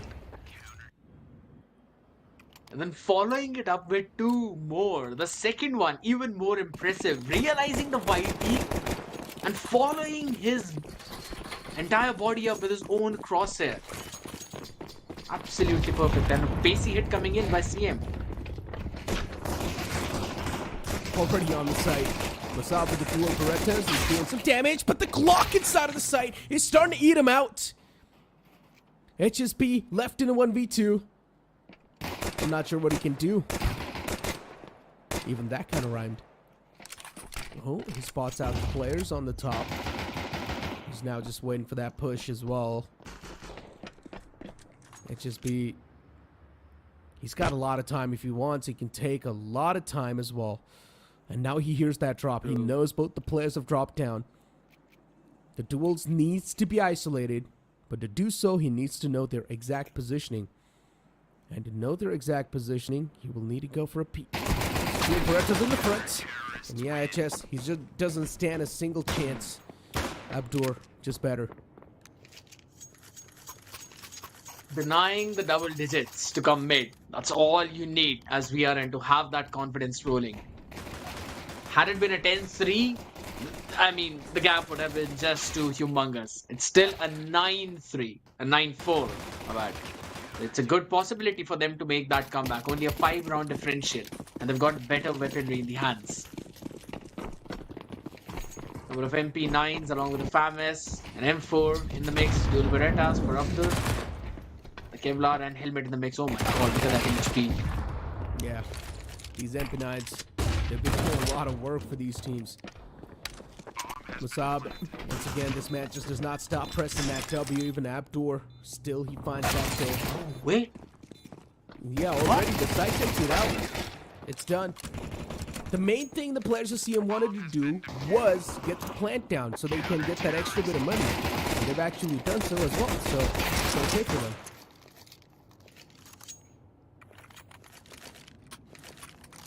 Personally think VRN could have let HSB stay alive. He would not have had enough crates to go for a buy in this one. That's one way of doing that economical damage. But HSB, he purposefully just jumped in front of two players. He tried to go in for a 1-for-1. That's unfortunate he could not get that first one. But yeah, his main aim was to get finished off. So that I could buy in this round. That's important. Molotov coming in. Oh, he saw the player in the crosshair, but secret control is in the hands of Soulmate. CM? Look at Bono. He senses that threat. He knows someone has to peek out from this smoke, and he's just waiting for someone to get impatient. Oh, but this off angle that's being Oh, he finally sees it. gets spotted. Why does he not shoot? Masab, he still wins that duel, but he's too low. And now even Soulmate catches another player. It's taken down to a 3v2. There's a man inside of vents. Abdru catches him fading away. Sad but true shut down. C4's dropped down as well. Soulmate in a 1v3 clutch. It seems too much to handle, but he isolates it down to a 1v2. He gets the second one as well. Oh, they're giving them his solo peaks. And this is exactly what Soulmate needs. He needs those solo peaks as well. And Trans in the back. He hears the plant. He's probably going to drop down or maybe go for the spam. But he doesn't. Soulmate gets the plant. Backs away. Trans. He's still just standing there, staring at the smoke. He doesn't exactly know where the man's escaped. And Trans in a complete question mark, just trying to explore the site. The drop's heard. Now Soulmate knows Trans is on the side, and if Soulmate wins this clutch, it's going to be massive for his team. It was a fake tap. And Soulmate somewhere down the line senses that. Here's the man running in. No! Opens the door at the wrong time, but does he have enough time? He does. Almost. That was an almost round. But yes, that was way too close for comfort. VRN should not have let this get so close down to the last 1v1 where Trans had no idea where Soulmate would actually come in from. And that is a mistake on the part of the last two players. They went in for those solo peaks. Abdur with the AWP in hand. He was in vents. He got one, yes, but that was the time where he should have backed off. Tried to force in that fight. Could have gotten lucky, but he was not. On the other side, those squeakies been broken up quickly with the frag. Molotov's gonna come in to try and clear Tetris as well as above hut. A lot of guns were taken Slow away. and steady. And that's why VRN's economy is being humbled. And CM, they get their hands on the better weaponry too. AK's on the board with not a lot of utilities. Keep that thing in mind. Now CM does not have a lot of utilities. The upcoming site take, it has to be completely isolated duels. And they need to win those duels, of course. Soulmate in the outskirts. There's a couple of players just looking for to burst out of that doorway. They do so as well. Quick trades on the board. SSB finds the second one, and he just keeps on following it up. It's a chain effect. From the top, there's a man on top of heaven. He finds the first man quite low. But then the nades, once again, they just keep on raining down. And Trance, he cannot afford to go for an open peak like that. That's all the util though. There was nothing left.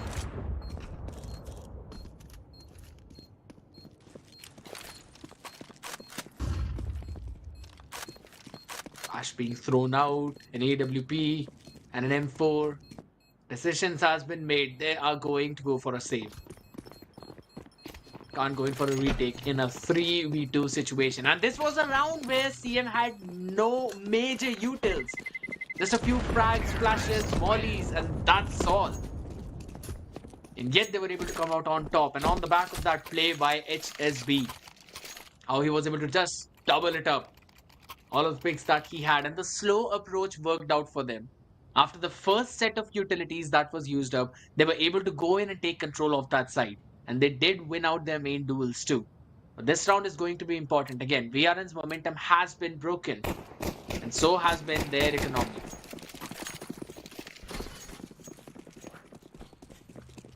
As you mentioned, economy not good. A deagle in the hands of SR. The smoke's gonna fade away as soon as the nade falls down, so they need to back away. I mean, they've already found the secret control that was needed. All the players just funneling in towards secret. And keep one thing in mind, they haven't really fired a single shot. Somewhere down line, considering there were the smokes, that's why they're still checking that. And Trans, now he finds the confirmation with that flash, but a beautiful headshot to find that duel. And then he instantly backs away to the site, so at least they've got the man advantage, and it's something that's going to be massive. They're still slowly and steadily working in towards the site. They haven't gotten the site control just yet. There are still a couple of more things to be executed by them. HSP, that was way too close to comfort. He could have almost gotten taken down. Man got caught with hands busy. And even another man gets funneled out like that. Oh no, unfortunate stuff for every single person that's trying to gain the site control. And Trance on the site. Oh, he could be in that impenetrable wall, but unfortunately he gets stopped in the tracks. Criminal, here's the bomb plant. And now the players, they're gonna play together. That means one thing is for sure, that CM's gonna play for one trade. As soon as one man gets taken down, the second man will peek right after and surprise Criminal. He smokes off the double doors though, and he is now slowly making his way in the control room. Terrorists win. Beautifully done. Nice crossfire. I would also say that was a mistake on Criminal's side because he got a little too impatient. He had a decent amount of time and his position was unnoted. He gave away his position by moving so fast. So that's something I think so he could have played a little more slowly and he would have had enough time because he smoked off the double doors. So that was his advantage. But at the same time now, it's come mid now, playing off brilliantly. The slow hits have been working out and they've shown presence towards Secret. So investment's going to be there of extra members out there and now towards Brandon where they're looking to take fight.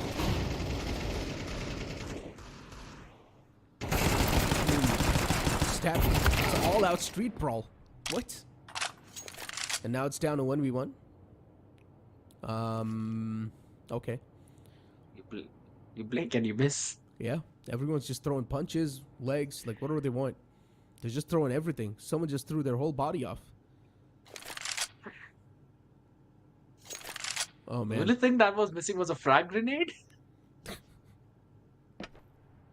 Saw the mollies, smoke and flash. Did not see the frag come in, but soulmate. So decide for his own self. Good utilization of smoke. He should have heard the drop maybe? It's from the He did, he man's did. coming in from Squeaky. Yeah. Terrorists win. Okay. Well, not anymore.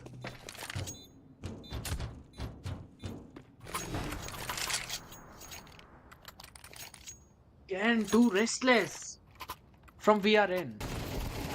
Could have played it slow, could have played it smart because Soulmate had no idea and no clue of the reposition. It was just because he opened Squeaky. He gave that drop sound and then opened Squeaky. He gave away his entire position and Soulmate was ready for the peak. Still would say that was not the best possible decision and now it's going to be 6 rounds in a row for BRN. Otherwise, they would have to concede this defeat and commit could be the team in top 3, but Soulmate getting caught. Too busy switching the weapons, and it happens to the best of us. We all love to switch weapons. Because of that, this time, Soulmate, my friend, lost his life. Criminal's quite low, 12 HP in the hands. Well, all the players are still in the outskirts. And now the outside's starting to get locked down. VRN, they're doing a good job. Bono being shut down. One of the playmakers, Trance. Good mechanics. Just peeks around, strafes around, gets that kill. Even Aptor with just a P2K finds that one. And now HSP. The only option he's got left is to back away and go for the safe. And what? SRTK and Aptor? What just happened there? Was that an intentional? Was that intentional? I hope not. Not in this game at least. I'm a little confused. And maybe because of that, HSB, his hopes of making this comeback happen has been revived. Yeah, he finds the first isolated duel. And what? No way! HSB! He actually clutches it out. That one single TK cost him the round. VRN. I'm not exactly sure what happened there. But even HSB's laughing because he knows that was such a big blunder.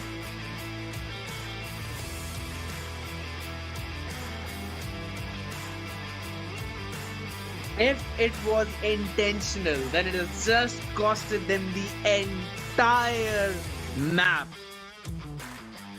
because I was really hoping to see those embers come back, and the way they were able to lock down the entire outside, it clearly showed that they were adapting. It showed that they were winning those fights. Trans and Abdul, both of them were feeling it. But my mind is absolutely blown at this point. Yeah, well, I mean, I don't know what just happened. We saw a TK with the scout. It was supposed to be a 1-on-4 situation. Then a TK with the scout came in. Then the situation got taken down to a 1v3. HSB finds one man at the top. And then later on, he just sprays both of them down. I don't know. And the best thing is that even those two guys, when they went for that double peak, they missed all their shots on the HSB. They're lined up too. I'm not sure. Did they give up, or was that unintentional? Like, the question still remains in my head. There's a chance they probably just gave up. There's definitely a chance they were like, Yara, you know what? There's no point in trying. But I don't think so they gave up. I think so it was a genuine mistake that just happened. Possibly. I think the last three players, they were genuinely trying to win the round. It was just that HSB's first shot was absolutely nasty. And then it was just a 1v2 situation. It's always a doable 1v2.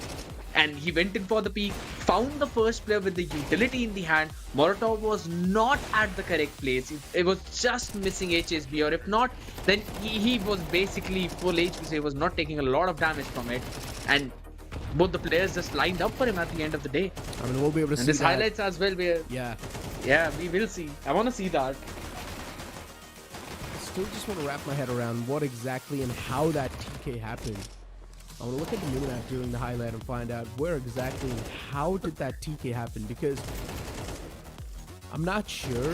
I think 90% I think so that was intentional, or I don't even know. I'm not even sure. But Should yeah, not be, man. That single TK, I'm praying. it cost him that round. One thing is for sure, because of that TK, whoever did that man's going to be... Oh, this is how it happened. He was going to take a shot under HSB, but the man just walked in his crosshair. Classic CS2 moment. A classic CS moment. This is what usually happens as well. We saw the same thing happen yesterday too, if you remember. Yes, we did. My God, that is, and the fact that he actually got Abdur too, the one who had most kills on his team, 18. Yeah. Only being top by Trans in terms of ADR. It was a straight up grief. It was a straight up grief. I mean, look at Trans at the top with 17, Abdur on the second, and then you've got HSB and Bono. Of course, the MVP is going to be HSB. This man has been consistently performing really well on every single map, be it Ancient, be it Nuke, be it Mirage, be it any other map. 1.86 KD ratio with 217 ADR with the average kills per map of 19.5. HSB is the man who's been the MVP of the previous series, and he deserves to be there. And I told you guys that CM is one of those teams that is definitely to be looked out for in the future lines as well. I just cannot really wait for this team to step inside of Super 6, and I cannot wait for India and Pakistan to face off. It's going to be super fun to watch this team go up head to head with the top teams in India, but indeed we're going to see the head-to-head between Trans and HSB in front of our screens. There's a difference in area. HSB winning 217 to 282. Average kills per map as well. Trans with 15. HSB 19.5. Even that KD ratio is where HSB is again leading the charts. He's been doing that consistently. Very well mentioned. And he's one of the most consistent players that I have seen in the entire series. And of course, I'll be looking forward to see what's going to happen of this run. But VRN need to come out of what they just did. It was a genuine mistake. They've got to leave it. And we are seeing that in the leaderboard as well. Come mid, solidifying their position as third place. I mean, Paradox at the bottom, Team Mystic at the 5th. VRN, they've dropped down, that's for sure. But CM, as you mentioned, they've taken over that third spot. VRN unfortunately losing out against Come Mid. It costing them their position. And now CM, they barely squeezed themselves inside of the top 3. WahWah is right above, and PacBoys currently at the top. I did not see PacBoys come out on the top like that. Did not expect as well. But they've managed to take down WahWah. And CM, I'm pretty sure they're currently the strongest team in my opinion. They've shut down WahWah. They've also taken down BOYZ. So yeah, without a doubt, CM is currently one of the strongest forces that is brewing up.